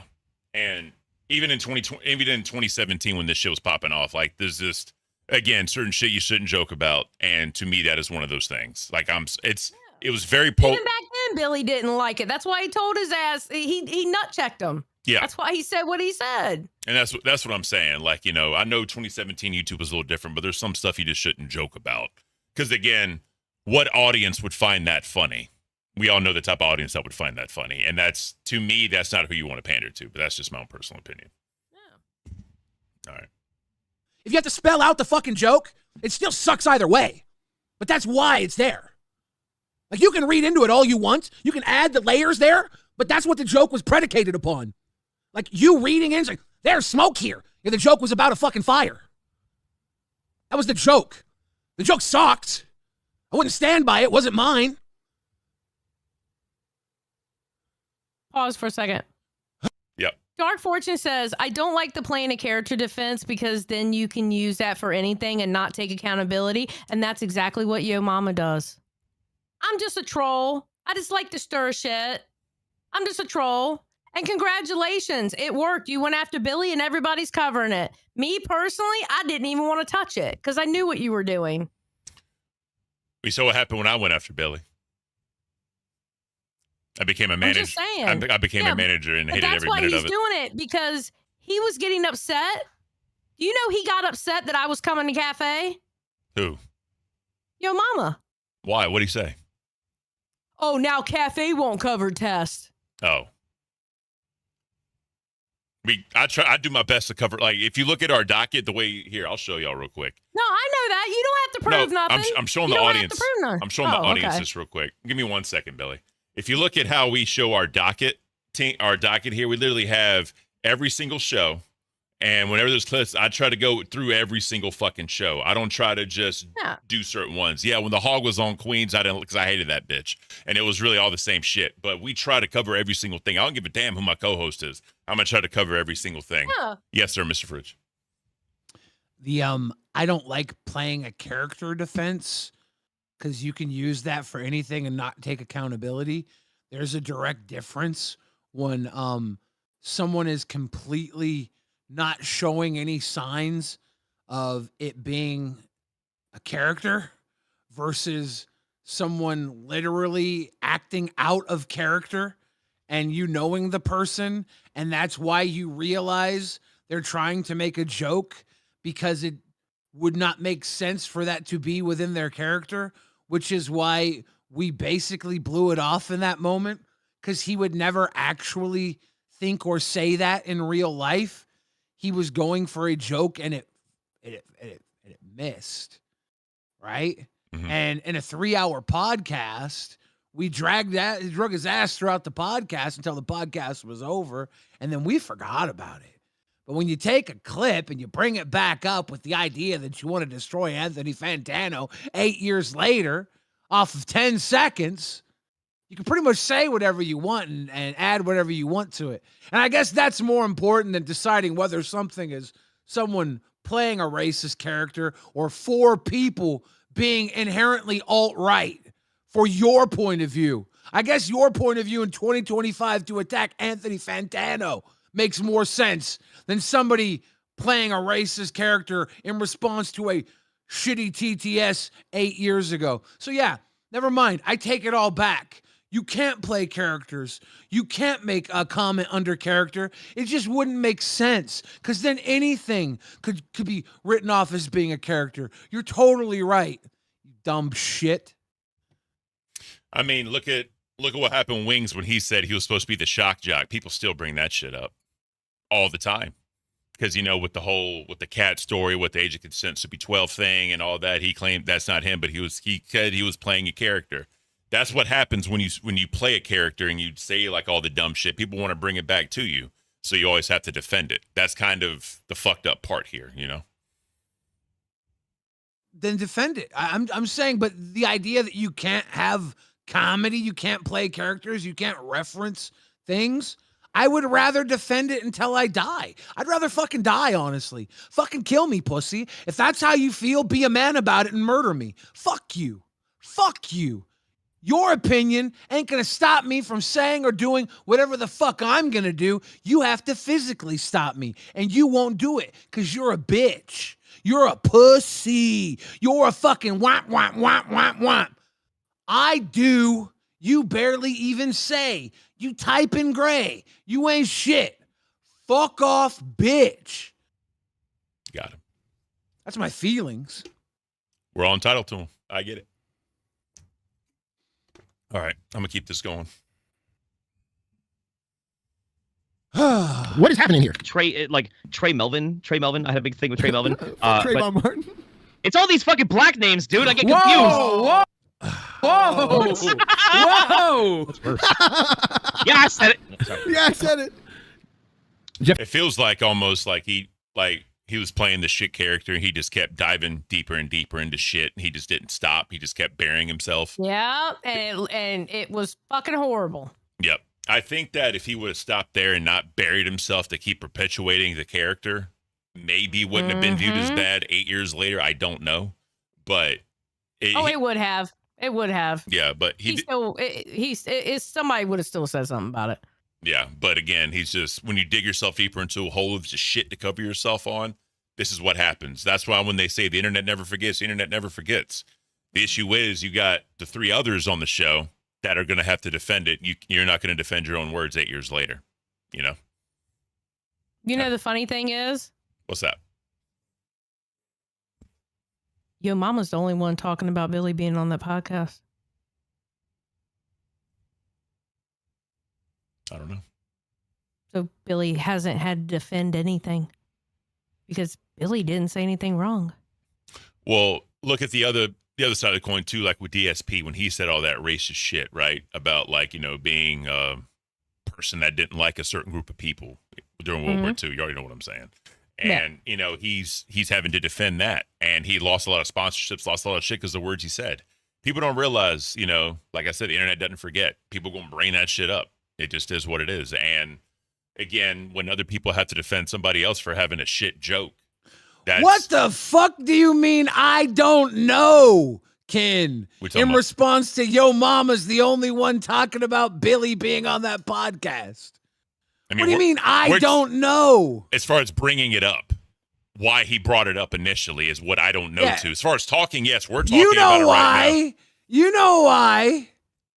Tell me why, Billy. He's trying to pick a little fight with me. He cares about Billy being on that podcast. Ain't nobody else but him give a fuck about this. That's why we're all talking about this right now in this universe. Because of me. Hey. This is a story here because of me. I don't know. Why would he bring it up here? Why would he bring Billy into this? I don't know. Don't give me that fucking shoulder shrug. Be a man, Ken. You fucking know why he would do that. He's trying to drag me, and it ain't fucking working. Yes. It ain't fucking working. 2017 Billy would smoke Yo Mama. 2025 Billy smokes Yo Mama. 1993 Billy. 10-year-old Billy swinging his little baby dick would drag it across Yo Mama's fucking forehead. Every fucking year of my life I was better than him. Beautiful. I mean, we all know why he's doing it. I'm saying as far as like why no one is like talking like, yes, we're talking about it now, but I'm saying why are you going to dig up some shit for 8 years ago to try to cancel somebody? Like I don't know why. If I misrepresented that, I'm sorry. That's what I was saying. It's because Drake's friend DJ Academics drug up Anthony Fantano because Anthony Fantano and Drake have a beef. Yeah. So technically, Drake is trying to cancel me. Vicariously, Drake is trying to cancel me. So let's get that right. If we're going to rewind this shit, let's let everybody know Drake is trying to cancel Billy the Fridge. That's the story. That's what we're taking away from this. Well, that's why when I brought up Zala earlier, as far as the whole guilty by association, because those weren't your words, and you tried to shit on him for it the way you do on a show, trying to be more comical but get your point across. Why is guilty by association really happening here? Because those weren't your words, and you have to defend something that were not your words. That's kind of the whole thing. Like, why is he trying to cancel you when you're just guilty by association, but you're still telling him to shut the fuck up? Guilt by association is usually ran by people who go by narratives and not full stories. It's not even guilt by association. It's guilt by retardation. He didn't get my response, and he's like, Noose? What? Does he want to hang people? What? He's actually just retarded. He's trying to take a comment where I was trying to say, oh, Jeff, yeah, what, did you just go out and buy the noose now because you're being so fucking racist? Your comments are so fucking racist? Just go all out. Why stop at Indian headdress? Why not go buy a fucking noose, dude? Why not go all the way with this? That's how I would explain the joke if, you know, Yo Mama was too fucking retarded to get it and try and say I was telling him to actually become, I don't know, a card-carrying member of the Klan. That's what Yo Mama would have you think I was saying. Yeah. But I don't know. Why would Yo Mama bring it up now? I don't know. When you said Shoulder noose, shrug. when I said noose, I thought you were saying for him to use on himself. I didn't think you were talking about like that, like in a racist way. I think you meant like maybe for his career, go and hang your career up because you're done at this point. That's how I took the joke.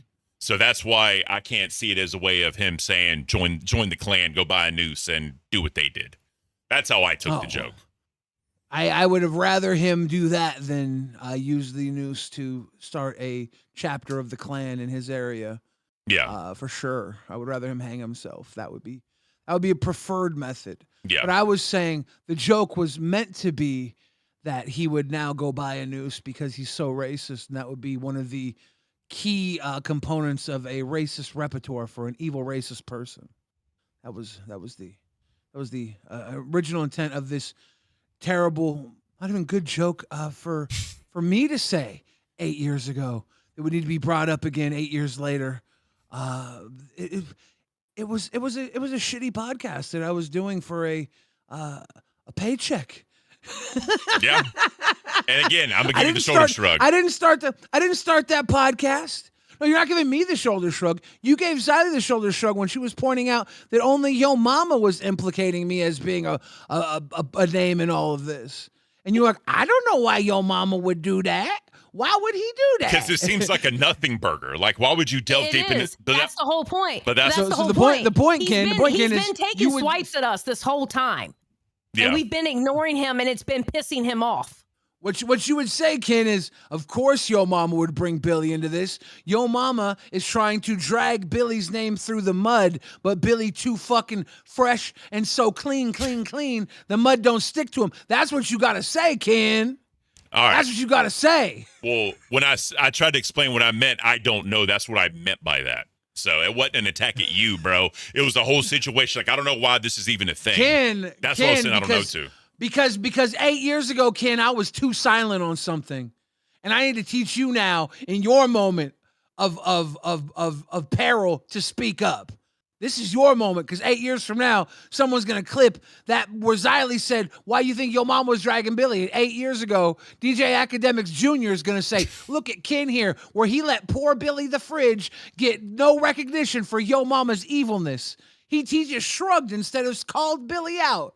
And I came and saved you, so you can go 8 years from now and say, I defended Billy in that moment. Thank you, Billy. See, I know the future. I know podcasting. I've been around. Just a little bit, right? Just a little bit. But all right, we only got 2 minutes of the show left. I'm pretty sure. Oh shit! I'm pretty sure. Now we are down to the sloppy seconds. Good luck, guys. I'm going to get this redirect in here for nerds. And we're gonna the Hog versus the NDF. So that's what they're going to be talking about today. So, all right.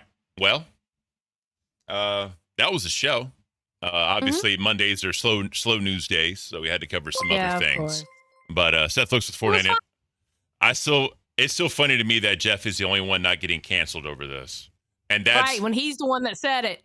And that's he's not around. That's the point I was trying to make. Like, I don't know. When I said I don't know why Billy was brought up. I don't know why your mom is even doing all of this. Now, if it's because your mom's been chirping at us for like the last week, and we haven't been taking the bait, and we've been ignoring it. And we'll just make little side comments or whatever. And then he has a fit over our side comments. And before you know it, there's a 3-headed beast, which is me, Billy, and Rastoff. Yeah. Yeah, like he's the one coming up with all that. So we just chirp back a little bit, but then he comes out with this, and everybody's blowing it up bigger than what it is. Billy felt like he had to say something. Me personally, I think Billy should have just ignored it, but he decided not to. It's about him. I can't make him ignore it. Obviously not. Obviously not. And the final note I'll say is this. Remember, Keem told your mama to find something to really get that reaction out of him? So y'all could ignore it. Because let me tell you something. That wasn't a strong reaction from Billy. We've seen a strong reaction from Billy. You remember when Glammy tried to call out Billy? Oh, God. That was a strong reaction. Was this reaction anywhere close to how he acted with Glammy? Not at all. There you go. Not at all. But, all right, guys, we're going to send y'all off to nerds. Thank you so much for being here. All 480 some of y'all watching, 494 watching right now. Thank you guys so much for the donations, the members. That was absolutely beautiful. We're going to see you guys tomorrow for more content. Same Xylee time, same Bigfoot channel. Y'all enjoy the rest of your day. Bye. Bye.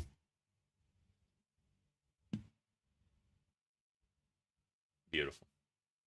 101 in Super.